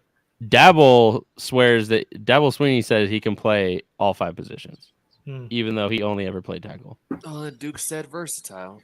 Yeah. Well, I mean, it's the same Salyer mold, the Brennan Hymus mold, undersized tackles that can flip inside. Yeah, when you guys were talking through it just now, I was immediately thinking about Salyer. Yeah. And so they needed it. So they needed the depth. Just punting on tight end or what? Have you heard anything, Garrett? I mentioned earlier. So what he told me was he said returner immediately. So that's what they did. DB, interior offensive line, interior defensive line, and maybe running back, tight end, and quarterback. Maybe. Which probably means if there's somebody there that we like more than the others, we'll probably go that route. But I mean, who's left? Allen. Did Allen go? No, Allen's still there. Kuntz is still there. Kuntz, okay. And they were doing a lot of homework on Allen, right, Garrett? I think you mentioned that. Mm-hmm. Okay. They said Davis Allen's going to go higher than people think, but this seems about his range. Which isn't true anymore because this is about where he was graded. That was during the combine too, so things have obviously changed. But higher than people think because they're going to take him instead of him being a free agent. But exactly. even if he got drafted here in the 6th round, it would make sense. I wouldn't. Even at the end of 5. I'm not going. Oh, that's a reach. This is probably about his range. I think Brugler had him as a 3rd, 4th round fringe guy. Who? Allen. He was a 3rd, 4th. Right? Yeah, 3rd, 4th. I mean, I want them to go tackle, but man, I keep looking at this defensive tackle group still available, and some of these DBs. There's some DBs that are still good. Who do we got? Corey Tomlinson, Eli Ricks. Corey Trice is still there. Oh, Mallory went to the Colts. Yeah, the Colts are having a hell of a draft. Yeah, I was going to say, look at the Colts draft. But for the interior guys, your dude, Gerard Clark, Craig, Jalen Redmond's still there. Keandre Coburn's still there. Moro Ojomo's still there. There's a good cluster of defensive interior dudes. Let's get Mike in here. Here he There's is. still several running backs, if I'm not mistaken, too. So Keaton Mitchell. should they choose to go that route? Yeah, there's your home run hitter at running back. Mm-hmm. Izzy's gone now. Yeah. Deuce Vaughn. I think Still Sean there. Tucker. Is Sean Tucker still there? Or did Wow, he no go one take- drafted Tucker yet? I thought didn't somebody took Tucker. Did they? I must have missed it if they did. No, he's still there. He is? Yeah. Wow. Sheesh. Wow. Wait a minute. Okay. Carl Brooks is still there too. That was the name I meant to say up front. Carl Brooks. Oh, he is out there still? Yep. Dude, get Damn. Man, I'd And love to have apparently the NFL has no problem handing the the Eagles the NFC again next year. I know. Crazy good draft. Yeah, who traded for Swift earlier? I don't know if you saw that or Yeah. not. Yeah. But of course they traded for a Georgia player, right? Man. I mentioned it earlier, Craig, but it just, I don't know about you, but when you were talking, we all kind of echo that sentiment. Like, it feels like Telesco's just been like hitting singles this draft. Like, nothing's pushing this team over the edge. There's all of it's pretty much depth.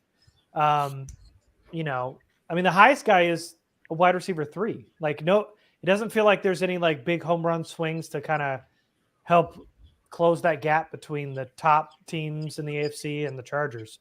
Yeah, Just a none lot of of these picks feel like they're helping to put you over the edge, right? Because do you feel any closer to the Chiefs today than you did before the draft started? No. No, I feel like they plugged holes. Yeah.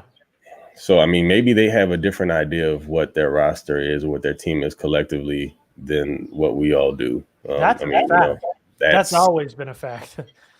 I don't know, man. It just seems like a lot of some of these really questionable picks don't really align with what you've seen. Like, you know, look at how they blew free agency up year before last and the type of players that they went after. So, again, that's why I'm a little confused. I would assume that Staley comes in and now he's looking for a higher quality of player to put on the field. And it just seems like more of the same from some of these picks. It just seems like historically, like, question marks.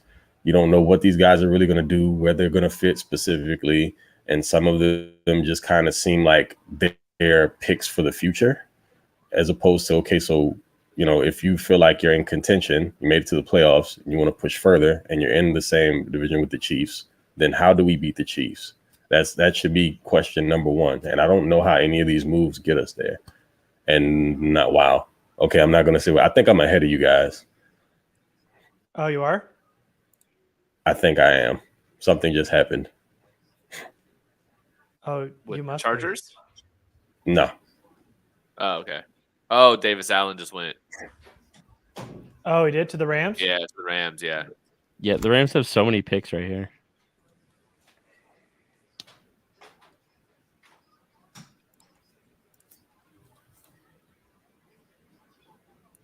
And I like Davis Allen. I really enjoyed his tape.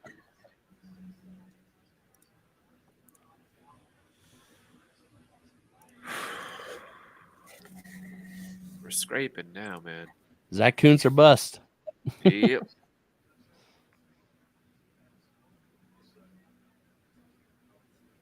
There's always the super high recruit, Jaleel Billingsley, who 2 different colleges said, nah, we're good. There's always that. So weird, man. Like, to have arguably one of the best drafts for tight ends in years and to walk away with nothing. And you need one. You absolutely need one. I mean, we don't know what's going on with Everett after next year. And, I mean, you can't count on Parham to stay on the field. I mean, what are you banking? Stone Smart's the guy?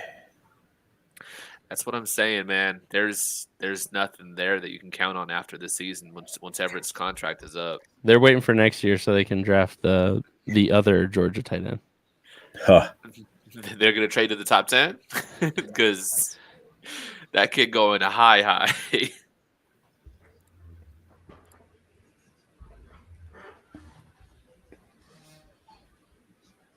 I mean, but then you look at running back, and the only one on the roster next year is Spiller, who they refused to get snaps last season.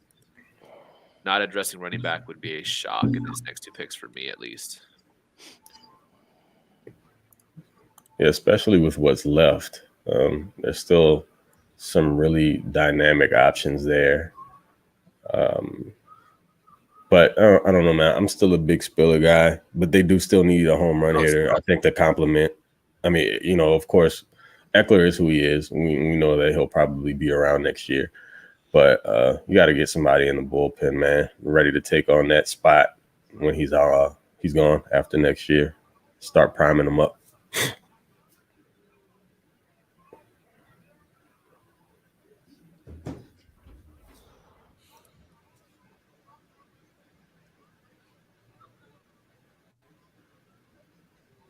And no defensive backs taken yet. Interesting. Not yet. Nope. It's got to be coming. Yeah, DB running back. I think those two. Tight end might just not be addressed. It just feels like such a wasted opportunity. None of us. I don't think any of us could say we expected them to not take a tight end in this draft. I'm not even gonna lie. I keep when I'm thinking about like the future picks, I'm going, like we can expect a corner, tight end, running back possibly, and I'm naming like 4 positions, and they've got 2 picks left, and I'm like, it's not computing. I'm literally like, man, they've got they got all these things that are definitely worth a draft pick, but you've got 2 of 4 or 5 positions we could still name. So I mean, now it's settling in that the chances of getting like Kuntz, one of the good running backs remaining, one of the good corners, whatever, like it's just not happening. Like these guys are probably going to go, or they're just going to be flat out, free agents. But the Chargers don't even get the better free agents following the draft. They do get a lot of like pretty unknown guys. So that's where that Darius Davis pick kind of is baffling because number one, you didn't have to take him there early. And then I believe is Trey Tucker still hovering around out there? So if you wanted somebody who was not somebody draft Trey Tucker. Was he your guy? Did they? The Bears drafted Trey Tucker. In like no. I thought the Bears drafted the other Cincy wide receiver. Scott. Actually, no. Bears got Tyler Scott. Trey Tucker was taken even sooner. Yeah. Really? Earlier. He was taken before Scott. Yeah, I think it was in the 3rd. By the Raiders. Yeah. You serious? Trey Tucker was in the Raiders? Oh, God. I missed that. Ugh. Ugh, indeed.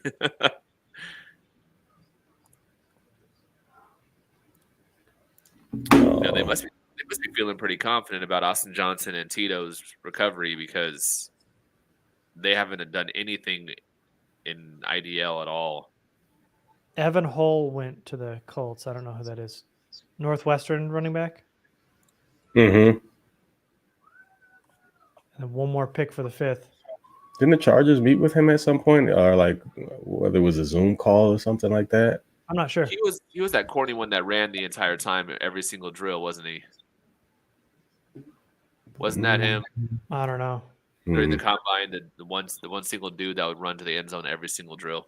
I know who you're talking about. I just didn't remember it being him. Okay, maybe it wasn't.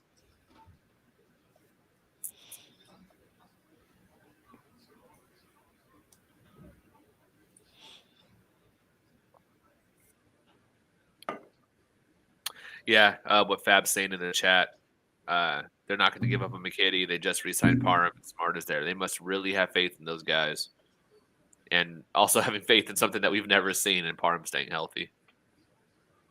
I mean, they brought back Parham for like nothing and for a year, so I don't know that it's a commitment to him. But 2 years, he's a 2-year deal. Still nothing. But he has like an out after the first year, if I'm not mistaken. I mean, it's such small money anyway. Yeah, is what I meant. Oh, that dude that Stanley was always pumping, Puka Nuaku or Nakua. whatever. Nakua. Yeah, Puka Nuka Numu. I was You're not muted. pumping him at all. Dude, yeah, you were. Not even a little bit. I actually said I didn't like him. There was somebody in Discord pumping him, but it definitely wasn't me. We have conflicting reports. Yeah, we really do. And I'm about to fact check this out of you. Stanley, you didn't even mention the name Puka in Discord. What's that about? Yeah, I probably responded to somebody and said, no, pass. Yeah, I was pumping him all the time, so much that I didn't even mention him. He didn't even type his name into Discord once during this entire draft process. Yep, he was my wide receiver one. Silently. Whoops. You know who did? Craig Smith. Excuse me? Oh, you mean one of my aliases? Yeah, one of your aliases. Yeah. There's a couple that I don't even remember. Craig 2.0. Yeah. One of your aliases was the one that pumped it. Craig at home. It's like multiverse Craig. Craig at home. Yeah. Definitely not a Nakua fan. Cool. We're in the 6th now.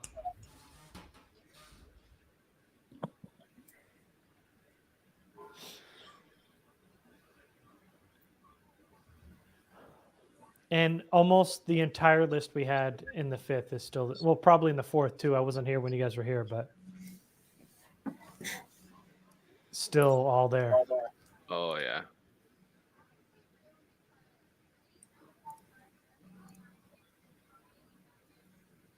Really? Oh, that's great.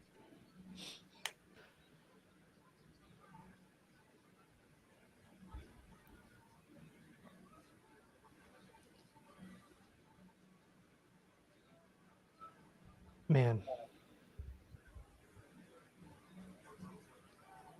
I really hope they don't go like quarterback or something wacky here because they can't afford to with like 4 needs on the board with 2 picks.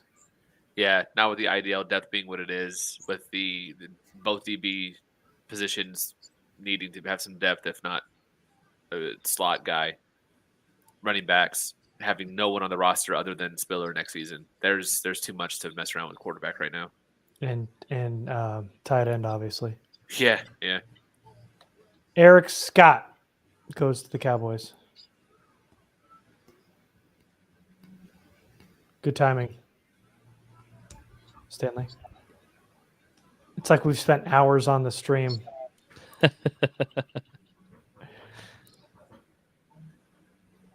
And I really don't know about Whippler and why he. Oh yeah. I guess there were some injury concerns or something because none of that really makes sense.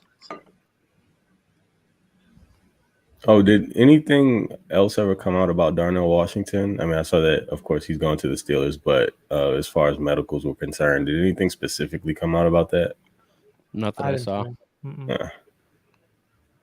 Not that I saw. Not that it would have mattered anyway, because they clearly weren't going to take a tight end. Oof. Eric Scott Jr. at corner ran a 4.72 40-yard dash. Love that. Woof. Deep zone corner only. Just don't move, please.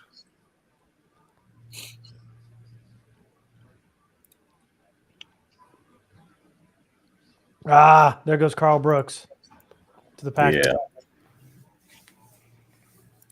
Dang, man.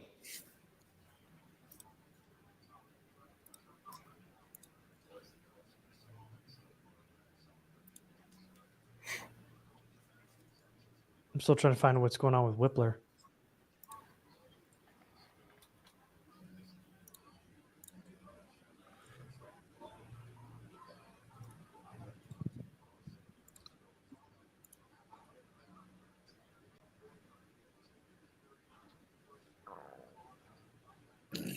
Brugler had a 4th, 5th on him, the 4th rated center.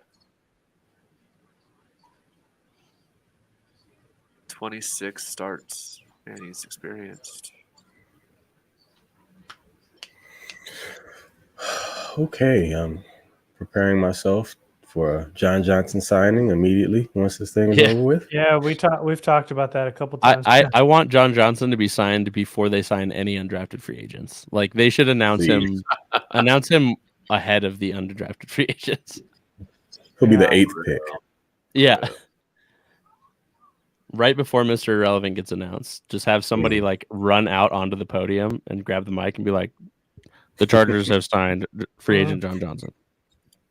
That is all. I don't see anything on any issues with Whippler. The only thing I saw was that he has slightly short arms. But that's it.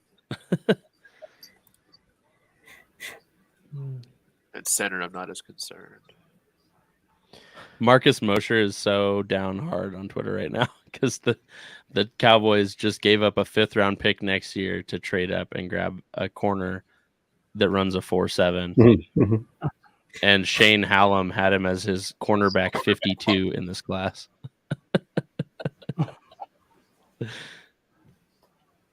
Damn, could you imagine watching 52 corner? Or probably more, because I would have assumed that that tweet would have been, I had him as my last ranked quarter, CB 52, but he's like, no, I had him as CB 52 in this class.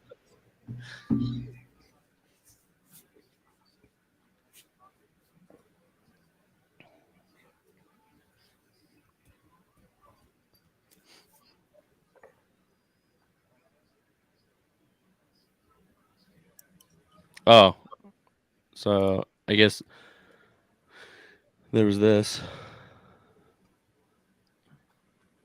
Oh, wow. So that's interesting.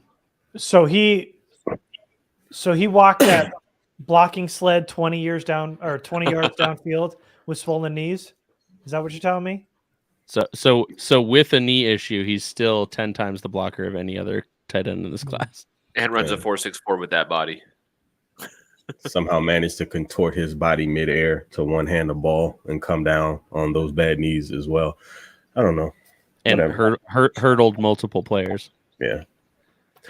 I mean, at that height and that size, I could understand your knee joints being an issue down the line. I mean, just asking for it being that big of a human being at that height. But, I don't care. I mean, especially when it got to where he fell to, like that's just a no-brainer at that point, man.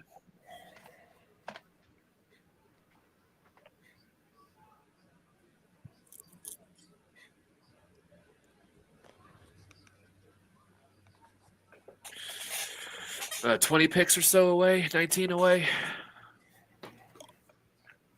Who's gonna pull the trigger on Kuntz? With as much as they've met with Kuntz, you'd think they would have already done that. Cottrell Clark went to the Cardinals. Keytrell, the Louisville corner.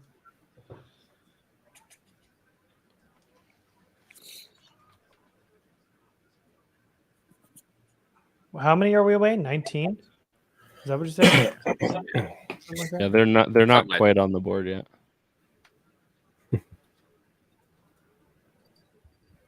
It's a long way to go. A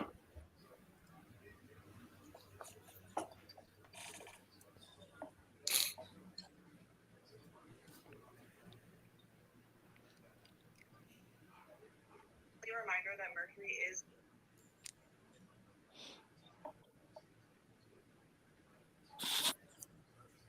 Oh, quick story. While we got some downtime, I was Yeah. at the bar and a guy walks up. He sees me with my Charger stuff on. He's like, I wish I could say you picked a good team, but I have some really hard feelings towards them. And I was like, what's going on, man? He's like, I'm from San My Diego. name's Eric Weddle. No. He's like, yeah, I'm from San Diego. I'm like, okay, dude, I get it. I mean, I don't have those ties. I'm not an LA or San Diego guy. He's like, yeah, And he puts his head down. He looks at his drink. He looks back up, and a single tear falls from his eye. Oh no! It was so awkward because I didn't know what to do at that point. Like, should I console him or should I tell him stop being a little biggity bitch? And it was just kind of like, I just looked at him like, yeah, dude, I know it sucks, man. You know, hometown team. And I'm thinking to myself once again, it's like, bro, that was like 6 years ago. What are we doing? Unless there's some sort of like childhood tie there. I don't know. I don't want to. I don't want to judge him. Yeah, But I was not expecting that. That was so awkward. I live for awkward situations. I typically I make the most of them, but in that situation, I just kind of had to stay even keel about it. You know, I wasn't about to give him a hug or anything, but still in all, I was not expecting that. Not at all. No awkward pat, nothing like that. Nah, personal space, man. I think COVID's still a thing. So the first player that NFL.com has no grade or picture on just went in Josh Hayes. I'm going to show you a video. Nothing. Did you guys see the video of Henley and Tuli meeting? No. Oh, this is pretty good. All right. So this is their first interaction. All right, here we go.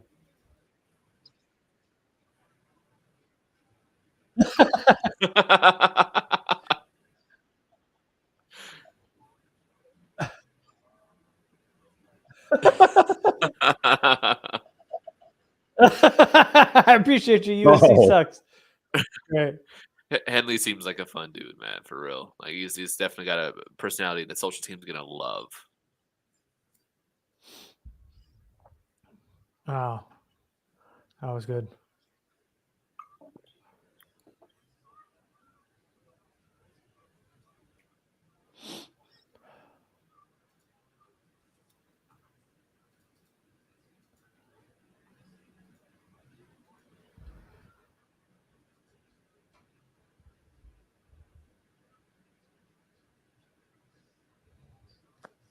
Ooh, Charger berries. Line of the day so far. Vetman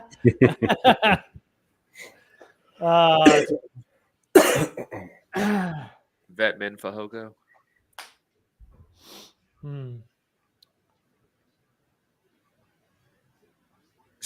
NFL.com didn't even have height, weight, or nothing on Josh Hayes. They had not considered him a real person.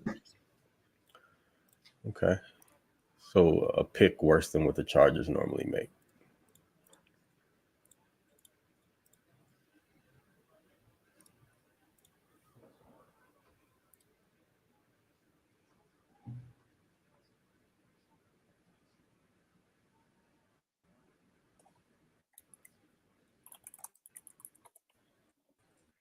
In fact, he was Jesus.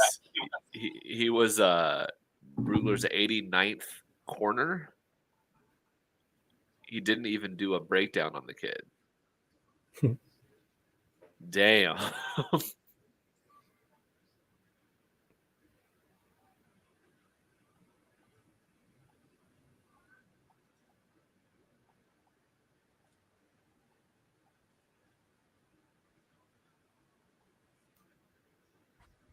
Oh man.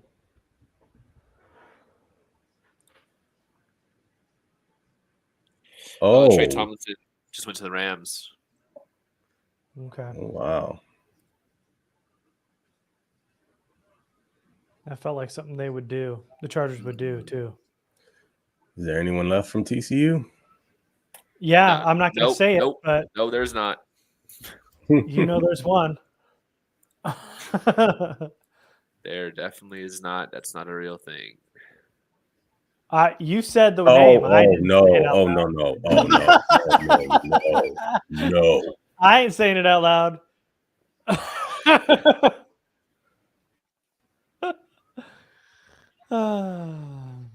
You want to really spoil your first rounders experience like that? Both wide receivers would be like, nah, not again. Yeah. Not more of this.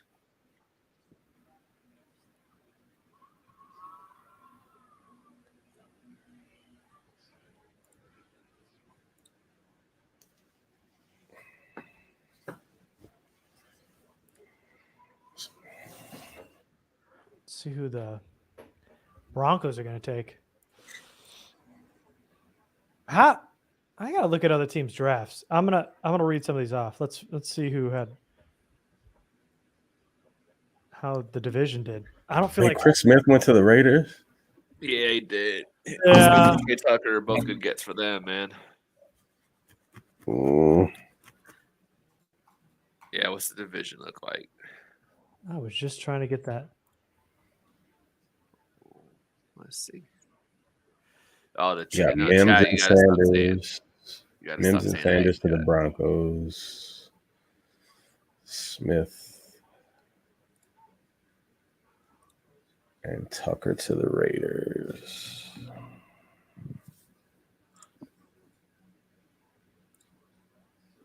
So the Broncos got Marvin Mims, Drew Sanders, Riley Moss.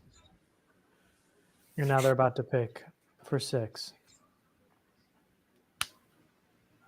That's all just whatever.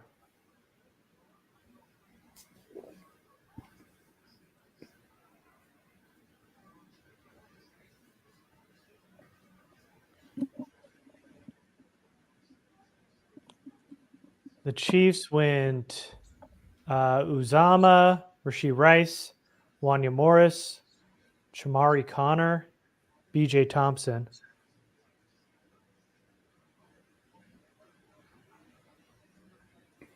Did you guys already read off the Raiders or no? You guys just did it in your head? I'd said Tucker and Chris Smith. I was just kind of thinking out loud. Oh. Okay, I was a big fan of Anaduke Uzoma, but in the first, yeah. I'm not too. So Raiders went Tyree Wilson, Michael Mayer, Byron Young, the defensive tackle, Trey Tucker, Jacorian Bennett, Aiden O'Connell, and Chris Smith. That's not too bad. It's pretty solid. I mean, Tyree, the Tyree pick is, that's the one. but to get Mayer in the second is pretty nice. Trey Tucker, Chris Smith, Bennett, all real good value. Though I don't know about Trey Tucker in the third. No, that was way too early. Yeah. I mean, I think I had him graded with I think it was a high third round. That's just the way he graded out for me. I wouldn't have taken him in the third round, though.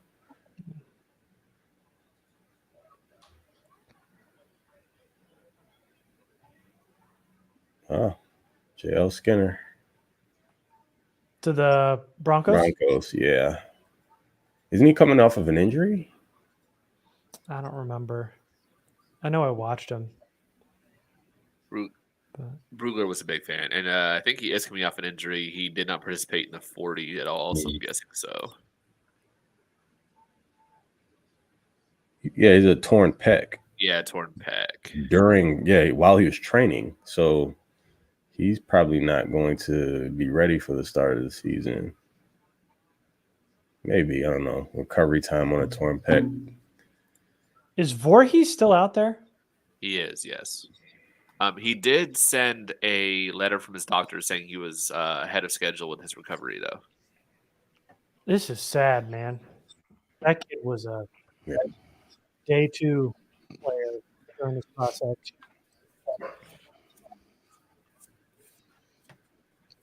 Feel bad for him. Well, at this point, why not take him? Because they got other needs. Interior defensive line, tight end. I agree with that. DB, running back.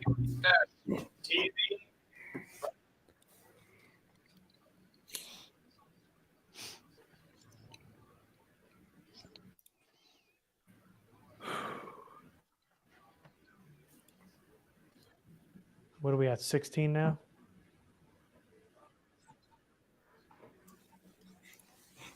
Until the pick, yeah. Jets pick is in.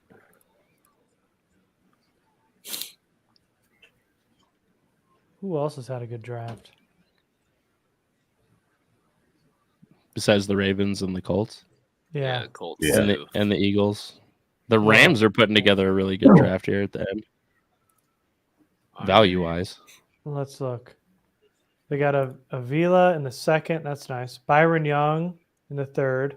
Colby Turner. Stenson Bennett. Nick Hampton. Warren McClendon Jr. Davis Allen. Puka. Stanley's boy, Puka. And then Hodges Tollison.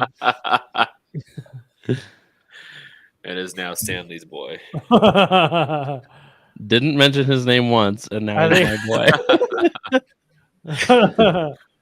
That's The good. Jets are just being selfish, man. They are. I didn't know they drafted Banacanda. Yeah. That's where he went. Yeah. Zaire Wow. Barnes. Dude, it was so funny watching all of the fantasy people on Twitter just like crying that they took Avocanda. They're like, no, he's buried now. Like, that's such a bad spot for him. Oh, with the Jets, Yeah. Brees Hall, Carter. Especially anybody who like drafted early, like that pick is just that's ruined now. Avocanda's value is destroyed. The Bengals, what did they do? Miles Murphy, DJ Turner, Jordan Battle, Charlie Jones, and Chase Brown. Oh yeah, Charlie went Charlie to Cincy, Jones right? Yeah. Charlie Jones will be able to continue to beat up on Joey Porter Jr. then, like he did last year, since he went to the Steelers.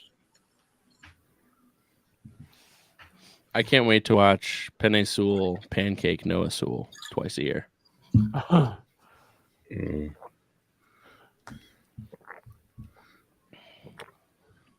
Oh, there's some defensive tackle depth.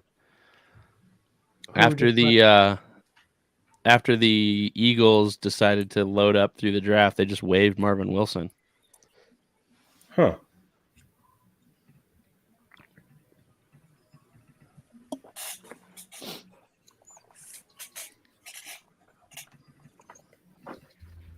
Dude, if you mix up the Lions draft, it's not too bad. If you put Brian Branch in the first, Jamari Gibbs in the second, Jack Campbell in the third, or Sam Laporta in the third, Jack Campbell in the fourth, Hendon Hooker in the fifth, Broderick Martin in the, well, he was in the third. It's not bad. That's pretty freaking good, actually. Like if Yeah, you would have, they got a lot of good players. yeah, if you would have done that in a different order, you would have really almost backwards, to be honest with you. That first round positional value, man. Running back and Wait, off-ball Parker Washington linebacker ran in a the first. 4.9? Who did? Parker Washington ran a 4.9? Hmm. Is that accurate? I don't know. Isn't he like thick as hell for a wide He's receiver? 5'10", 204. You really just drafted a 4.9 wide receiver? Brugler's The Beast has him as a did not participate under the 40 time. He may as Oh, well wow. not have. Well, ESPN has him as a 4.9 too. I'm sorry, this is NFL Network.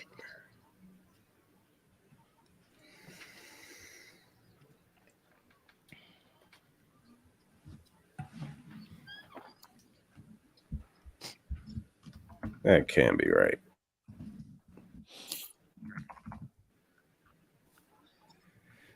One pick from being on the screen for me. Almost.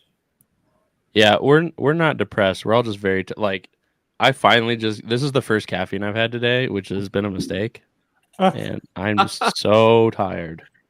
Yeah, I actually might need to grab myself an energy drink. But no, I even said when we first joined on today, was watching tape on the stream channel on Discord last night with some people, and Oh, you did?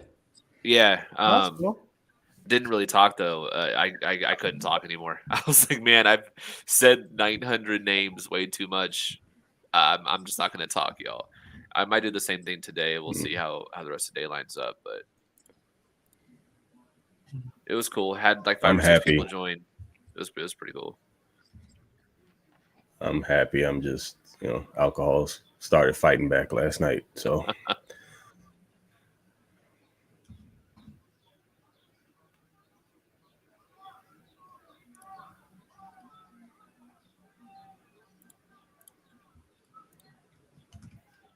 Corey Trice is still out there too, isn't he? Yes, sir. Indeed. Eli Ricks. Carl Dude, Brooks playing, you know what I right? just realized? What's up? Yes. Didn't the Rams draft Avila Yes. Yes. and they just drafted Tomlinson? Correct. Yes. TCU guys. No. Chargers drafted Yeah. 2 TCU guys. So That's 4 4 TCU, TCU guys guys in to LA. LA teams. Texas to LA, huh? Oh, they,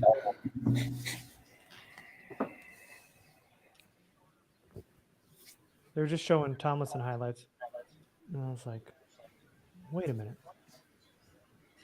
wait. So did the Titans just take that Maryland left tackle? Duncan, yeah. Is that where they're showing this tape? Okay.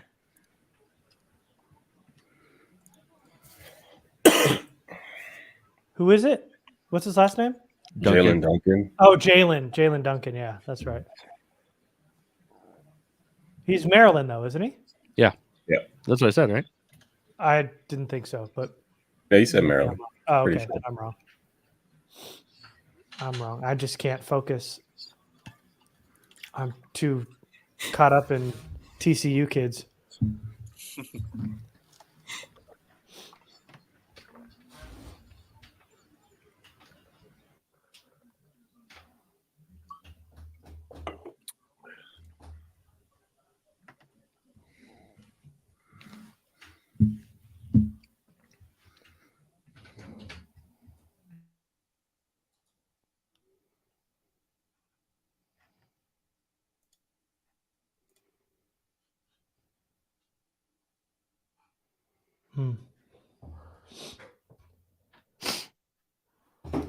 Hey, the Chargers are on the banner.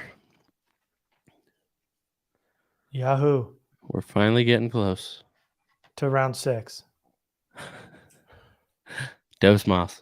I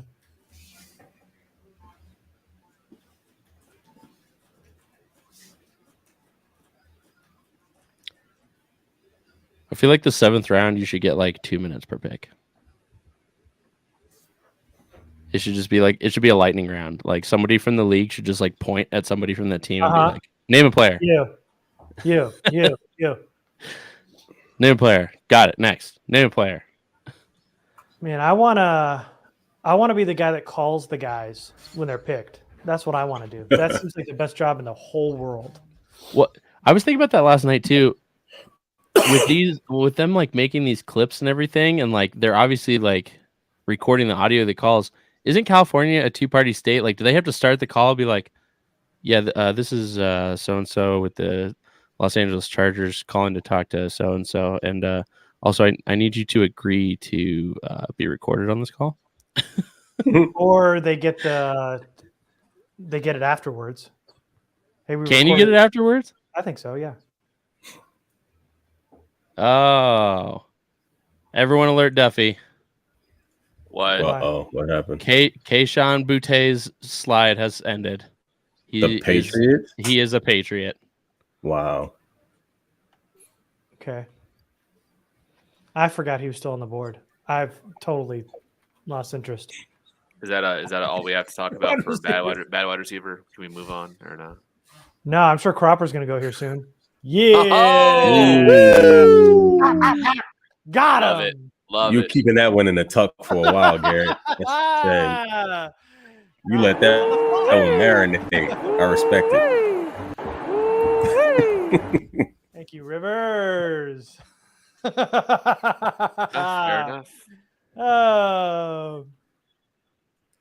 Impossible, Nick.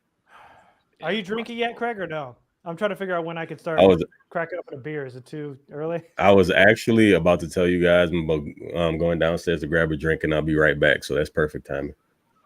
Me too. Oh yeah, perfect timing. You're gonna Back have to in do 5.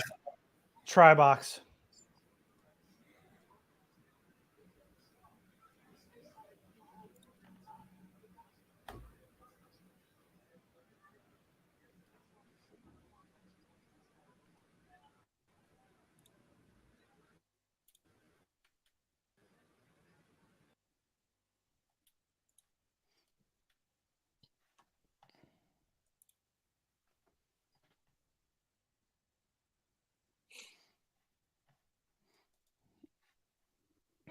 Back to the three of us that started the show. All the Oh, are we? riffraff is out of here. Yeah, Yeah, I those- missed Lex. Oh, I thought we were talking about AT Perry with the booty pick. those two names are not even close. I didn't hear a name, Stanley.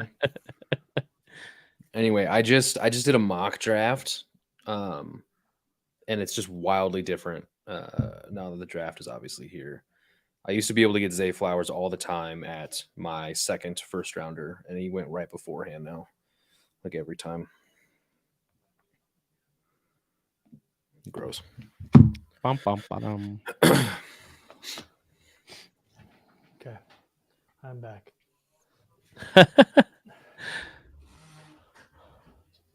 I'm proud of everybody for not making any Butte jokes while he had been selected and gone. We've moved past it, and it's very mature. Nikhil Butte. That's a good good. one. That is a good one.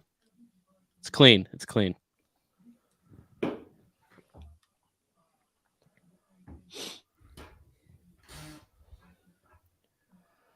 Ooh, Tanner McKee goes to the Eagles. Okay.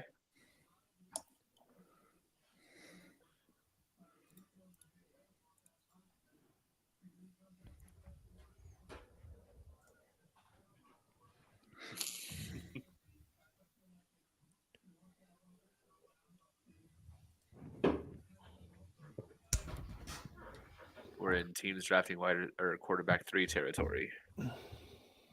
Mm-hmm. Will the Chargers do the same? I hope not. Unlike the Eagles, they don't have a roster they can afford to do that. Cannot be wasting picks on that. So,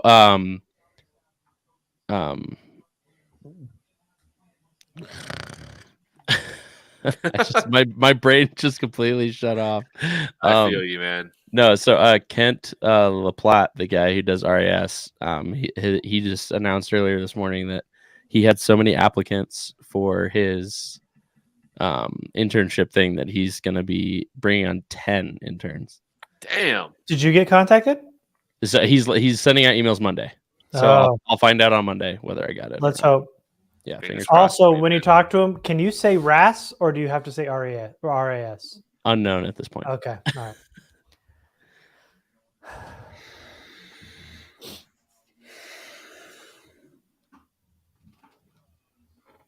Oh man, Kenny played Tanner McKee in high school. Do you guys have any stories of any? I know Mike's got a ton. He's already told a ton of them. But I grew up in England. Like my closest story is that like when I was a freshman, I lived like basically down the street from where Sean Merriman lived, and my high school played his high school when I was a freshman, he was a senior. And so I didn't play him, but like my school played his school, and like he lived really close by. That's the closest I had, because I spent freshman year in Maryland, and then my sophomore year I was at the Anglo-American School of Moscow in Russia, and then my junior and senior year I was at a tiny base in Alconbury, England, that there was 112 kids 8th grade through 12th grade.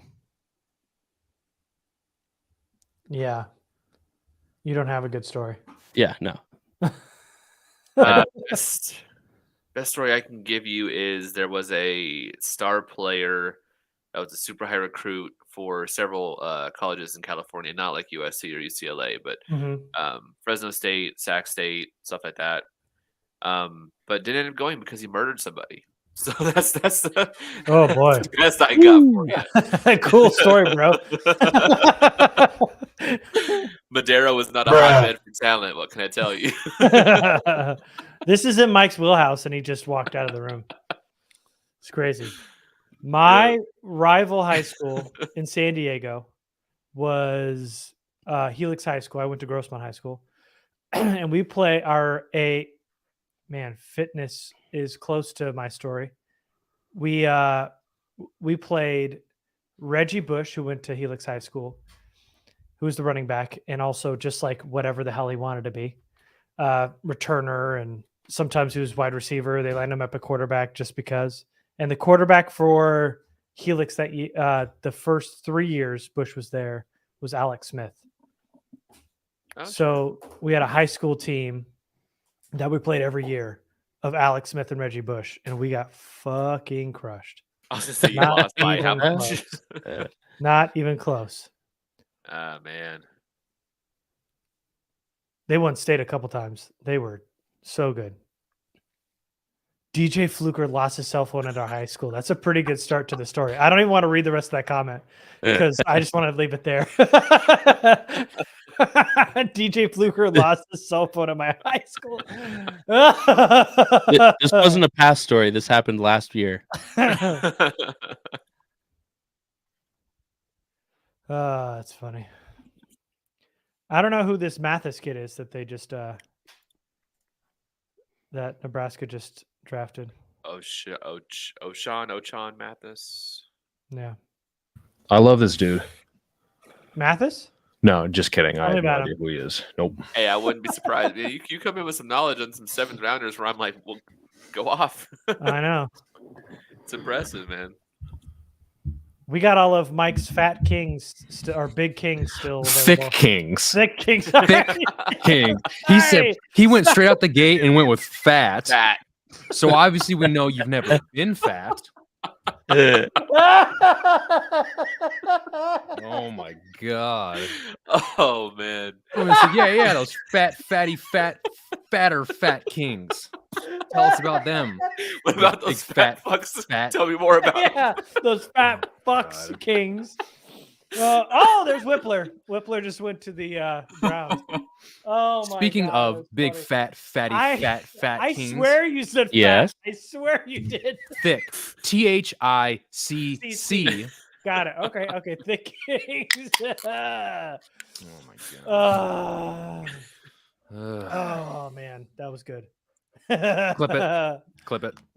Ah. Oh, yeah, there has to be a thick kings versus fat fucks like that. man. Not a fat fuck, just a thick king. I want to point out that I said fat kings. I didn't say fat fucks. I didn't say fat bitches. I didn't You say did later. that. You just did all those things right now, and we can clip it. You can't clip the I did not say before it. Chat, deep fake that. Somebody has the means to do it. I know you do. Oh my god, they got puppies on the show now. Oh god. Oh my god. That was so funny. I know fat people are funny. No, I didn't. Dude, put down the shovel. You gotta stop digging this hole. I don't know what you're doing. Oh my man. god. Oh my god. Yeah. Oh, dude. Oh man. Oh, this. Wipe your eyes. We are really. Welcome to day 3 of the draft Yeah, stream. we've gone off the rails, Yeah, it is. and I love it. So, which player are they gonna get? Thanks, Rich. Appreciate you. Trey Who Palmer. are they going to get? What? The Bucks just took Trey Palmer. They did, Yep. yes. Damn, that's fine. They're not triple dipping a receiver. I don't even know what I'm thinking. Certified not fat fuck. Certified torch the hell out of my Hawkeyes. But that was the game that Riley Moss was hurt or missed some time, and he torched our like 4th stringer. Oh, And 8 the more first picks. punter. Oh my god, the Patriots drafted a kicker and a punter in the same draft. They did? Yeah. Yes, they just took the first punter. Bill Belichick is in his bag. Special teams. Hold up. Let him cook. I'm going to be honest, though. They've got like 12 picks in this round. It feels like they've got so many. That was their first one. But I feel like they've got like 4 or 5 and 2. Cool. I can count 2, which is good. They've got 3 picks in this round. It feels like much more. Well, they already used one earlier on Kayshon Boutte, so Was that in this round? yeah. See, I was right. We've been in this round for 4 rounds at this point. It's been Yeah. 87 years. Why did It's the sixth, been what happened in the 1 sixth week. round? Yeah. It's been. It was in my head too. Yeah. It almost happened. We had Glad to. you did it. Dude, It when I was wasn't. like 5 It is years now. old, my oldest brother, who's now like 40 at the time, or at 4, he's 40 now, was introducing me to Bare Naked Ladies, and that has somehow stuck with me my entire life. Catchy ass song. Yeah, but they got some other good ones too. Like, If I Had $1 Million and Pinch Me are 2 other ones that are really good. He had those I on did- deck. I was gonna say, I did not think he was gonna pull that. Wow. He had those on I did- ready Name to go. name 3 songs by the Bare Naked Ladies. Oh, you're a fan? Give me 3 songs of the Bare Naked Ladies, and he's like, okay. Only 3? Easy. It's Yeah. like that clip of the clip of that dude like dogging on those women, like, name 10 books. Name 10 books. Yeah. And they're just staring at him like, Gatekeeping a whole gender in sports. That's crazy. It couldn't be me. I like to do that to young kids, like babies and stuff. Like when their parents put them in like an AC/DC onesie. I'm like, really? Name 3 songs, dude. Name 4 3. albums. Yeah. Oh my god. Hmm. My kid's gonna Who was- come out the who womb was and I'm their gonna be like, second name drummer? 4 more babies. Yeah. You're a baby? Oh, you're a baby? Really? Okay, Name 4 other more. babies. Yeah. Oh, you're a fan of babies just because you're a baby? Name 4 more. name the greatest Craig, baby of you all like time. drinking? Name 4 alcohols. Yeah. Name 4 alcohols. What did I just walk in on? You walked in on the fact that we're all so tired and it's day 3 in the middle of the worst 6th Well- round. By the way, look at the banner that's up right now. The Patriots have now selected a kicker and a punter in this draft, Oh, but we're in that like giggling at everything phase. Yeah. Well, so it started because like earlier in the draft, I mean earlier today, I said the term like thick kings for something, and Garrett just tried to call back to it, and he goes, "Yeah, you said something about fat kings," and I was like, "No, thick kings." And then we went on a tangent about Garrett hating fat people, That I hate fat people. and it kind of steamrolled to in there. And then we got into like Bare Naked Lady. I mentioned something about the band Bare Naked Ladies, and he goes, "Name several Bare Naked Lady songs," and I just like did, and he goes, Yeah. "Oh, I didn't expect that at Yeah. all." Mm. So then we started talking about gatekeeping, Yeah. like And then- gatekeeping, like dudes gatekeeping women from sports because they're like, "Oh, you like the X team? Name 10 Yeah. of their players on offense." Right. So basically, late day 3 banter. Yeah. Sure. Yeah. Yeah. So you popped in and I said, "Name 4 liqueurs," because you're drinking. Yeah. Well, you said alcohols. He's like, Alcohols. he's like, well, I'm drinking a Well, Long Island iced tea, so let me just Well, introduce First you to off, he's got a all pina of the colada in his ingredients. hand. It's a pina Yeah. colada. There's a pineapple as a garnish. Yeah, that's right. We're not channeling Kyle Posey at Applebee's. There's no Long Oh Island. no. You're talking Oh, to a man. dude who bartended for 3 years, so I can gatekeep. Yeah, I was gonna everybody say you knew that. Yeah. Yeah. Yeah, he knows the alcohols. Yeah. Mhm. Hmm. Well, I've had an alcohol or two. In my day. Yeah. Anyway, Washington, huh? I do like this idea. I don't know that I'm gonna do the homework on it, but what if we went back to our streams from like the beginning? And you know how like today we're like bitching about, oh my god, they didn't get whoever in whatever round. Mhm. Like go back and be like, oh my god, Garrett wanted Joe Mathis in the 3rd round, like an asshole or whatever. If we could go like, back, and where do are that, they that'd be now? Pretty funny, yeah. How wrong? So they were want they? us to out our past terrible opinions and own up. Well, To- Okay. or, Well, so or not. I really liked Zach Tom last year, and he's killing it. So end He's of gonna list. pick one. End Oh, of I list. like last year. That's I'll go the opposite route. There was that offensive tackle that went to Minnesota several years Are you talking ago about that- Clemmings that Oh we my all God, love? yes. TJ Love Clemmings? him. TJ Dude Clemmings. was ass. Pure was- utter trash. That was like KP's biggest swing and miss.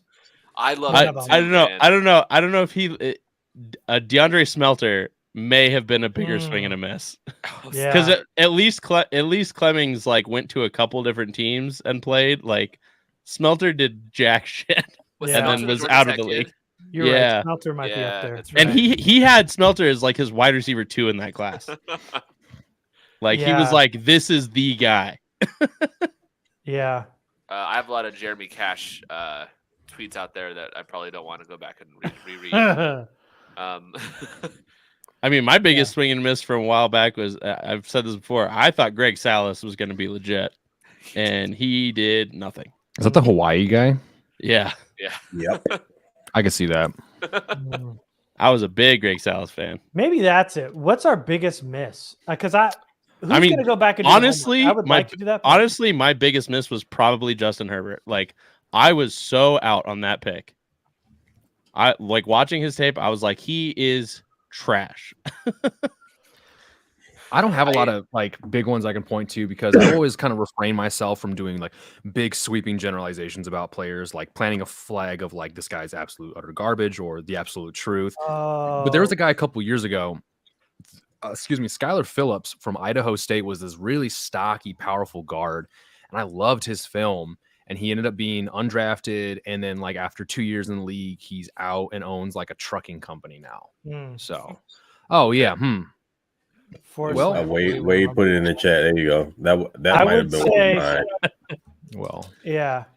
They're There were some pointing to my other two. So yeah, Hercules Mata Alpha was one of mine, and Mata Joe Alpha. Mathis was one of mine. Both of which had some kind of crazy ass medicals somehow. Yeah. These assholes made me look real bad. Same with give me the who's the defensive tackle we liked, got in a accident in his buggy. Michigan State. McDowell? Buckner, right? Malik McDowell. No. Malik Malik McDowell. McDowell, yeah. What a pick. Hell of a damn Washington player. just took Chris Rodriguez. Gets injured in riding a go-kart around. This Yeah, is also Cam Irving. true. We'll never Yep. see him again. Cam Irving was one. as McDowell well. was the same draft class as who was the edge player? Oh, Solomon Thomas. Yeah. Oh, the tweener of tweeners. Yeah. Mhm. Yeah, I loved Cam Irving. I was upset they chose Melvin Gordon over Cam Irving, which I don't know how far off that is now, but man. Oh, yeah. shit. All right, we have a then trade. We have a trade involving a player.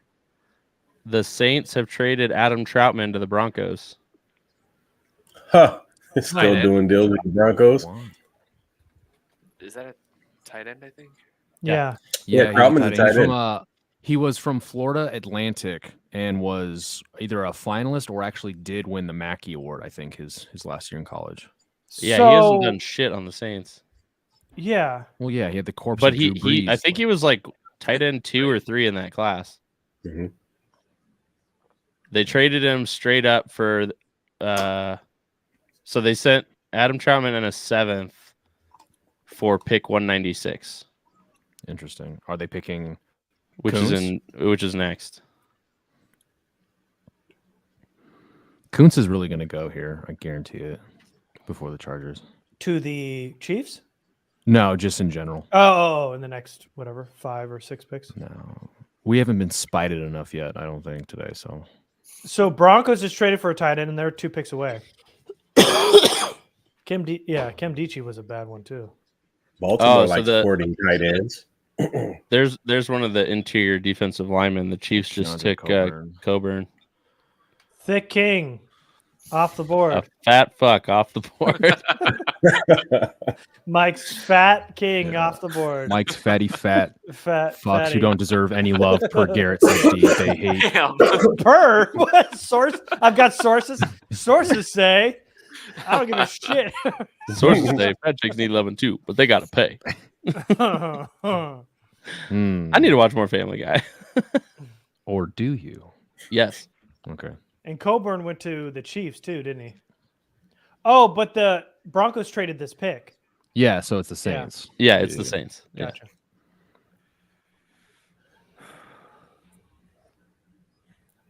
Okay, let me see these best names here. 5 Trice? picks away. Trice, Peria, Jomo, Ramirez. What's really nice is they're updating the PFF mock draft sim live, so you can just kick off a new 7th round draft, and it loads in everybody. Like, it doesn't let you look at the player list until you hit start and like sim the drafts above the picks above the Chargers. But because there's only 5, you can just see who gets picked there and then compare it to the list of available, which is nice. Oh, great.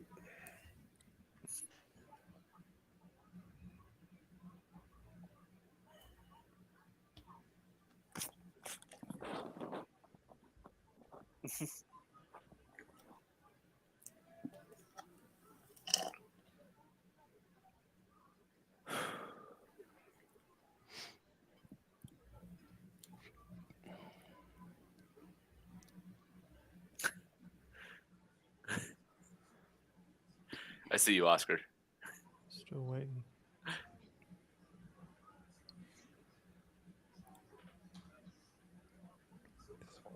It's not Kuntz. Okay, so they didn't that's pick good. Kuntz. All right. Oh, it's A.T. Perry To Huh. who? to the The Saints. Saints? Oh, Oh, that I like that for them actually, especially if freaking Michael Thomas is like never going to play football ever again.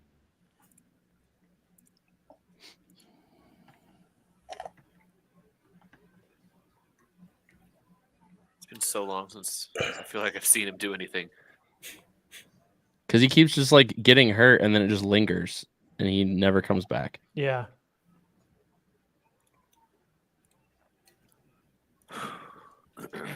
What other corners do we like other than Eli Ricks and Corey Trice? Is there any other? I'm trying to look at DBs.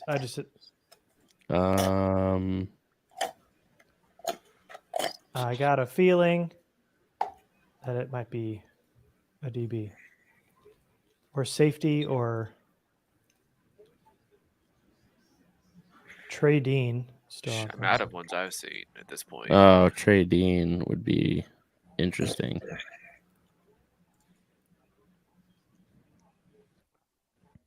I didn't watch him, but I did not like Ronnie Hickman people, at all.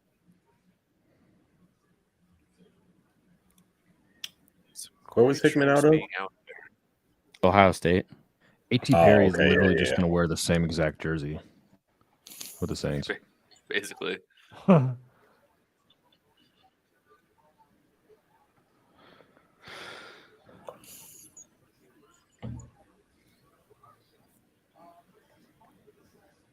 Five more Come on, Bucks, make the pick. or four more. Four more now.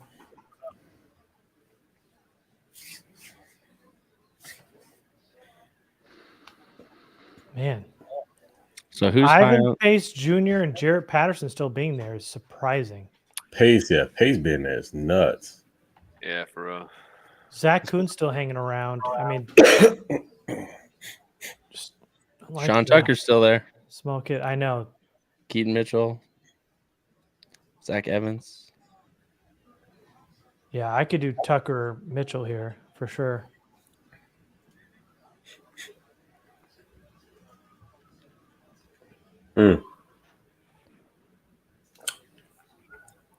Alrighty then. Goes Ramirez. You got some Oh, Jose Ramirez went? damn. They got Yeah, another Joe Bucks. Tryon. A poor man's Joe Tryon. Dude, yeah, I there's love some- that mold of edge rushers. Edge, yeah. Yeah, dude, there's like really like I mean, I know the position's devalued, but these are like really productive running backs still on the board. Yeah, oh yeah. Devalued. You had like two in the top 12 or whatever go in True. the first round. Okay, I mean, And we made fun No, of I him know. relentlessly. we're not going to quote We did. that just because Campbell exists as a person doesn't mean that it's not devalued. But yes, I understand. All right. What did Miami's McBride have? picking. Like well over 3,000 yards or something last two seasons? McBride and then Deuce Vaughn is just Deuce kind of Vaughn, what he yeah. is. Chase Brown too, or is he not on the board? No, he's He's- gone. Brown's He's gone. gone. He went to the Yeah. Bengals. Okay, I gotta update this But I mean, board better. Dude, Uh, Tucker. I think Zach Tucker's a Evans still dog, out there too from Ole Miss. Yeah, he is. Yeah, generic Prince still big. What Prince ran like a 4.46, right? Yeah, he was one of the 4.41. fastest. 2.16. It's not bad. Keaton Mitchell 4.37. Shit. Okay, so there's some speedy stuff. Did Deuce Vaughn ever run the 40? No. He did it as pro day, and it was slow. 4.56. Okay, yeah, but stride length. You guys want to start doing a top He was always three? going to be. Sure, that's fine. Let's do some top stuff. Okay. Zach Kuntz, Sean Tucker, Eli Ricks. I'm gonna go there. I think I might be the exact same. Kuntz. Really, any of these remaining running backs. Ooh, Dolphins just took Elijah Higgins. I thought you were about to say Eli Ricks. Yeah, I know. I like Elijah Higgins. I just like his mold. I don't know who that Annoying. is. He's the tweener tight end receiver from Stanford. 6'3", Oh, 235. Yes. Had a pretty good Senior Bowl. They're not going to double dip at inside linebacker, but I still like Pace. Lonnie Phelps as a late round edge guy, just high effort. I liked his game. Yeah, I mean, just any of these guys. They've got the really. Ted Lasso guys reading off the Dolphins pick. Mm-hmm. It's like Yeah, I saw that. it's like almost 10 p.m. over there. 9:30. Seattle's pick already in. God, Travis Dye was still in college. I forgot all about him because I watched him in 2018. The Chargers just posted a video of Derwin FaceTiming Deion Henley. I don't have the volume on, but this is such an animated conversation. The Chargers just did?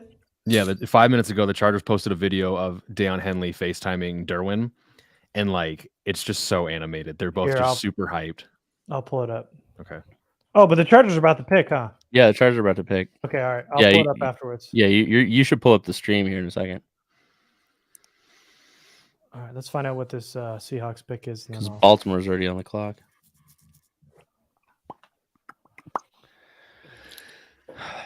Yeah, so Corey Trice is still out there.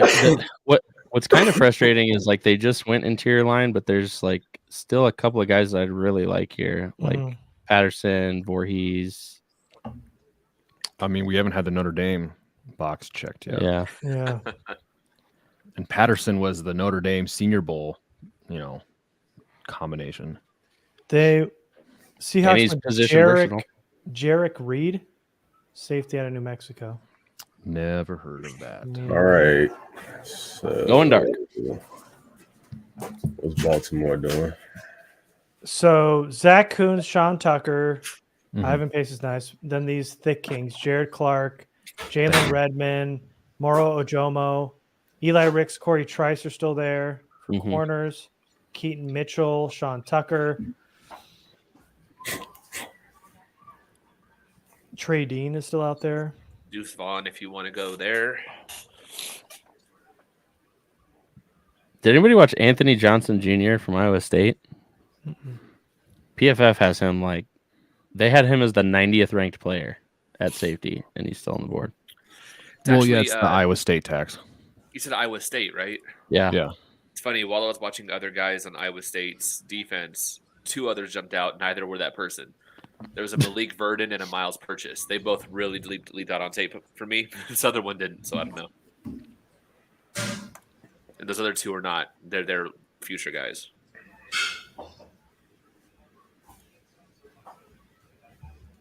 Iowa State has some players, man. They just had to shoehorn this like Tom Brady fact right here on this pick, huh? It's 199, so they shoehorned this is the most notable player selected at the 199th slot. Always. That'll be like forever. Because they haven't done it for any other pick. But they were just waiting, man. Oh yeah, no, that's the Tom Brady pick forever. That underpaid intern was waiting 199 picks for this moment.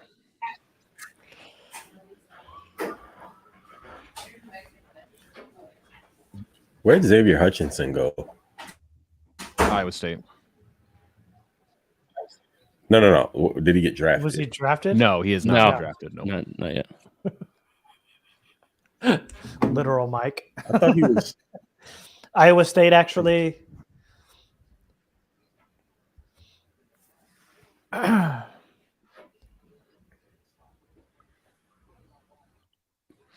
He was getting some like second and third round buzz. I wonder whatever happened to that. Come on, Ravens. Who? Where are you? I'm this pick. Oh, Xavier Hutchinson? Mm-hmm. Yes, big fan of him. Him still being around is a little surprising to me.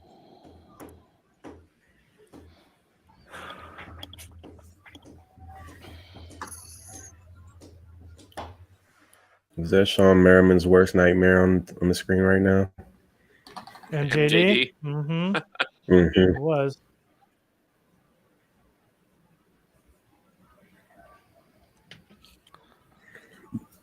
Gone. I think he qualifies as a thick king as a running back. Oh, Yes, definitely. 110%. Yes. For sure.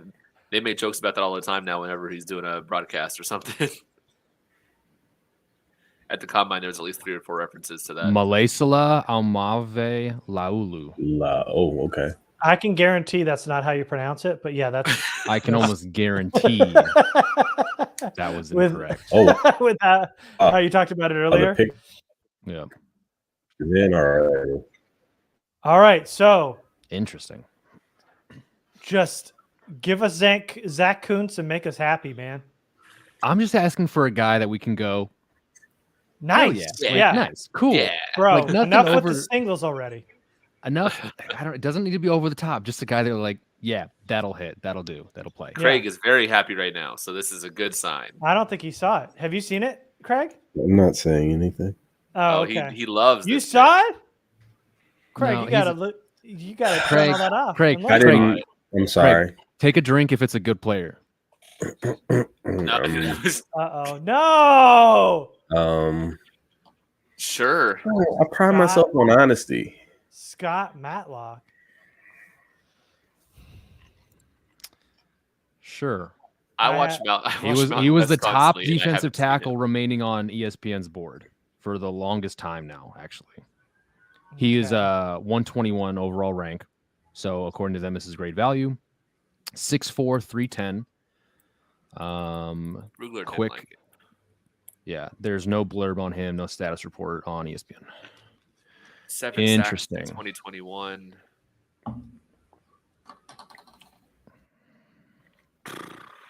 Underwhelming backfield Sorry, guys. production in First time I've heard Boise. of him.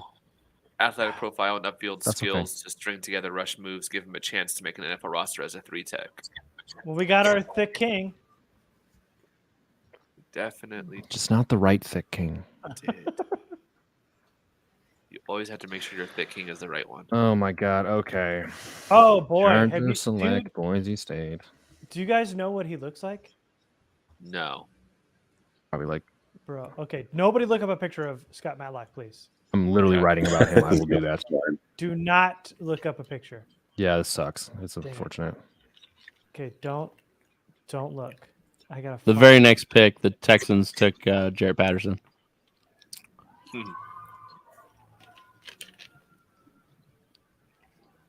Come on, Scott Matlock. You're gonna find the worst photo and put it up. I know you are. No, I'm just.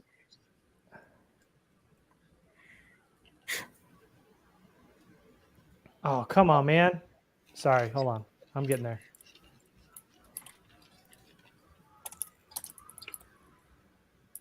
I bet this guy's a hell of a time on St. Patty's Day.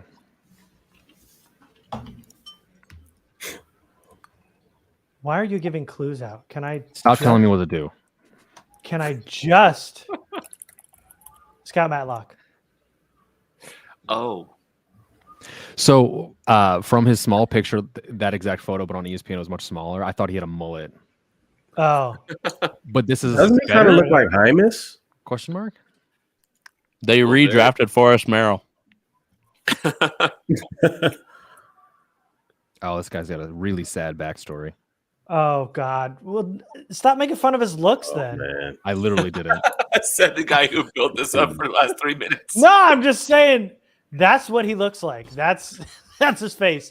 I haven't watched this guy, and there were like 4 or 5 guys I have watched that I was excited to talk about, and so I don't have a single thing.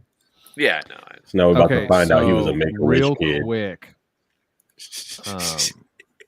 Real quick. So in 2020, he had 4.5 tackles for loss, 2 sacks, and he blocked 2 kicks. In 2021, he was a second-team all-conference pick with 8.5 tackles for loss and 7 sacks, also blocking a 3rd kick. And then he repeated that honor this year, 49 tackles, 6 for loss, 2.5 sacks, and 13 starts. So he did peak in 2021. It is kind of cool to see 3 blocked kicks. But other than that, he was an offensive lineman in high school and switched to defense in college. 965 RAS. And a 3-year 498. starter and captain. Short arms, good 731. size, 6'4", Pretty good. 296. Really good RAS. Oh man, he like never came off the field either. 19.5 tackles for loss, 11.5 sacks.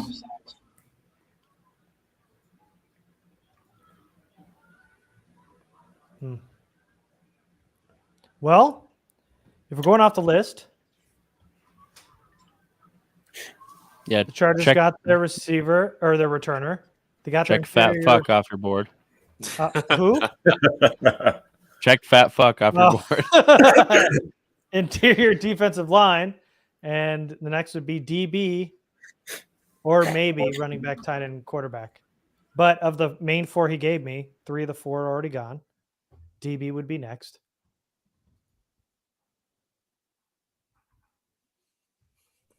There you go, Garrett. Garrett, here's a clip for you to play. Oh God, what? What did I do? No. Here's a clip for you to play of this guy. They'll probably be like I'm sending it in some Slack. good Matlock references we can make. Not that any of us have ever watched that show. I sadly have. You have? Forced to as a kid. My dad loved it, so it was constantly on TV. Okay.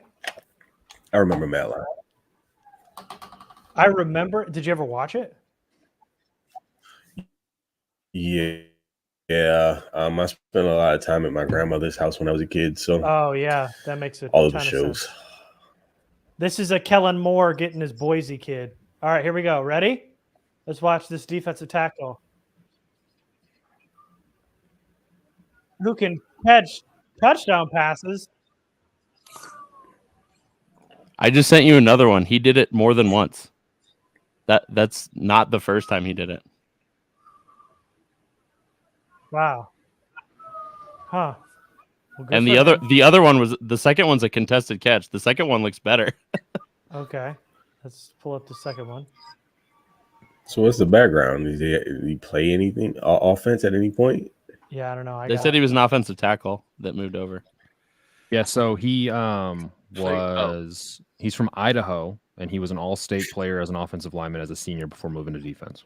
Jeez. This story. Did you read his background? Yeah. Yeah, have fun with that. Nice. Okay, so is he going to come in and also be like really fun and energetic? And So How's his route running? Let's. Oh. Kind of rounded off his route here. Yeah. Like him to kind of dig his foot in the DJ? dirt and go. Yeah, not very precise. well, to be honest, that's actually Hands pretty correct. He good. ran a speed out because he needed to get away from the defender as fast as possible. If he squared that up, it's actually a worse idea, and he's wasting time. Get it? Well, actually, Well, coach. Well, hold on a second. Well, you're wrong. here's my thesis as to why. So In this column, I don't have a. Nobody's watched him, right? There's No, nothing no. like- not at all. All right. Just real quick, if you haven't heard about his background or anything like that, it's pretty rough. He's several foster families as a teenager. Lost both his parents, his father to testicular cancer in 2009, his mother from heart disease in 2013. He was adopted by a family in Idaho and transferred to high school over there. And then he, his older brother was a center at Idaho. Yeah. Hell of a background there. Jeez, man. You should feel terrible, Mike. I literally did nothing. You're the one who's critiquing his route running. You want to show his picture, and I'm like, no, Mike, don't do that. No. I remember that. Oh, don't do Actually, that. See, No. Craig remembers. Yeah, well, Craig always remembers. yeah.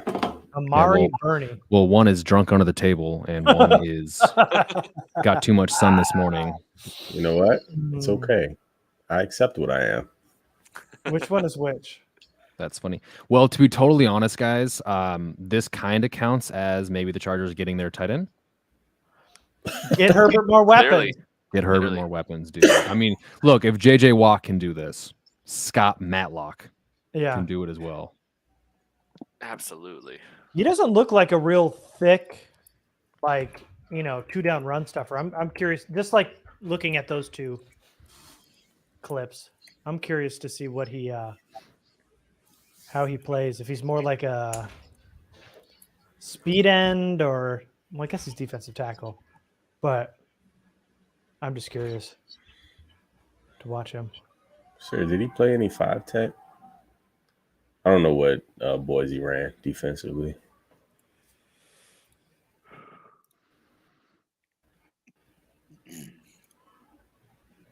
It would be a big 5 tech, but still.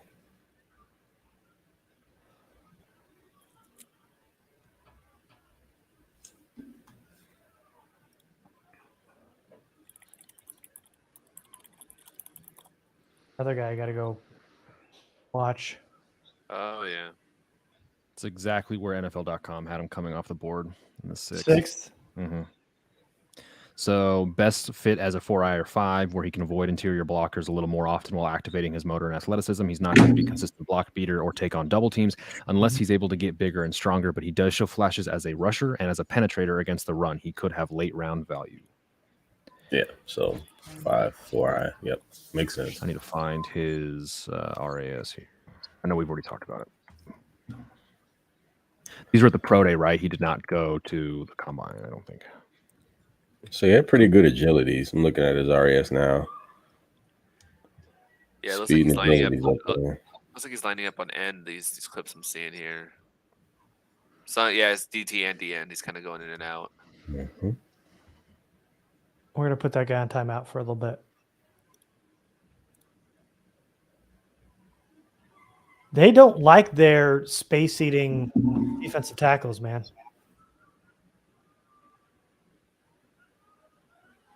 They want more of those athletic penetrators.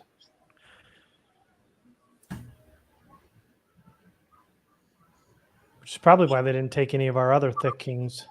Yeah. Because they were all just run stuffers. Oh, okay. Getting a little bit of push there against Oregon State.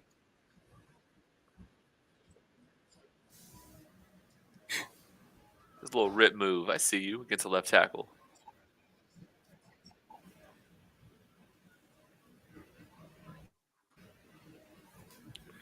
Yeah, he's lining up left end, right end.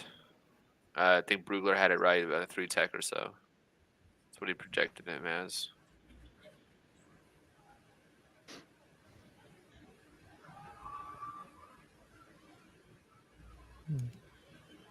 Somebody put it in the chat. 29 reps on the bench.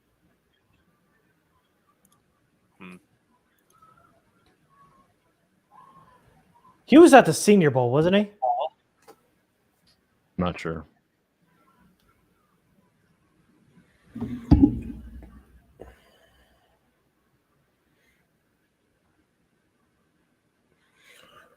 All right, fellas, I'm going to hop.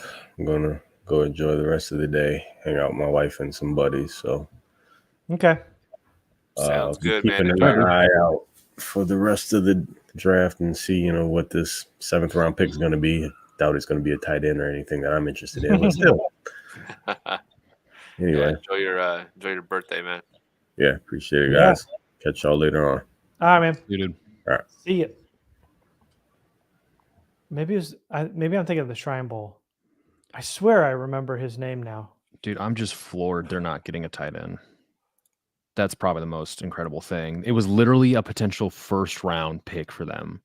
Mm-hmm. And then they just said, well, no. I mean, look at last year. Wide receiver, they're heavy consideration there at their 1st round pick, and then went before them, and then no wide receiver the entire draft. So that wouldn't be the first time.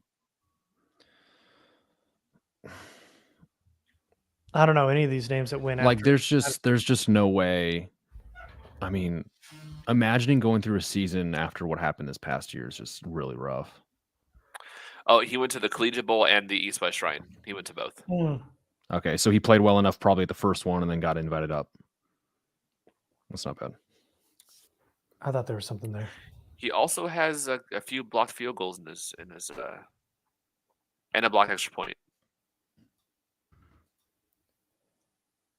Special teams.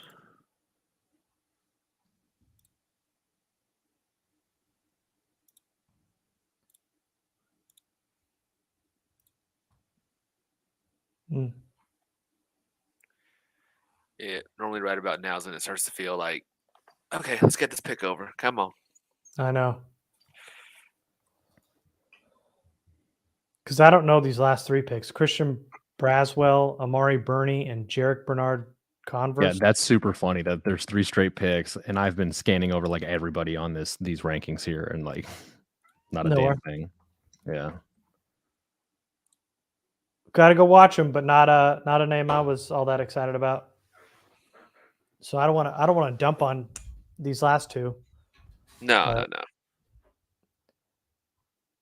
Definitely not. Andre A ton Yoshevitz of confidence. goes to the Bengals. I don't think I'm doing social media reactions anymore because I don't think people care about these picks. We care. I do. We care. Need to get this UDFA thing going. Dude, damn it. This picture the Chargers put up, he's got an arm like Storm Norton. It's not like super muscly or anything. And I don't really... Damn it, he also looks like Storm Norton. I mean, they're both long-haired redheads to a degree. Oh, man. Have you guys seen pictures of the... The Bengals just took Andreas Iosivas, or Iosivas, or however you pronounce it. Damn. I got to show you another picture. This is the punter that the Patriots just drafted. Does he have another questionable tattoo?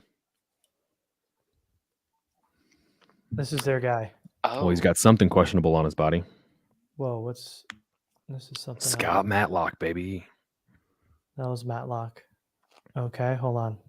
Of course I lost it. Where'd it go?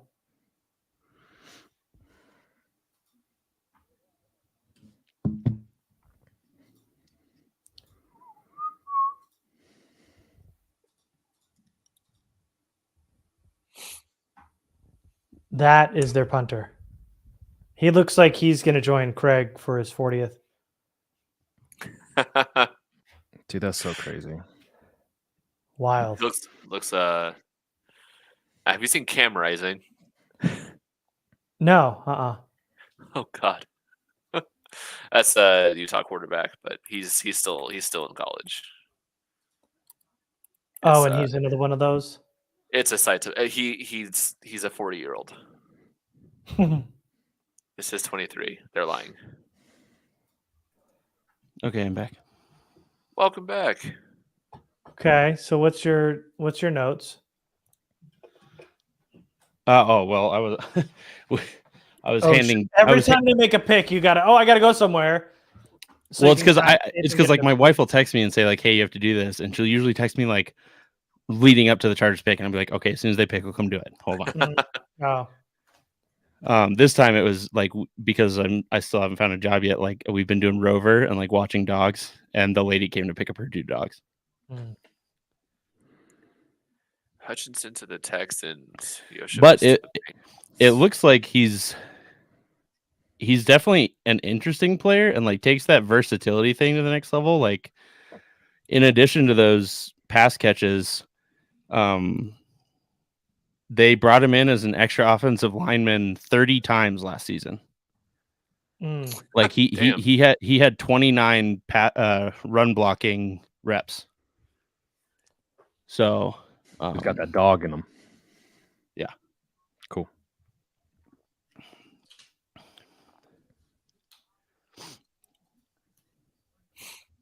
And he was a Shrine Bowl guy.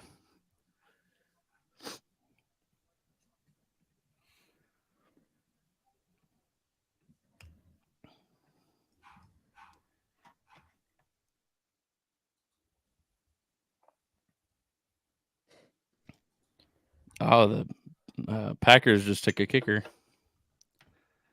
Man, the Bengals added that Andre Isovas guy. Yeah. Hutch went right before him. Joe Burrow, Justin Herbert's got to be like texting Joe Burrow, being like, "Bro, I'm so jealous of your wide receiver room." Just so many weapons, and they keep adding more.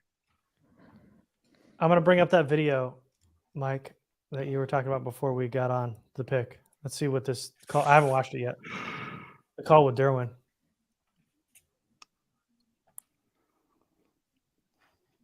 The sound's not playing for us, by the way. It's not. No. But you can see just how animated it is. Why wouldn't that be happening? And that's with Henley, right? Yep. Yeah.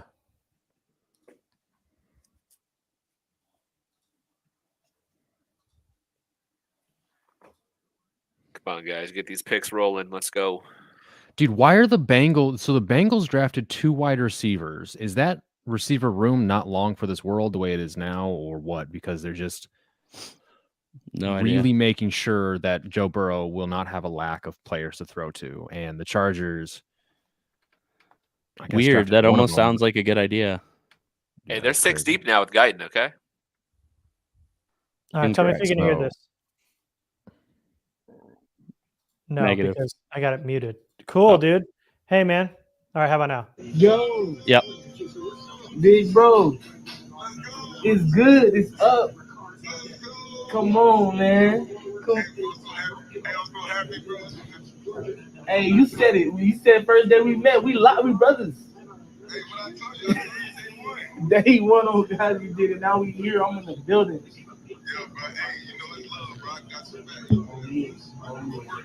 I appreciate you, bro. God, I can't wait, bro. I can't wait. Gotta hit my phone, man. Enjoy all the soak it in, man. Got you. I already met you. I got you. I'm gonna hit you. Love. Hey. Cool. Yo. What's funny is they said a total of 10 words that entire time. I know. But they said them in different order and with different inflection, and it was a whole ass conversation. Yeah. I enjoyed that. It's good shit, man.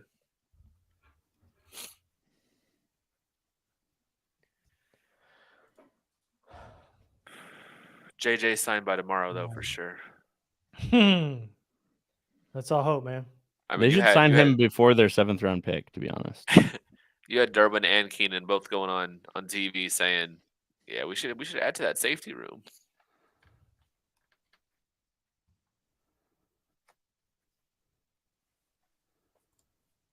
Trey Hawkins, an Old Dominion kid went before There's now been 2 Old Dominion kids that went before Zach Kuntz, with Saldivari and now Trey Hawkins.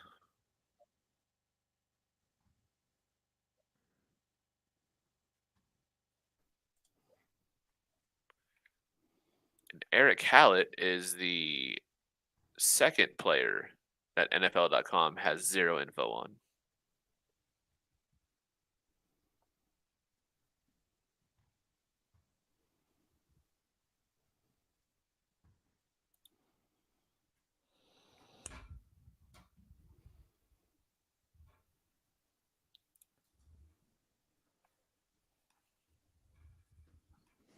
All right, so let's just.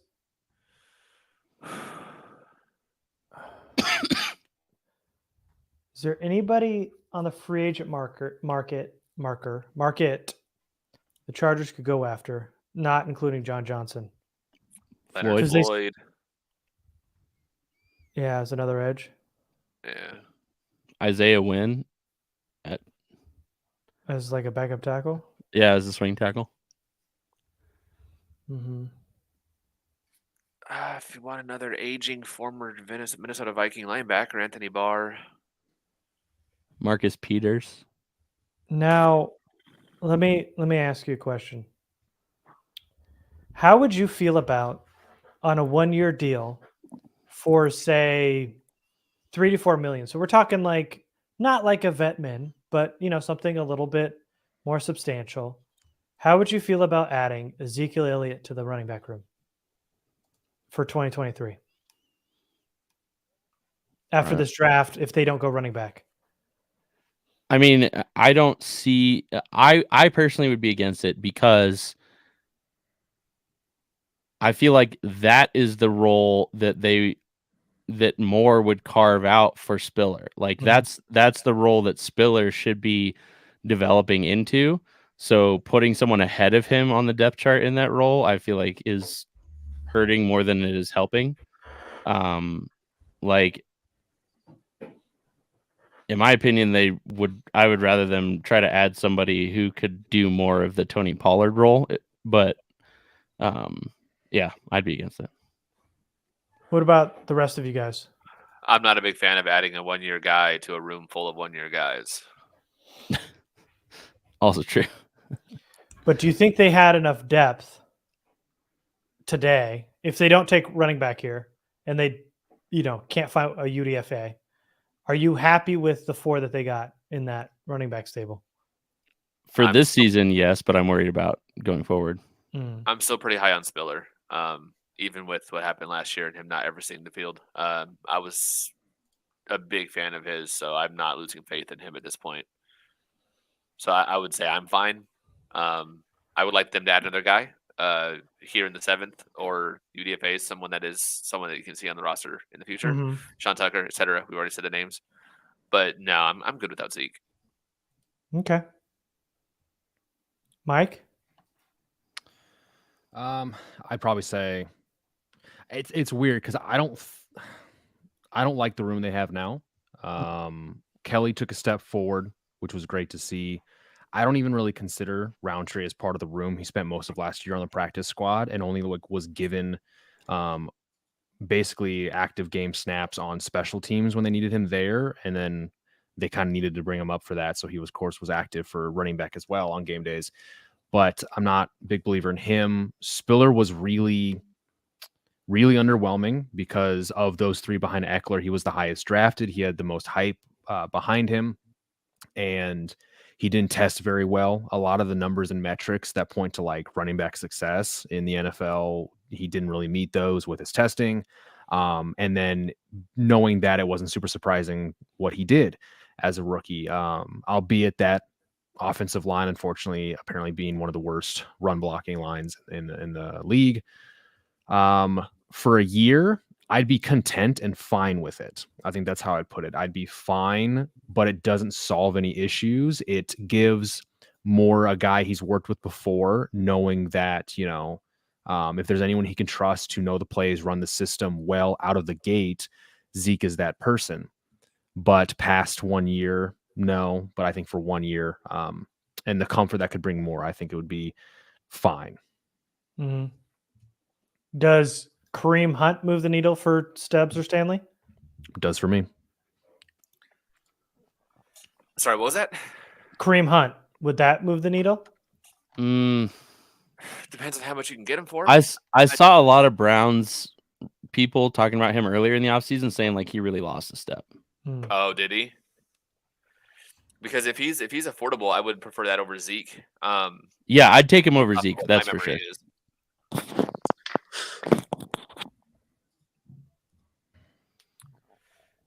First 2 days were alcohol, energy drink. Let's go. Yeah, I'm going back to back. I just rolled into energy drink number 2. I just cracked mine too. My second. Let's go, boys. Dude, this UDFA is going to be crazy. Let's go. Dude, I'm so desensitized to caffeine at this point. Like I could literally finish this second one back to back and go take a nap. Like I'm. Yeah, that's a fact. After I got this stupid ass Nespresso machine, I'm kind of there with you, man. I make that so often now that it's so accessible. Oh man. Yeah, we have one of those too. I don't drink coffee, but my wife goes through like 2 of those a day. It's so fucking good. It's so easy to make, man. It's so much better than Keurig. I'm hooked on it now. It's a problem.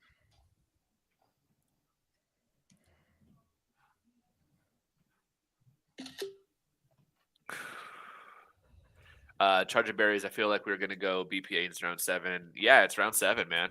Like that's your first UDFA, basically. Like take who you don't think is gonna be around. If that's a running back, take it. If it's a third wide receiver, I don't care, take it. Yeah, the strategy with that 7th round pick is either take a guy that you don't think is going to be there, or you take a guy you have penciled in as a UDFA that you've heard other teams are interested in, and you don't want to get into that bidding war, and you take him with a 7th round pick so that he's cheaper for you cap wise this year than a UDFA. Wasn't it Sean? Oh my God, I'm blanking. The Broncos head coach now.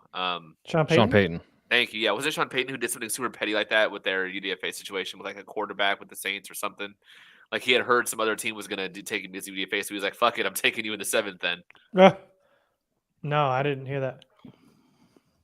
Also, you were talking about vets earlier. Adrian Amos, I think, is still a free agent as well, right? Yeah. And obviously has Deuce that Vaughn's history. joining the Cowboys.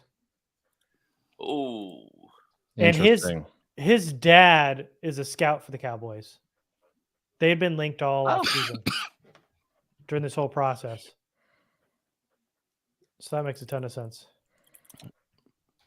But one of those guys we had mentioned.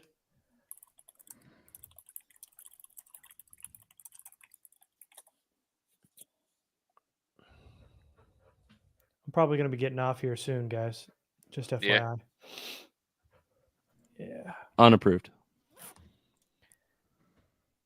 Yeah, it's to.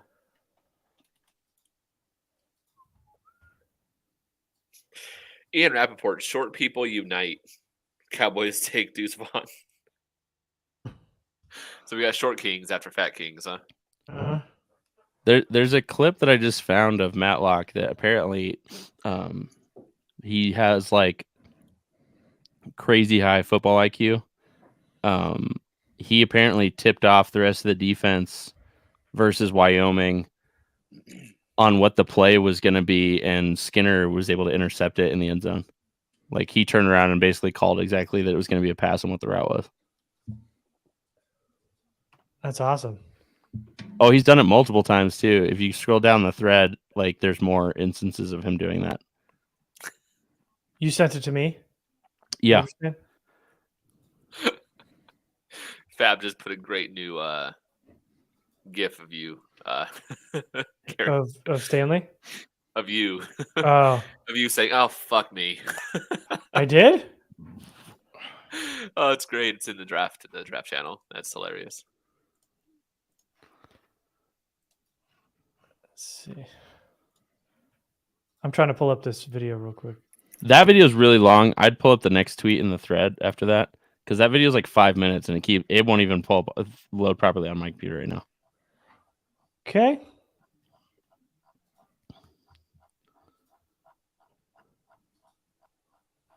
Damn, there was a 5'1" guy in 1929 in the NFL. I love the evolution of average size of men over the years. This is insane. 5'1", 5'2", 5'3". So he's the shortest guy in the last 20 years to be measured at the combine. Oh, dang. Jaquiz Rogers was only 5'6". I didn't know that. I didn't think anybody was shorter than Darren. Yep. But... Yeah, here we go. Mike was talking. I didn't want to cut him off. Oh my God, sorry. Well, no, Stebbs was being rude. I was trying to help you out. I was listening, Mike. Stebbs, relax. I know internet's been cutting out. I couldn't hear you. My bad. Oh my gosh. Yeah, he's not just a leader of the D line; he's a leader of this entire team. Yeah, so he just raised his hands, calling out pass right there. Gaining no ground. Fires end zone, and it's picked. He did it like 3 times in that game alone. Who comes away with it? And Boise State. At Boise State. So he stands up. Okay. Uh-huh. Yeah, he's not just a leader of the D line; he's a leader of this entire team. Got his first full sack last week as well. Clemens loads up, fires, end zone, and it's because I mean that safety who came and picked it had an absolute beat on it. Who comes away with it. Yeah, let's see if he gets triggered, like if he sees it and runs with it. I mean, he's not even looking at him. This entire team got his first full sack last week as well. All he did was keep his eye on number 1 over there. Yeah. Wrestling match. I also don't like the depth he got on this rep either. Yeah, He's not just a leader of the D-line, he's a leader of this entire team. Got his first full sack last week as well. Everybody else is Clemens upfield. loads up, fires, Yeah. end zone. Nice. Apparently, the Chargers Twitter also said, "Oh wow, another weapon for Justin Herbert." They said the same thing? Yeah. That's the our Cardinals joke. took Dante Stills.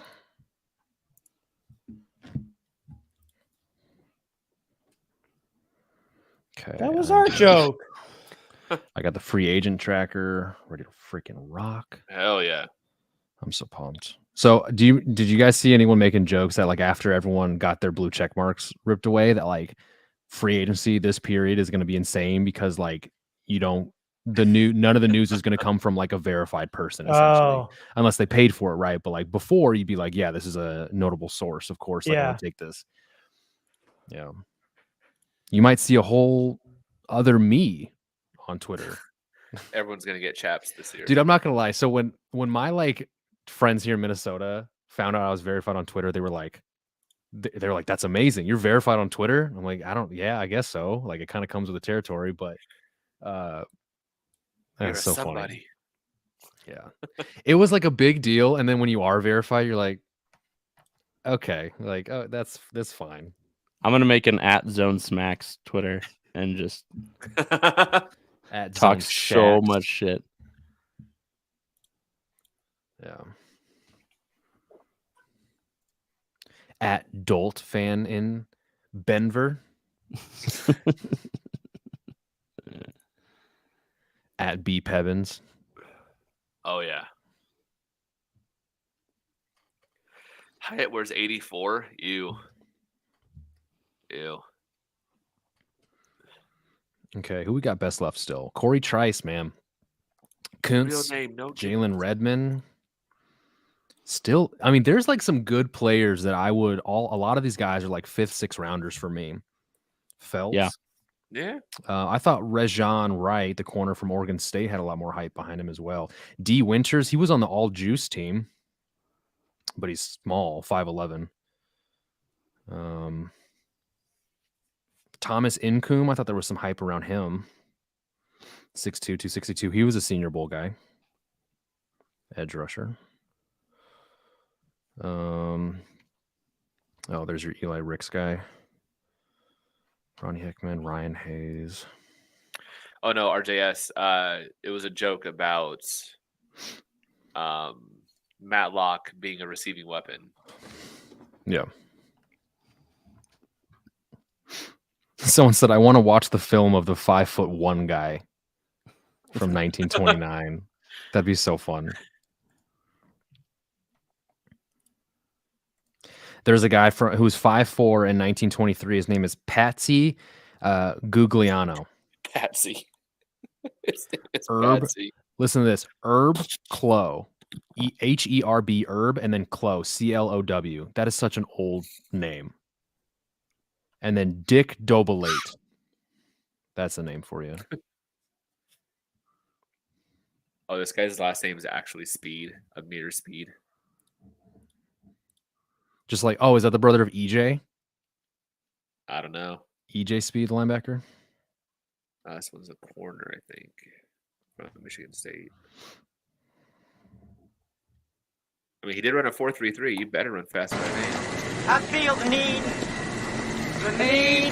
for speed. Ow!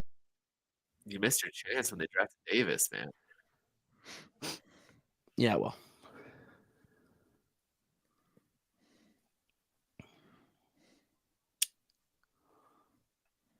Well, 3 picks left in this round.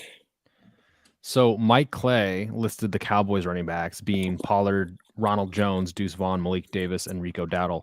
And he says, I'm starting to think maybe Zeke will in fact return, basically citing that they're all small running backs for the most part, and Cowboys may still want like a Pollard complement, and he throws out like Fournette or Kareem Hunt, but I don't know.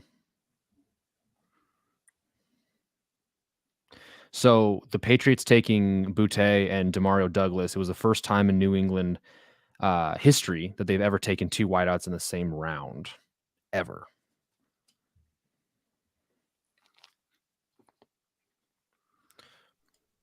That's surprising, but also like kind of not surprising. Like when you do the same round qualifier, like how often do teams have Double multiple dip in the same picks round, in the yeah. same round and then Nonetheless, do the want to same. double down Sure. on the wide receiver? It's Very like fair. inherently going to be rare Yeah. Still a cool stat though. for sure. So Duke says that the center battle in Houston is going to be very interesting with Patterson and Scruggs both there. Oh, Yeah, well, they're both position versatile, so well, they saw how bad Questenberry was for him last season and said we can't do this again. dude, I would take Q back over Clapp any fucking day of the week. I would too. I was I get that. surprised I get that. he didn't do so well on his limited snaps. I thought he was good when he did step in. I want to say back in 2019. Yeah, maybe. He looked good early on. He was a train wreck last season. That's a bummer. He was very, very bad. No, I was sad to see him go. I was a fan of his as well.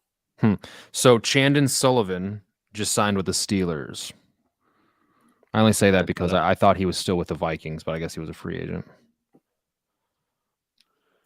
see, this is I want one of those updates saying the Chargers just signed John Johnson. Absolutely. So there's a 2-minute 14-second video of Scott Matlock that someone posted, and it looks like a cool video to watch to like get to know his personality. Oh, the Rams just got Zach Evans. Yeah, that's fine. Oh yeah.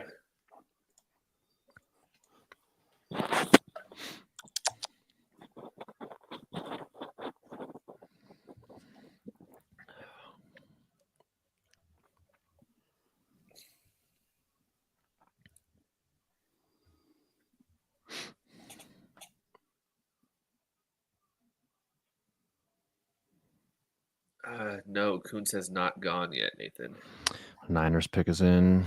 Shockingly, the best testing tight end of all time is still on the board. See, that's again one of those situations where you're like, there's just no way. So, like, how do we not know there's something more wrong with him? Like, he was a 7th round pick, I thought, before he tested. And then he's the most athletic. So Niners just took D. Winters, a very athletic linebacker from TCU. Yeah, I don't get it, man. Kuntz, like, as far as the deep tight end class, I felt like more tight ends would have gone. Yeah. Chargers aren't even on the ticker. We're nowhere near the ticker. No, 7. Last The pick 7 of the hasn't sixth. started. Yeah. So how are you guys feeling about the draft? Are you guys still like C plus B minus range, or I'm still in the B to B minus range. I'd say so. It just, and we keep saying the same thing. They're hitting a bunch of singles, and it feels so weird to have like go through this entire draft, and all of us are basically saying like these are the best players here, and for the most part we have like a consensus, right? Of 4 or 5 players at each pick that are still on the board, really great fit a position of need, good value, and then they're never picking like any of these handful of players we keep picking, and then you're like, okay, well then what are we doing? I don't know. You get what I'm saying? Yeah, of course, because every year there's something, whether it's like Slater falling, or that's in the first, but also like in the second, there'll be somebody that we want and falls to us. And like Lamp, and we all got excited about Lamp when he fell. Asante. Asante. We were all excited about Nas at the time. I remember loving the Salyer pick. It was like my favorite pick of that day. There's like guys who are like, they're there, and then sometime in the draft, they'll end up getting that guy, and we'll be really excited about that one guy. And then maybe they missed on a couple, but there's always that one guy. And for 6 picks, we haven't got that guy. Yep. It's just weird. It's just so weird. Yeah. Yeah, I think I'm about that same B range until again I watch a punter. guys I haven't seen. Yeah. That's all Sorry. good. Sorry, Stanley. So I just like, I don't want it to be a year from now and possibly have us feel the same way about this draft as we did last year's draft, where we're sitting here going, they drafted 7-8 players and 2 of them saw any tangible time and the other ones seem like so far away from being like impact players at all. Of course, like Jasir played some defense, but that was because of injuries. But then like Spiller did almost nothing as a 4th round pick. The JT Woods thing is a disaster, at least early on. I don't want to, again, be here a year later going, well, this pick didn't make a lot of sense and he did nothing. This pick made no sense. Yeah. Blah, blah. You know what I'm saying? Yeah. Well, I think the first 4 picks are all going into much more playable situations than either JT Woods or Spiller. Like those were already crowded position groups last year, but like Tuli's going to be edge 3 right away. And because of how they rotate their edges, like he's going to get on the field unless he's hurt. Diane Henley, that room is paper thin. He's going to be on the field. And even Darius Davis is like, he's going to be the returner. Like he's going to be playing on special teams from day one. So like the first 4 guys are all going to play significant snaps unless they get hurt. And like we'll play more significant snaps if people ahead of them get hurt. But like those are much more easy situations for them to get on the field than JT Woods or Spiller had last year. But JT Woods, like we expected them to eventually start playing and neither of them did. And that was like super concerning. Right. So like, I get what you're saying from that point. Like we're expecting those first 4 guys to all get significant snaps. And if they don't, something terrible happened. Yeah. It feels like Twitter's acting the same way we are, though. I keep seeing like, what happened to Zach Kuntz? Is he not healthy? Did he get hurt? Are there physicals? Yeah, I don't know. Did he die? Yeah. He maybe did. It's weird that dude, there's a video. Sorry. Go ahead. I'm gonna play a video. Okay. So Kennesaw State. Okay. Okay, I'm gonna show you guys a video. This is the Cowboys room after Deuce Vaughn's father, which is right here in the bottom left, after they picked Deuce Vaughn. Here's Darren Sproles. We know what type of career he went on to have. Oh. This is a cool scene to see this celebration. Is that Chris dad right in there? The lower left portion of the screen. Wonderful. That is awesome. That's really damn cool, man. You talk about him going outside the room. Probably calling mom right now. Just outside. Oh hell yeah! Hey, we got him. That's his boy, man. That's fucking cool. Go call him. That's you gotta love that. That's great. Stuff is Steven first. All right, and then get in. Give to produce Darren. That's really that's cool. awesome. Yeah. Sorry, I didn't mean to interrupt. I just thought that was amazing. How dare you bring this feel-good moment to our attention, Garrett? Yeah, where are these fat kings? I so badly wanted to be the asshole to ruin it and be like, yes, nepotism. But that is a seriously really cool moment. Yeah. Mm-hmm. It's going to be even better when they cut him. Oh, God. Who said that? Me. Oh. I thought you read that on Twitter. Oh, that's terrible. No, it's one of those things I should have just left off the cutting floor or whatever. It's what it is. Garbage human being. And then the Lions drafted a wide receiver, Antoine Green. I liked him. He was an intriguing deep threat from they pick. Let's move on from what Jesus steps. Yeah, you're welcome. Bruh. What? There goes Kuntz. He just got drafted? To the Jets. Oh, damn, man. The dream's dead. Yeah. All the dreams are dead. Cancel the draft. Dude, To be fair, all the dreams are dead except for running back. I think the only running back's like the only position that has backs that you Sean Tucker or Keaton Mitchell is the new dream. Are there this many running backs each year that like run for 2,000 to 3,000 yards over their last like 2 seasons and don't get drafted? No, that doesn't happen. All right, so here I'm happy if they draft in the 7th round Sean Tucker, Ivan Pace Jr. just to get some depth. That'd be amazing. Mm-hmm. Gerard Clark, Jalen Redmond, Keaton Mitchell, Moro Ojomo, Corey Trice, Eli Ricks. Those guys, maybe even Trey Dean. But those are guys that I would be really, really happy about and be like, oh my God, they should have drafted him like 3 rounds earlier, but they got him. So if they feel the need, right, Oh to no. add another wide receiver I to got that it. room, Dude, I knew this was coming. I knew this was coming. let me tell you. I thought we about were this guy. done with wide receivers. Let me tell you about. I wish that motherfucker was drafted. Oh, thank you. Take him off stream. Yes, Stanley. Kick him out. All right, now you're back. That was Stanley, by the way. I did not do that. That was me. That was me. It's great, man. Either way. Yeah, that was good timing. Well, you No, see what there's happened actually was. There's actually there's this running back from Fresno State named Jordan Mims. Let me tell you about him. Oh God! If I hear another Fresno, I swear to God, if they It's ever 7th round. I waited. You did. All right, I'll give you that. But I interrupted you, Stebbs. You were talking about like your grade with the Jerry Jones or the Deuce Vaughn thing.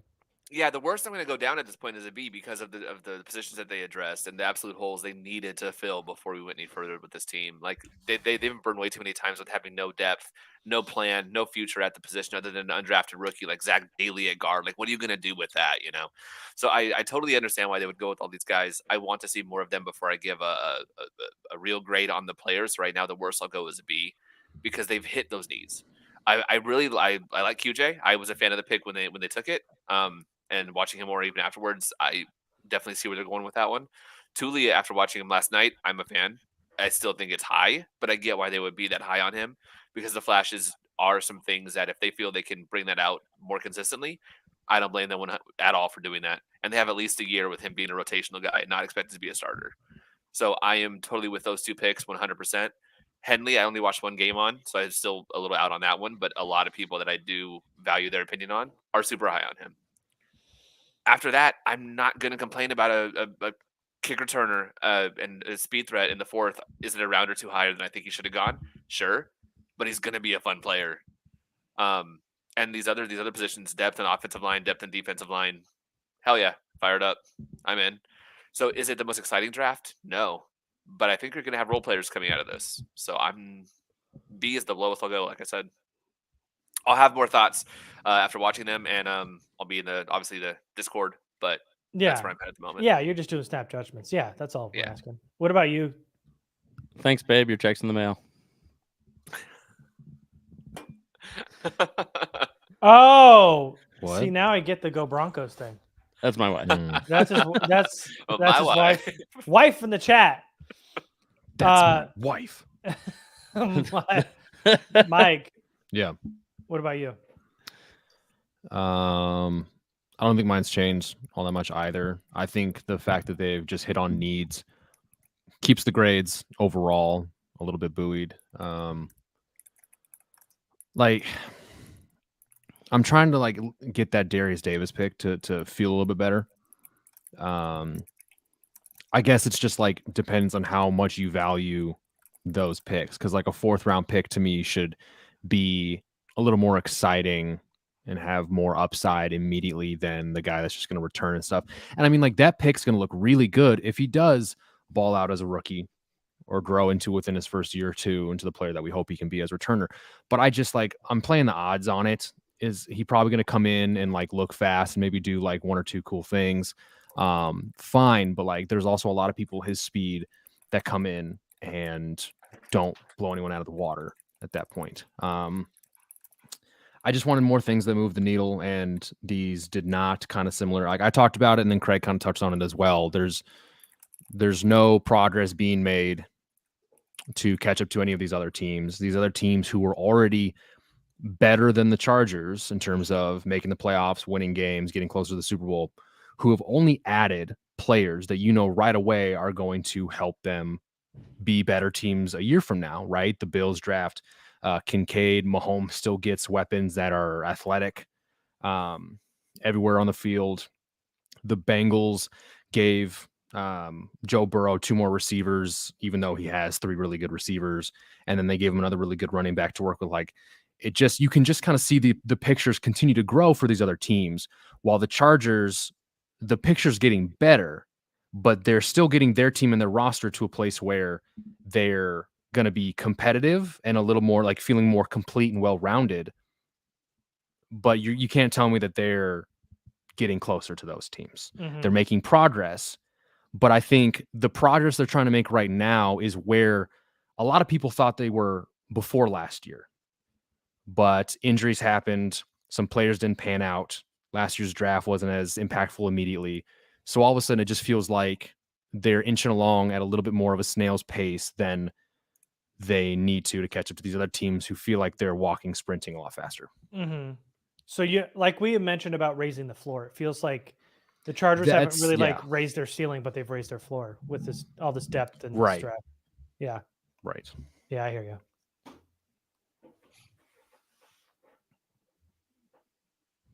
Yeah. Because it has all just been fine.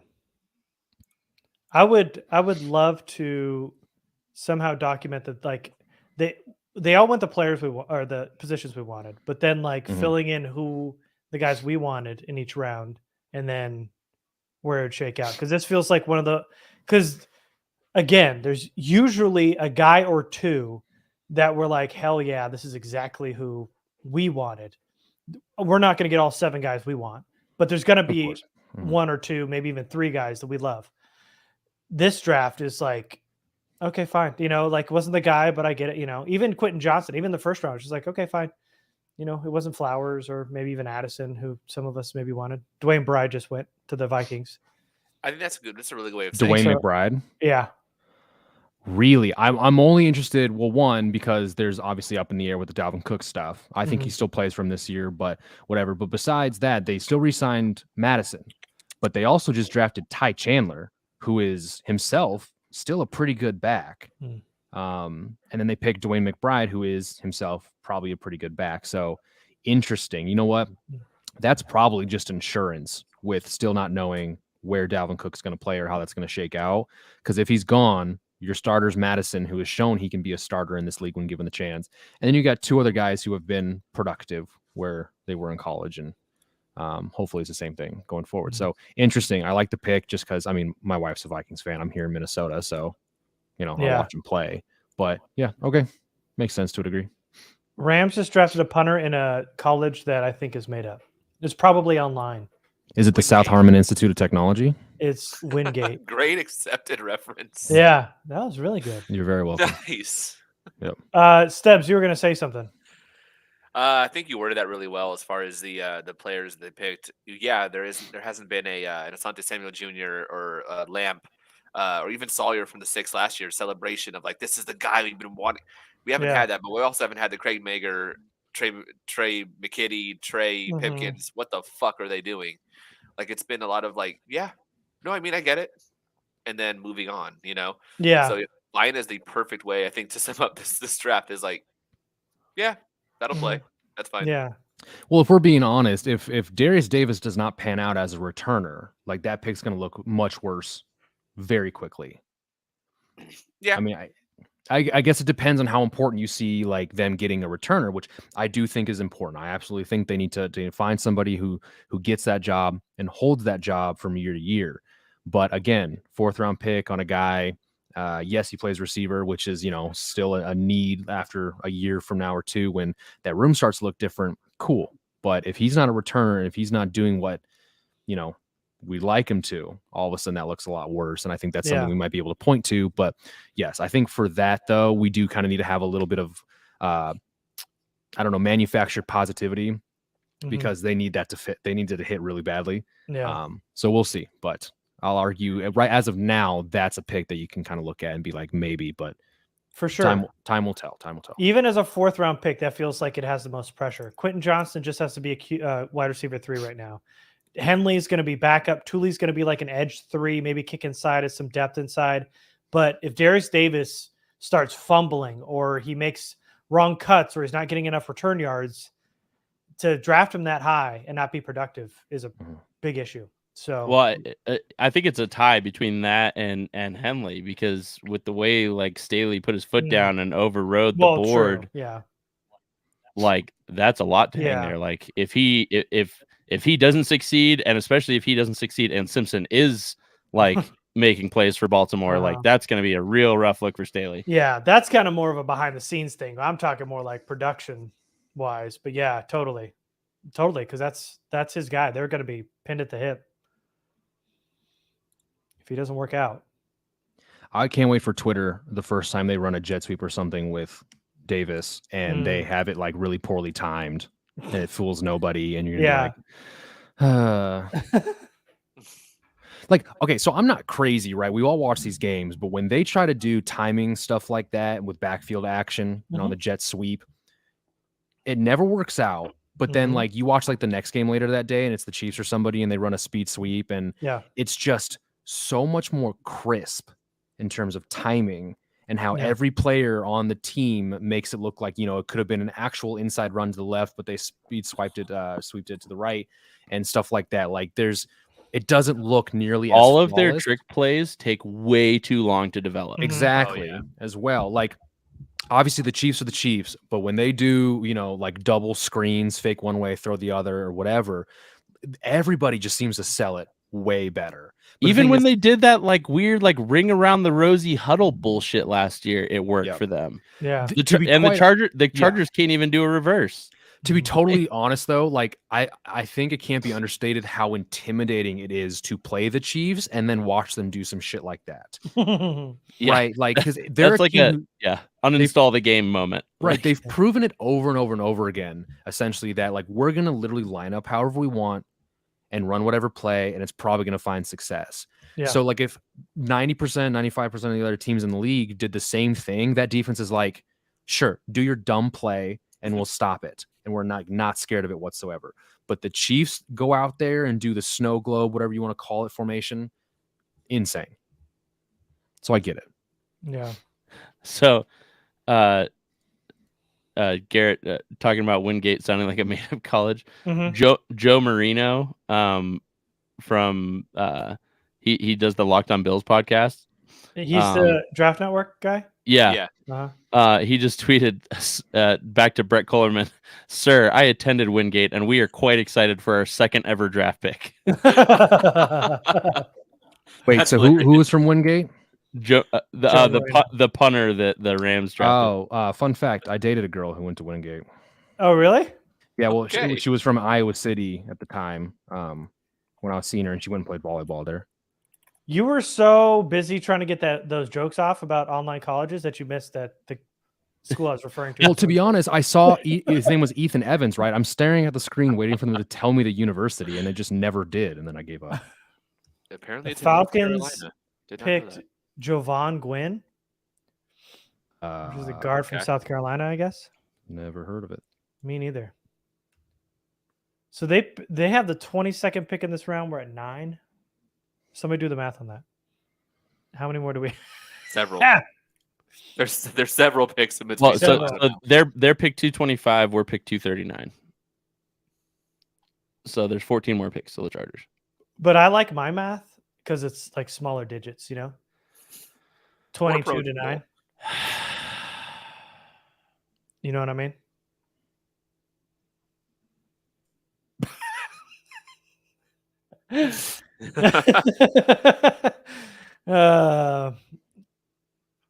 We're getting close.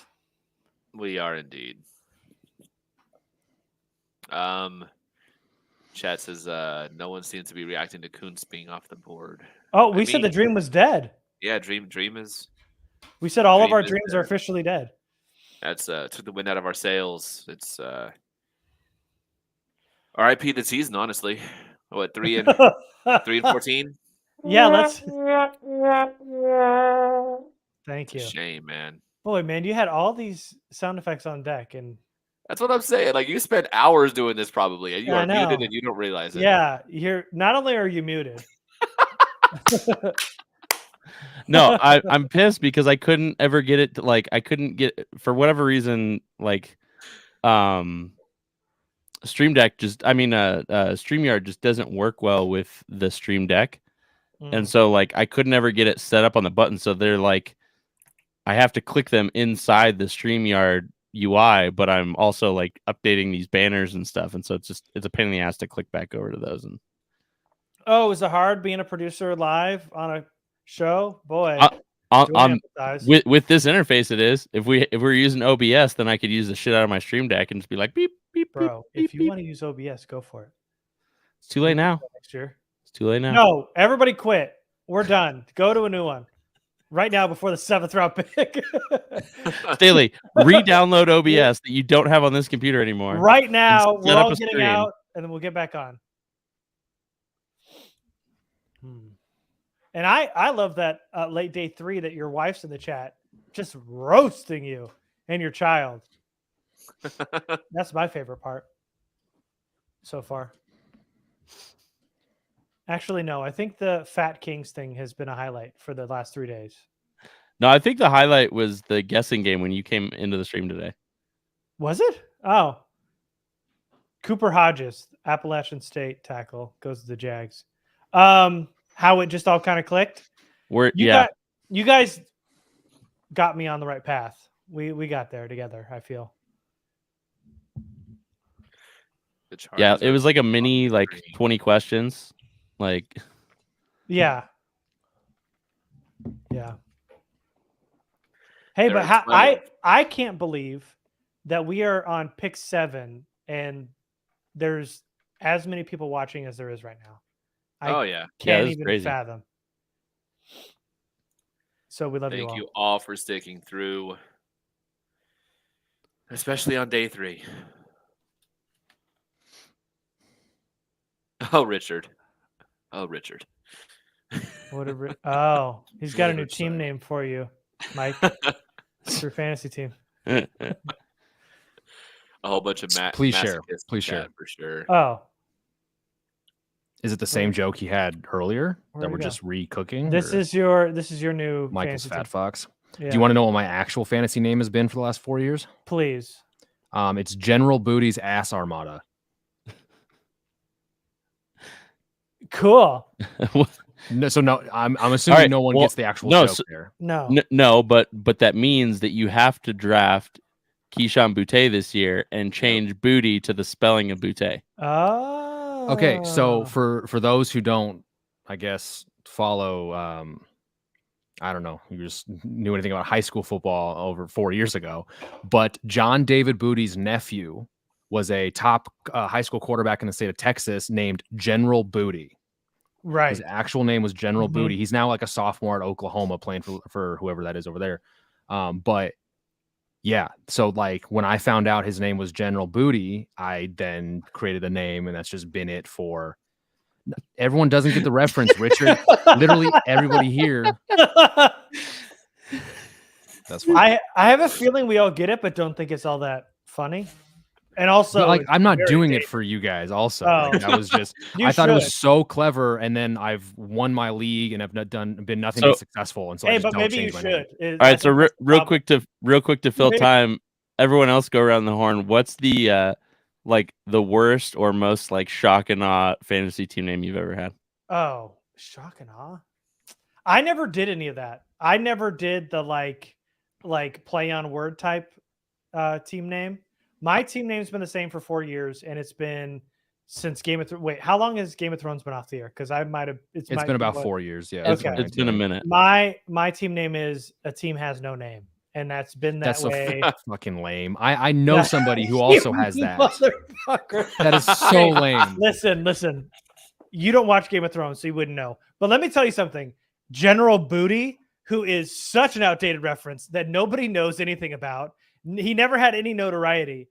Your reference, but that's what makes it good. You're trying to play off one of the greatest shows in TV history, just like a joke that everyone's turned into another joke, regardless of where it is. And I mean, look, it's your flavor of the day. I pick stuff that no one else does because I don't want to be like everybody else. But then you kept it for 4 years. It's not like you're being creative. You just found something and then you were like, oh, I'll keep this for the next 4 years. If all of a sudden I started seeing a bunch of General Booty references around social media.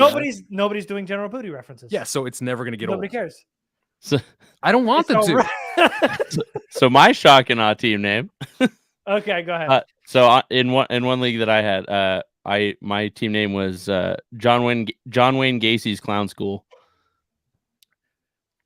That's a serial killer, Mike. John Wayne Gacy used to dress up as a clown and kill people. And kill boys. Mostly young boys. Now, was that the guy who spent time in like Waterloo, Iowa? I watched some doc, I thought, on John Wayne Gacy, but maybe it was somebody else. I don't remember where, but why would that be? Why would that be something that we would care about? You guys just don't like knowing Waterloo, things? Iowa? No, I'm just saying, like, don't like knowing things. Couldn't be me. Couldn't be me. Did you Just know that brain empty at all times? Did you know that Charles Manson, like, was he the one that went to like Boston, Massachusetts? Bro, I don't know. Like, what do I do? I don't know John Wayne Gacy's travel habits.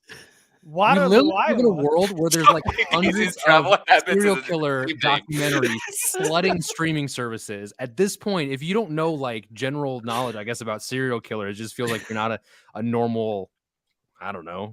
I'm a millennial. I don't know. Garrett, are you technically a millennial still? Or no? Not still. But like... Mother.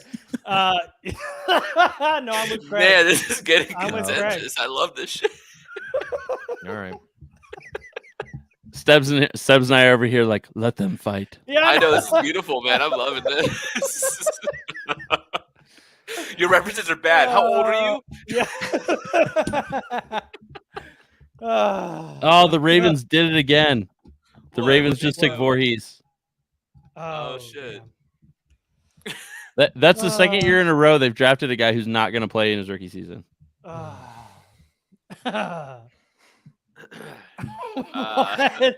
Is he the serial killer that went to Waterloo, Iowa? I still can't believe you said that. God. I'm gonna ask my wife. Hold on. Please. And then we're gonna be like, oh, okay. Jeffrey Dahmer, isn't he the guy that really liked Hershey Kisses? Yeah, it's like what kind of weird stats are we doing about serial killers? Which we watched, like, oh, the Zodiac Killer, wasn't he like in Calabasas, California? For like 5 minutes in 1962. Did he visit a Renaissance fair in Calabasas, California? That one time? Bro, I don't know. Mike's gonna come on and be like, oh wait, it wasn't. Now he's got to look it up. And then when he does, he's gonna give us the name and we're just gonna be okay. All right, here we go. Baltimore selected Andrew Voorhees. I was correct. Sorry, your mic like cut out. What would you say? I was correct. Okay, cool. All right. That is all. Now here's the thing. Who cares? Oh, wait, the message says the host has unmuted your mic. Oh, someone messed up. I'm not the host. I'm not hosting this thing. Stanley. What? All right. Football's Yes. on. Back to football. Okay. I do find it funny that while we're discussing serial killers, a person with the last name Voorhees was taken. But that is good job, very Stebbs. good. Hey, way to bring it all together, Stebbs. Way to bring it all. That's what I'm here. I'm here for. I'm here to laugh at you guys going to each other's throats. Yeah, over it does. It does feel like references. it does feel. This is what it feels like, Mike. That you have 100 fun facts about serial killers book, and you just like say fun things about different serial killers. Oh my God. But what happened in Waterloo, Iowa? Was there some kind of time? All seriousness, past the being a smartass, did something happen in Waterloo? No, John Wayne Gacy spent time in Waterloo. That's all that was. Oh, I was just double check. Like, obviously, it happened in Iowa, so like, I pay attention to it. Yeah. Okay, but none of the murders happened there. Sorry, my wife was feeding me facts off screen. Okay. Please. Oh, he was in prison in Iowa. Oh, okay. Yeah. Anyway, I don't need to talk about that on the stream anymore because it gets really gross and weird. I will say him being in prison in Iowa makes a lot more sense than, hey, he like visited Waterloo, Iowa once. Yeah. Is that how you guys took that initial comment? Like I was asking, did you know he just drove through Waterloo? Is that how you took that question? That's what you said. You were like, is that the serial life. killer that went to Waterloo, Iowa? That's why we've been making fun of this whole time. Sure, that's fair. That's fair.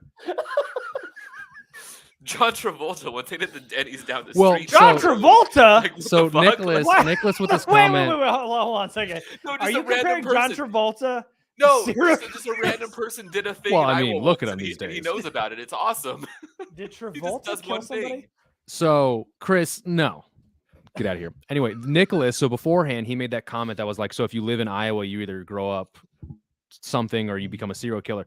Well, what's funny is, so Slipknot, the band, is from Iowa, and the joke was that like that's how they went crazy. Like Slipknot only became Slipknot because they had to grow up in the state of Iowa. So sure, that joke's been around. I like that. Yeah. Okay.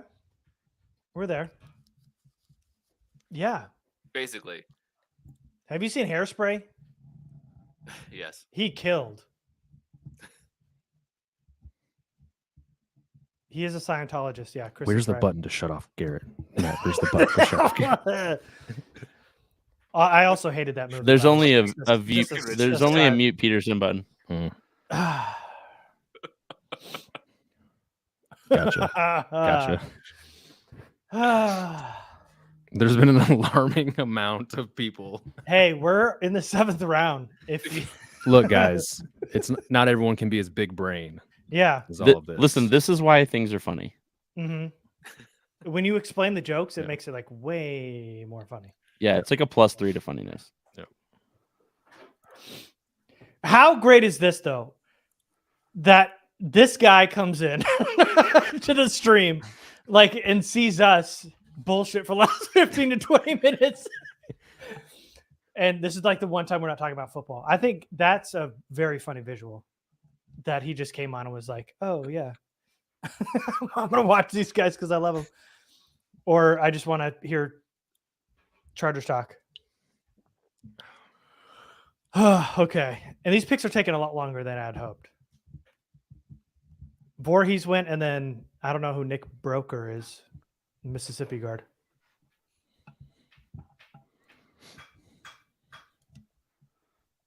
Has this pick been traded 5 times? Possibly. The Bills, correct. Went from the Jets to the Buccaneers to the Texans to the Eagles, and now back to the Bills, and now to the Bills. Crazy. Pick gets around. Mm-hmm. And they picked Nesta Jade Silvera, Jamie's boy out of Arizona State. Nesta Jade, huh? He was like the second to last ranked DT on the board, I think. The second ranked? Is that what you said? Second to last. Excuse Oh, me. second to last. Oh, okay. Yeah, they had him. Yep. Chargers coming up here in like 7 picks. Is something wrong with Jalen Redmond? Because he's 12th ranked DT, 135 overall. And Yeah, thought I he don't was know gonna either. go- Yeah, I liked him too. I thought he was going to go like early today. Definitely not late today. Gerard Clark, 208. I mean, like, there's a big gap. Jalen Redmond's the best available, 135 overall, and then next is Clark at 208. So something's up. Same with Moro Ajoma, 119, still on the board. Ali Gay, I mean, 6'6", 263, just Who, in terms me? of size. Yeah.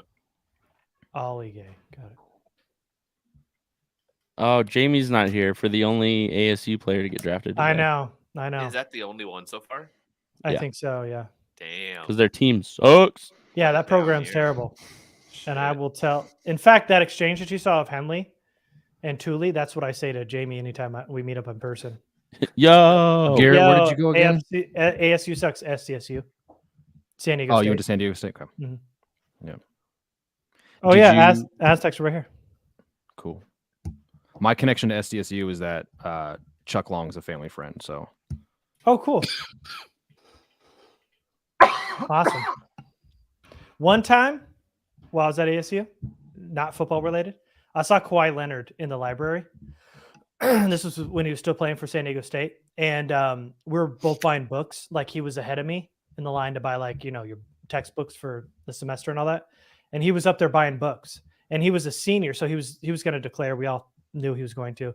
And he like paid, and then I was like, "Hey, Kawhi," and he's like, "Yeah," that like same type of like Kawhi would. Yeah. And I was like, hey man, good thing you're getting that NBA contract because now you can like actually pay for these books because you know how expensive those fucking college textbooks are. Yes. I was like, finally, you can afford these textbooks. And he's like, and then he turned away and didn't even go, yeah, acknowledge me or anything. Kind of like shook his head and walked away, which it was so a Kawhi Leonard thing that I didn't really know that was his like temperament. Like he was like kind of like soft spoken, but I didn't know that he was just kind of that type of guy. But when he did that to me in the bookstore, I was like, oh damn, okay, never mind, bro. Like I was because I had thought like, hey, maybe we should like get a pick, or maybe we should like talk, or maybe I should like talk him up a little bit and like go like a little bit beyond. I was like, nah, he's buying books, it's fine. And I was like trying to be cool and play it off and like, hey man, you know, quick little quirky joke. And he was like, nah, fuck that. And I was like, okay, bye. And he just left. So that's my Kawhi Leonard story. My one and only interaction with him. Carrington Valentine to the Packers. Oscar in chat said Andre Carter. I forgot about him completely. Oh yeah, that Army Edge. Yeah, didn't realize he hasn't been taken yet. He's like, please somebody draft me so I can defer my commitment. And I also that story's not about Kawhi Leonard being an asshole. It's just that like that's his temperament, and you know, he didn't really think that joke was all that funny, which is fine. Sorry, you were gonna say something, Mike? Well, maybe he just didn't understand it. Did you explain it to him? Yeah, I should have. Hey, because you know how these textbooks are like really expensive, and like you return them for like 1/8 of the cost to try to get your money back. And you know how like NBA contracts are going to get like in the millions? I think maybe that would have happened. Yeah. Just a couple more. And literally, I think like the entire board we had is still available. Outside of Kuntz, who was a bummer. Tucker, Ajomo, Ricks. Trice, Pace. Yeah, Trice. Damn. Voorhees did go, right? I'd take Lonnie Phelps, man. Just throw another edge rusher in there. Sean Tucker, Ivan Pace Jr., Gerard Clark, Jalen Redmond, Keaton Mitchell, Moro Ajomo, Corey Tice, Eli Ricks, Trey Dean are all names we mentioned last time around. Has Blake Freeland gone? Yeah, he went to the Colts a while ago. Okay, all right. Muhammad Ibrahim. He's still around. What about Dylan Horton? Did he go? That TCU edge? I think so. Yes, he did. Yeah. Yes, yeah. Apparently didn't update my list all that well.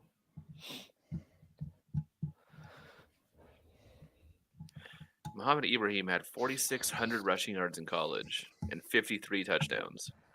He was at Minnesota for so long. Yeah. I felt like he was there when I was still in college, which would make it like 7 full years that he was there. But I mean, he probably was at 6, probably. So like Perry Ellis on the Kansas basketball team for 47 years. Totally.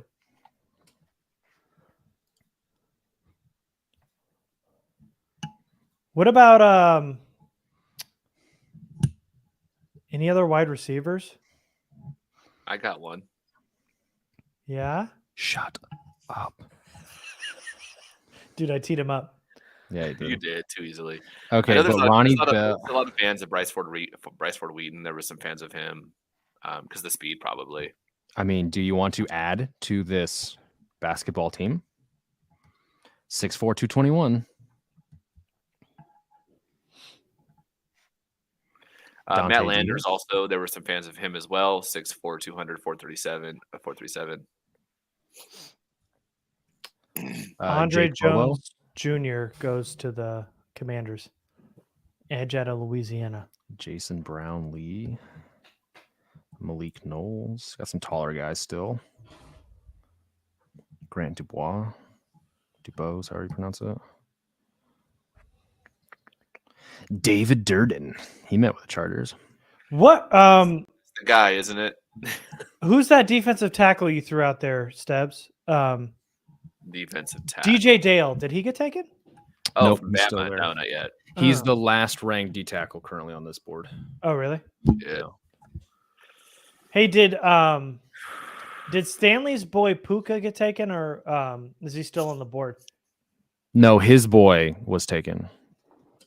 I think someone's been removed from the stream. Motherfucker! If he doesn't put me back on the stream. Oh, hey, and we're back. That was almost the voice of that reference I didn't understand, but still enjoyed. The ticker is spelled wrong. His name's Earl Bostick.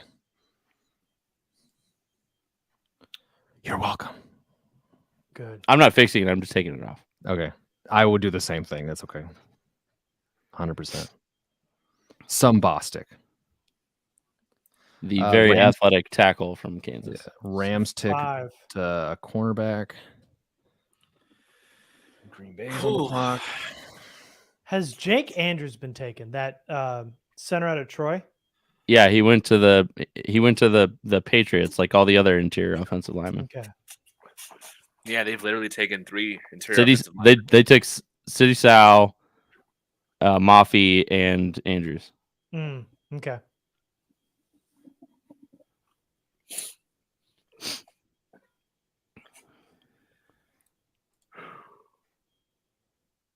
Trying to update this list.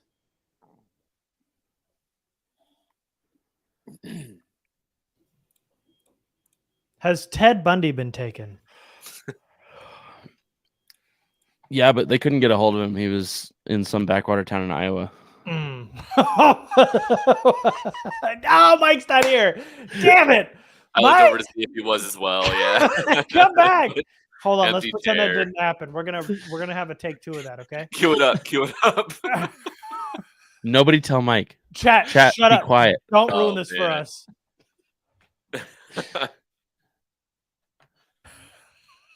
This is gonna be so freaking funny. All right. Nobody. Is it? Yeah, he didn't stay. He just Yeah. actually no. We should set this up more. Let's Yeah. look up a small town in Iowa. Like Des Moines is too. Small like, towns in Iowa. What about Davenport or Cedar Rapids? Those are 2 that I know. Are Uh, those too small. Let's do Winterset. Winterset. Winner set. Population 5,400. Okay, I'm gonna give the name, and then you say, "Oh, is that the kid at a Winterset?" Okay, this is gonna be so freaking funny. Chat, don't ruin this for us. Okay, we're gonna tee this up. Is Ted Bundy too like on the nose? Should I pick like somebody like a little bit less like recognizable? Quick before he gets here.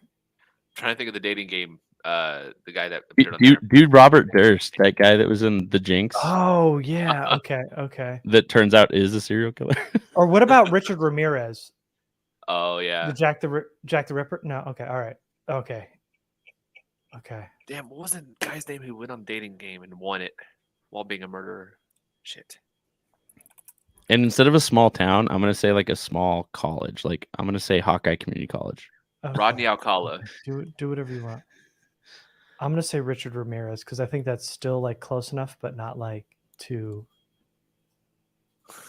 like crazy. By the way, have you seen that Night Stalker documentary on Netflix about Richard Ramirez? It's really good. Oh yeah, very good. Because of a shoe. Anyway. Oh, did I say something? I said Jack the Ripper? Bro, not even like the same like time Yeah, period. I knew what you meant. I meant Night Stalker. Sorry. Thank you, Richard, for the connection. But honestly, don't fuck this up. You keep putting like serial killers in the chat, and we're gonna ruin this. Fill it up. Type in a bunch of prospect names. Just type in a bunch. Come on. Yeah. Tell us what you guys want on day 3, dude. Like, chat. Stebbins, don't make me. I was just wanting someone to say that loud so we can get a clip of it. I just wanted it, man. I almost did. You got half of it. You got Jalen out of my mouth. Bro, Yo, you know, No, all right, no, oh, whoa, Garrett, someone Garrett. asked about hairspray. Yeah, Hairspray is what's up? literally my recommended right now for YouTube. What the Okay, fuck? shut up, Oh, dude, what? Dude, Uh, Mr. YouTube's watching us right now. dude. So Okay. say, has anyone taken Robert Ben Rhodes yet? He's a serial killer. He's a serial. Yeah, Robert Ben Rhodes. Okay.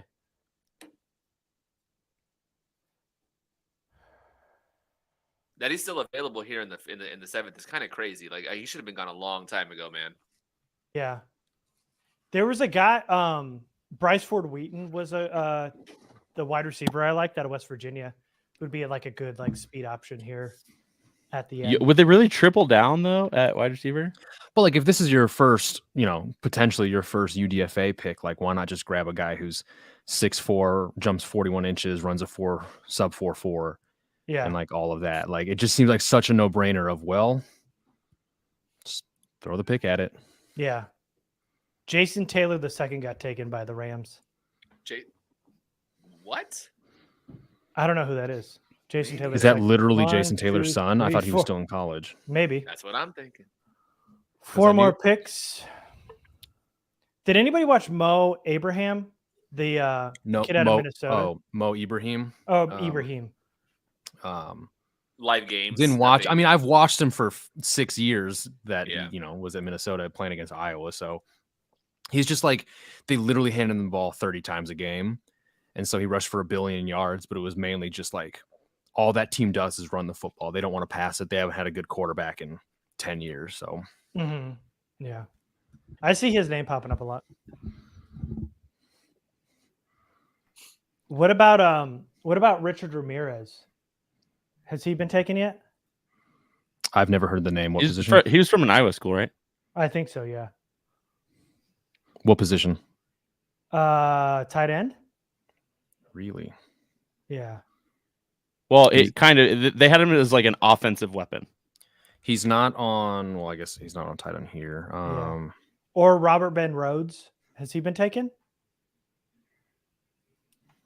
Like as a I DT haven't seen option? that at all. No. Oh, okay. Not that I've seen. No. He's really good at trucking, though.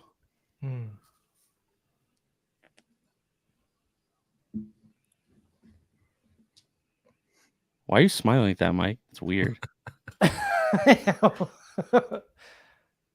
You guys just make me so happy. Why? Why is that? No reason. Hey, Jake Witt got taken. Jake Witt. You don't know who that? Richard Ramirez is like in your hometown. The kid out of Iowa? No. And Robert Ben Rhodes? Yeah. The truck stop killer out of Council Bluffs, Iowa? Or the Night Stalker, Richard Ramirez? Yes, we did it. Round 7. Thank you. We're out. Bye. Great job. I really, really appreciate the amount of effort you guys put into that. We planned it while you were off camera. Go back and watch it at some point. I feel so cared for that you guys would do that. All for me. Dude, we had to look up towns in Iowa. Like we were like looking. I know, because you're all uneducated. I don't think. Well, I mean, who gives a shit about towns in Iowa? Is really the well. Speaking of not giving a shit about the state of Iowa, that's all I experienced when I was in Savannah. Because I'd say I was from Iowa, and they'd be like, "Oh, we love Ohio."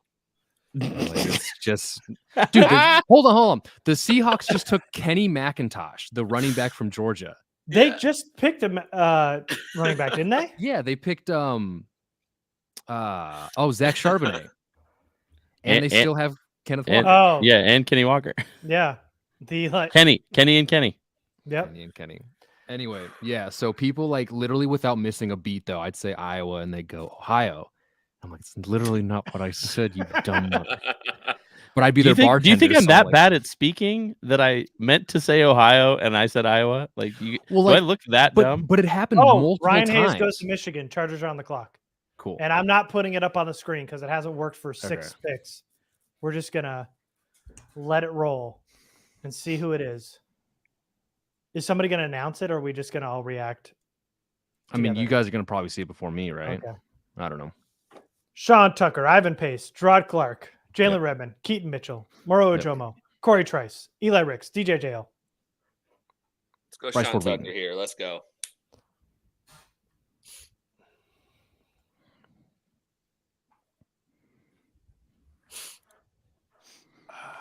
I should probably get this article up. Here we go. And I'm going to close chat. And then as soon as the Chargers pick somebody that we like, we will all celebrate. And then I'm going to get off. Then you guys can do UDFA. Oh my God, stay. Pick us in. Is a pick in for you guys too on TV? No, they're still showing. No, Ryan Hayes, 2022 second team All Big Ten. Man, I'm going to be the first one. Stebbs, does it say pick us in for you? All right, everyone just stare at Garrett intently. I'm not watching TV. It's just on the NFL.com and it says pick is in. So Oh yeah, that's same here. They don't even have that on their screen yet. I mean, I'm gonna watch this. Oh my God! Did you see it? Yeah. You already know it? Hold on. Fuck me. Fuck me. No, no, no. Those are the What? worst reactions I've ever heard. Dude, Fuck I don't know who off. it is. This team needs to fuck off. That's what this team needs to do. Oh, Oh my no. God, what did they do? Oh, God damn. They're so lazy. They're so goddamn lazy. This is Max Duggan. It's Max Duggan. Are you? Show it, ESPN. Yes, we are this upset over a 7th round pick. He's fucking atrocious. Okay, but do you guys want to know the best thing about him? Oh my God. Oh my God, they did it. They chose Council Bluffs, Iowa native Max Duggan. Oh. Bye, my Garrett. God. Holy fuck. Why are they so goddamn lazy? Do they think having Max Duggan is going to like help the relationship of Quentin and Darius and that whole like assimilation process into the Chargers? Legitimately, because they have a quarterback.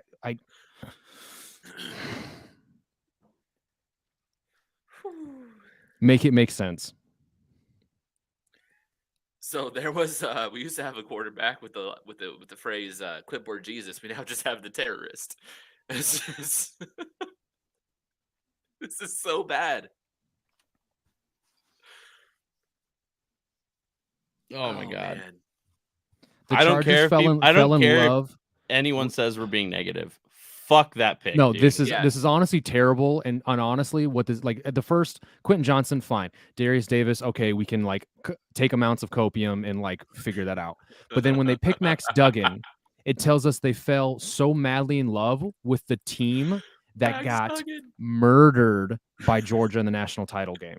That when things mattered the most, they folded like day old laundry, and they said, "You know what?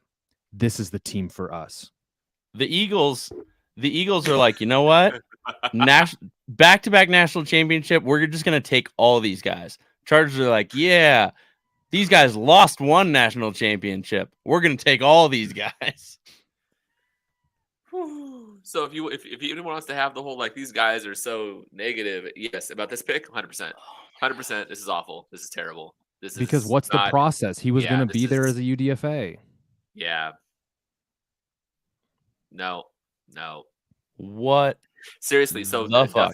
Duffy in Discord, Darius Davis and Q were like, "Fuck, not this shit again." 100%. Bye, They Garrett. thought they were done with this cancerous quarterback, and yeah, this is. Oh, this I is got just to great. write about this. That's really unfortunate. Okay, Oh man, here we go. Going dark. he's so bad.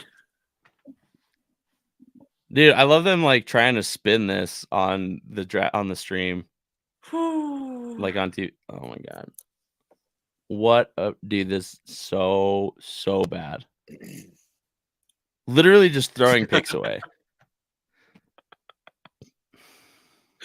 Oh, it hurts typing his name into my freaking spreadsheet. Oh, this I'm hurts. so upset. Oh, that tweet by Solak. The Eagles won the NFC, drafted Hey, three hey, players Mike. from one of these teams. The Chargers Mike, blew a 7-point lead and drafted 3 players from the other team. Rich wants to come back for one more time. He wants to ghostwrite an article. Go to the fan post section. Oh my God, Craig. I'm sorry, bro. Craig said, "I'll take 2 large margaritas, extra margarita." Why do they look so happy in that draft room? You guys suck. You're so bad at this. Oh my God, dude, I'm so upset. And with that, we have Garrett's exit from. Dude, he straight up just left. Like he dipped. He's gone.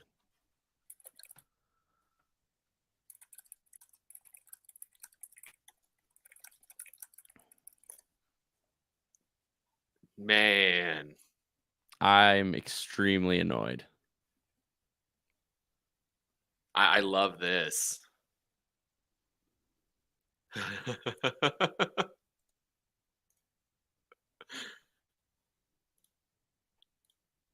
So UDFA time, huh? Let's just move on to that at this point. Holy That shit. killed like the hype for UDFA though. This sucks. We firmly went from a B minus to a C plus. That pick. I know it's shitty to say a 7th round pick ruined a draft for me, but that ruined the draft for me. It didn't do that for me, but it is a fucking problem. That's so fucking horrendous. Like that's bad process. That's bad scouting. That's literally bad everything. Oh man, fuck this team so much.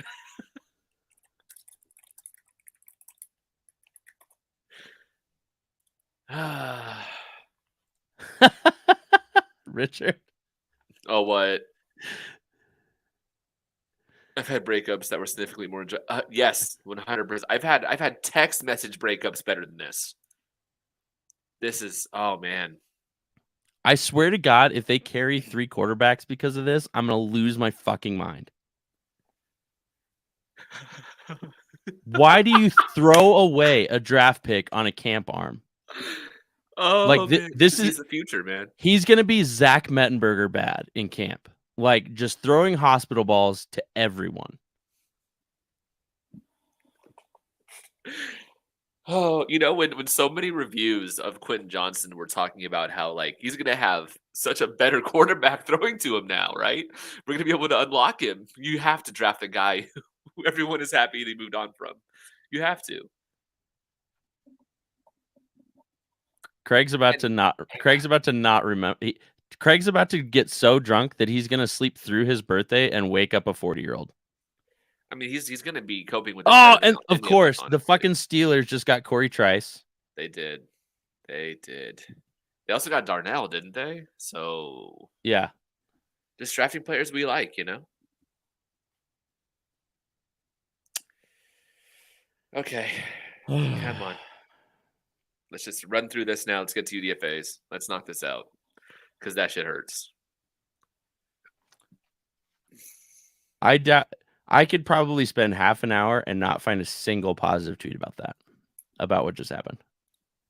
Like not a single person who could defend it. No.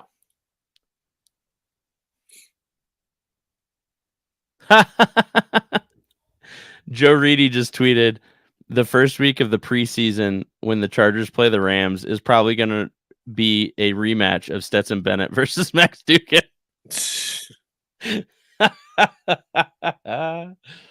Oh my God. I'm so upset.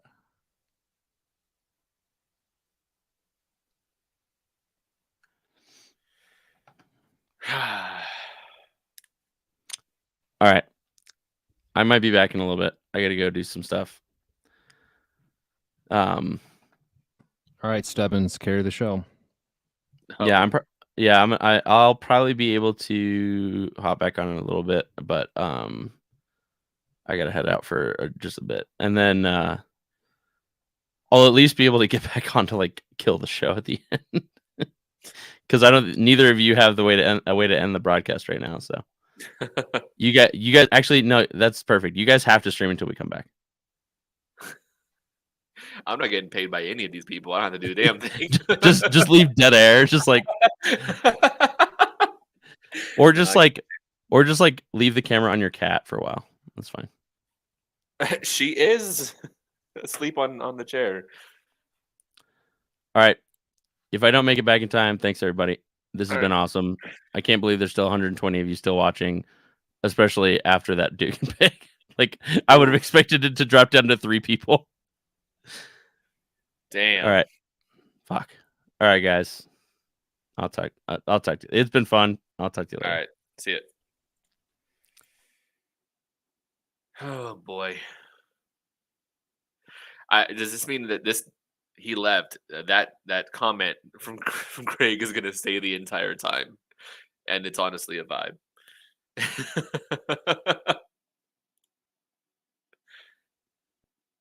Oh man, let's take a look in the chat. How are y'all feeling about that? Huh? Yeah, y'all fans of that pick? Everyone's happy right now, having a great time. What a way to cap off this draft, right? Someone says, "Are they the new Notre Dame?" I mean, or North Dame. Apparently, man. Apparently. My 2,000-page essay. Yeah, no, I ain't going to be doing that. Sometimes you say things and don't actually mean them, you know? Staying for undrafted guys, I certainly plan on it. We'll see how this goes. Once it starts to fizzle out a little bit, or it's been a little bit since the last UDFA, I'll probably be looking to dip too. But we normally stick on for a little while after that. Duggan hurts, man. Duggan hurts. It was nice while it lasted, being able to just say, yeah, this is fine. This is fine. They finally had their what the fuck pick. And it took until the 7th round, so it's not going to move the overall grade for me. I'm still going to be around that same B range until I watch these other 3, because I'm not watching a second of I kind of have to watch, I guess, some Duggan tape because of Davis. But I will be doing my best to not look at Duggan while he throws or attempts to throw the ball. Because Jesus Christ, what a train wreck that is.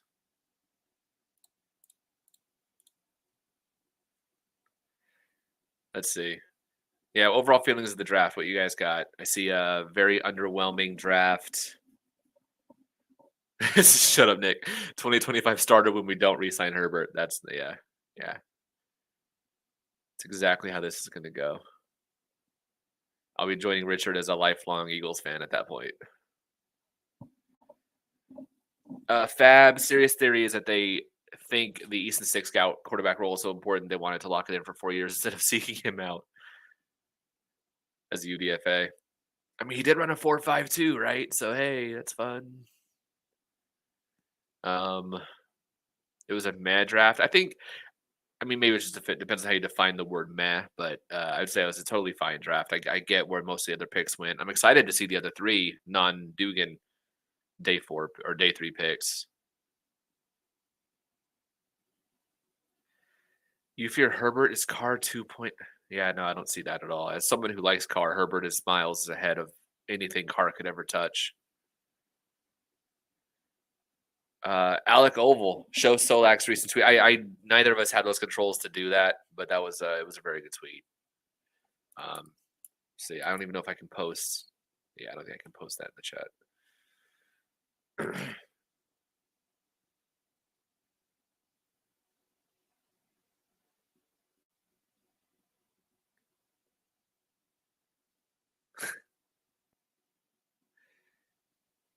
Dugan will need to be the next Brady. Hello, Dugan's brother and or other relative. There you go. Richard put in the Solak tweet there. Imagine you're seeing a box score of the national championship.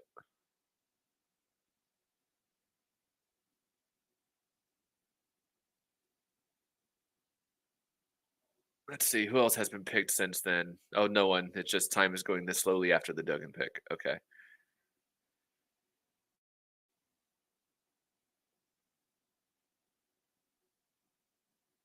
God, Max Duggan's an actual thing.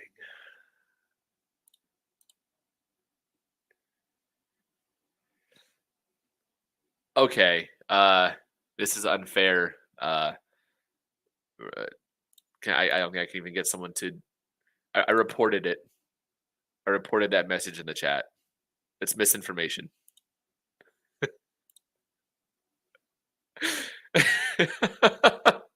I want everyone to know this is Stevin's fault. I will not be back on the stream because of this. And I think Garrett broke his computer after that pick, actually.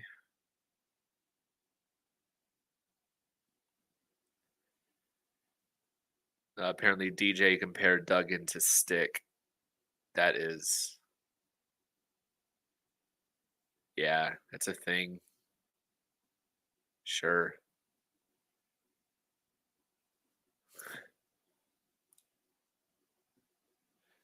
Dude, I think I'm actually going to make a post about this Slack tweet because that's just too good. It's worthy. I said the name out loud first. Someone else talked about it before I did. I said the name. That's you don't make these terms. As the one who brought up the category in the first place, you don't get to make the terms. No.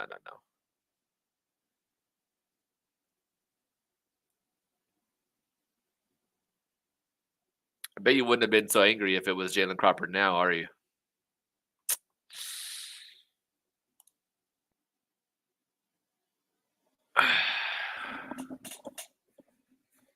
Yikes.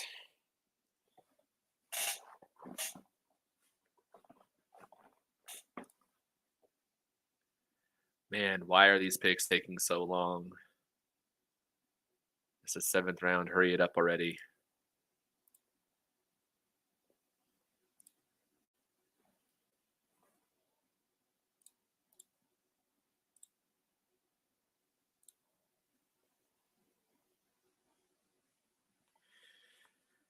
Yeah. Downer of an ending for sure.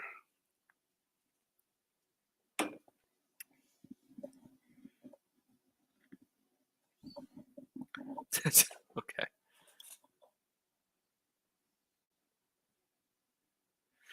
Not bad. Telesco's.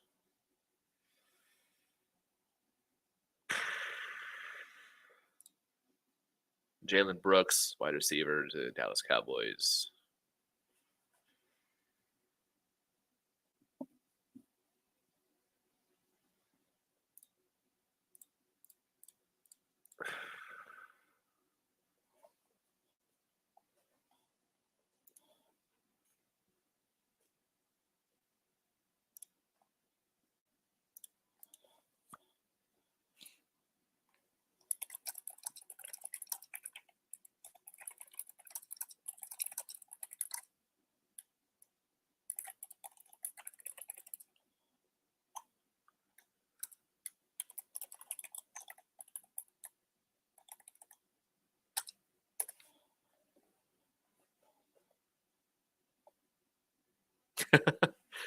Exactly, Caroline. We at least we had a good time in the 7th round before they picked.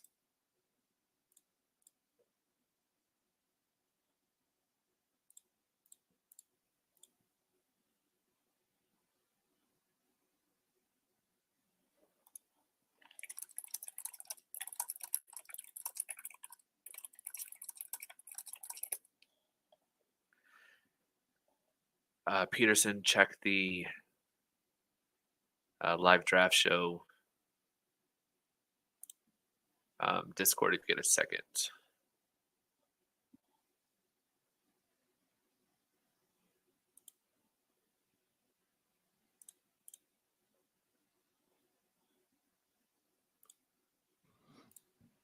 I mean, this is fair if no one's coming back because that wasn't the plan. Yeah, that wasn't the plan. I the UDFA storm is always fun to kind of go through, but if like no one cares enough to do it, then we don't have to keep getting the show going, and I think that's very fair.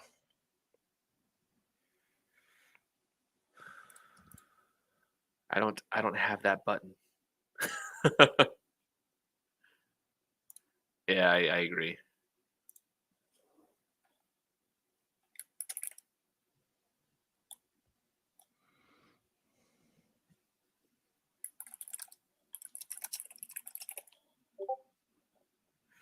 Yeah, I think we're gonna go ahead and do that. I know I will be definitely in the Discord for the UDFAs. Just some stuff came up, so people had to leave. No, we can just blame Max Duggan. Honestly, let's just blame it on him.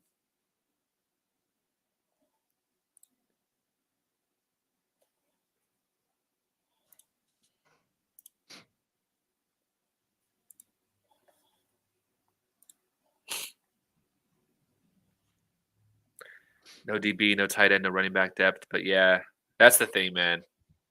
I know I said earlier I'm not going to get too upset about a 7th round pick, but this is probably the worst case scenario for a 7th rounder.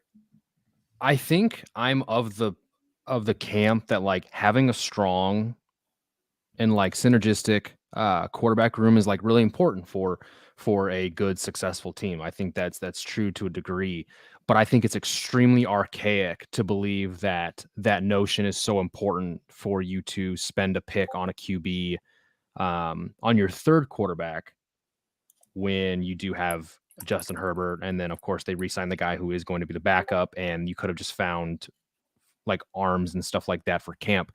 I don't know. I simply do not get it. The only question I would have is like, how does this make your team better? There were people on the board still that you could say could play a larger role potentially in making your team better and getting it to where you want to go. And I just don't think how quarterback 3 is that. The only thing I can truly think is that Brandon Staley is so enamored with relationships that he felt that this would have been good to keep, another familiar face with QJ and Darius Davis on the team. But I just think it's outdated. I think it's, these subjective things like that don't win you football games. And like, they have a good locker room relationship. It just seems like they have the right guys in the building. You can tell the culture has shifted over the last couple of years, or with Staley coming in. But I don't think I'll get this, and I'm not looking forward to what Staley and Telesco will have to say about this pick, because it's going to be coach speak. It's going to be cliches, and unfortunately, no one needs to press him super hard about this. Like, you can't expect that from beat writers and stuff like that, but like, there's ways to ask these questions to get them to answer it the way you want, or at least as close as possible. Yeah, it's just weird, man. We're going to get the 4-year starter. He's a winner. He did this, and we're going to get all that kind of stuff, and it's cool, fun. Yeah, he's a bad thrower of the football, and last I checked, that's kind of important at that position. So, yeah, out on that pick for sure. Keep my fingers crossed for some of these undrafted free agents. Luckily, no running backs really have gone since our pick, and there's still plenty of them that we were interested in. So big hoping for that. At this point, Jalen Cropper, I don't care. Here's the thing. I don't care saying it. With the names still on the board, there's like some people to get excited about and be like, oh, they can land him as a free agent. Every single year, as fun as free agent, the frenzy here is, the Chargers literally never land exciting guys. They honestly, every single year, you see the top free agents go to the other good teams in the NFL, like the Eagles, the Ravens, the Chiefs, because they fork out more signing bonus money for those free agents. But there was a chart that recently came out on Twitter. I cannot remember who the author was or who posted it, but it was a chart showing you the average amount of money spent on undrafted free agents per team, and the Chargers were a bottom 3 team. Their largest signing bonus ever was like $6,000. And there was at least a dozen teams that would go even as high as $25,000 for certain free agents that they wanted to bring in. Now, the Chargers have kind of always done a good job of landing free agents that seem to find a role on the team within their first year or two. But also, I think that's kind of overblown, because Jaleel Adai is somebody who like came in and was a starter for a while, but he, he's a starter or found a role with this team when he wouldn't have probably made the team or done anything else, on a different franchise. And like, I just think that's way too it's not that black and white, I guess, when it comes to that stuff. So I'm excited for this, but I guarantee you the Chargers, more than likely, because I would love to eat my words on this, they're going to land a bunch of guys you've never heard of. They're not going to land any of these running backs that are still on the board. They're not going to land probably any receivers. They're not going to land an exciting tight end because there really is none left on the board. And we'll see. I'm hoping for Kayvon Merriweather from Iowa as a safety to grab. Daniel Jeremiah liked him, and he somehow wasn't picked. But I just don't think it's going to happen.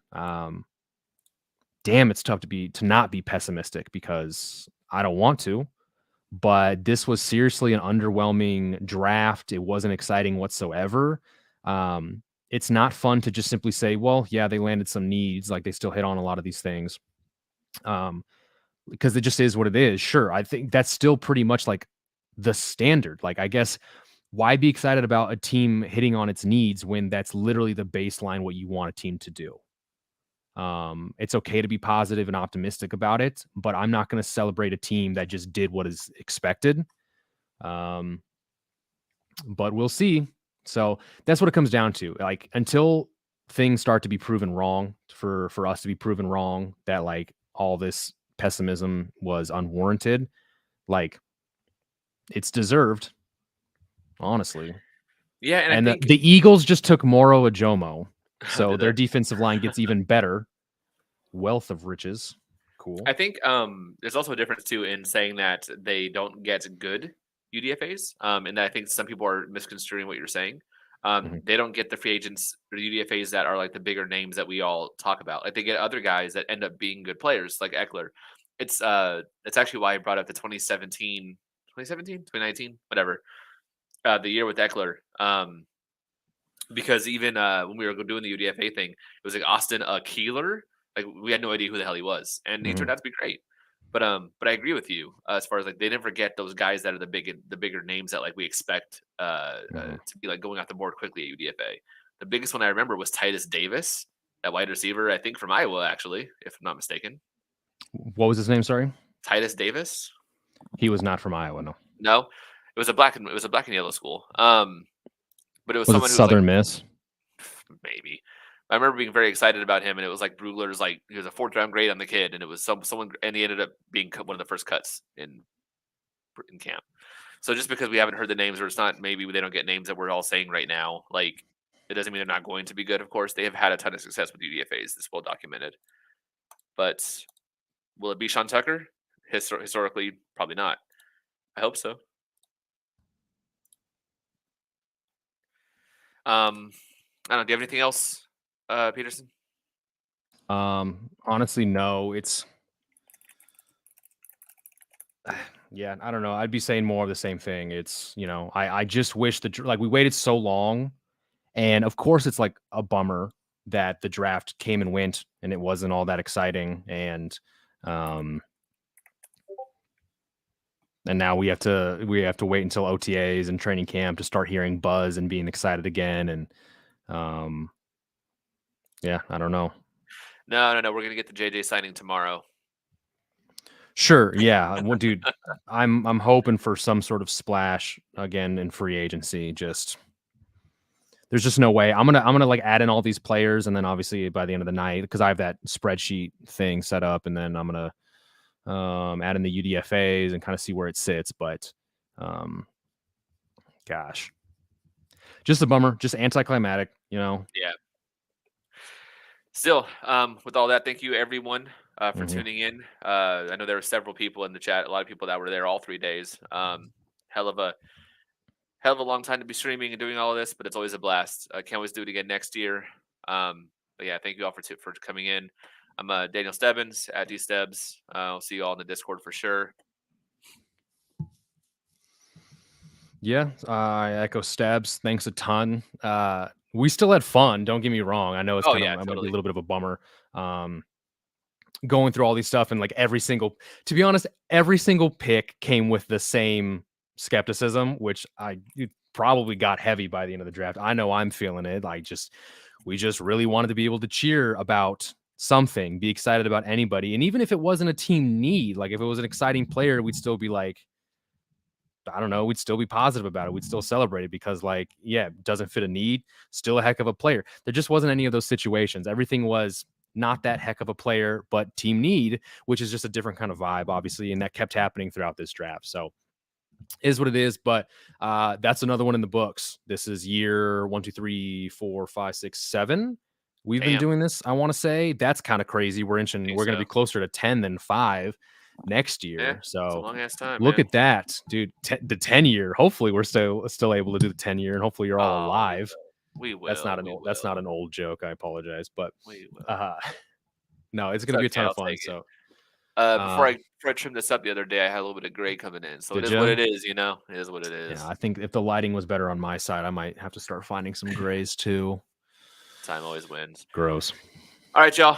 Thank you everyone for tuning in. We're gonna get off of here. I don't know if the stream is gonna be cut, but at least our feeds are gonna be out, so you'll be seeing a blank screen. So, thank you, everyone. All right, appreciate you guys. We'll see ya.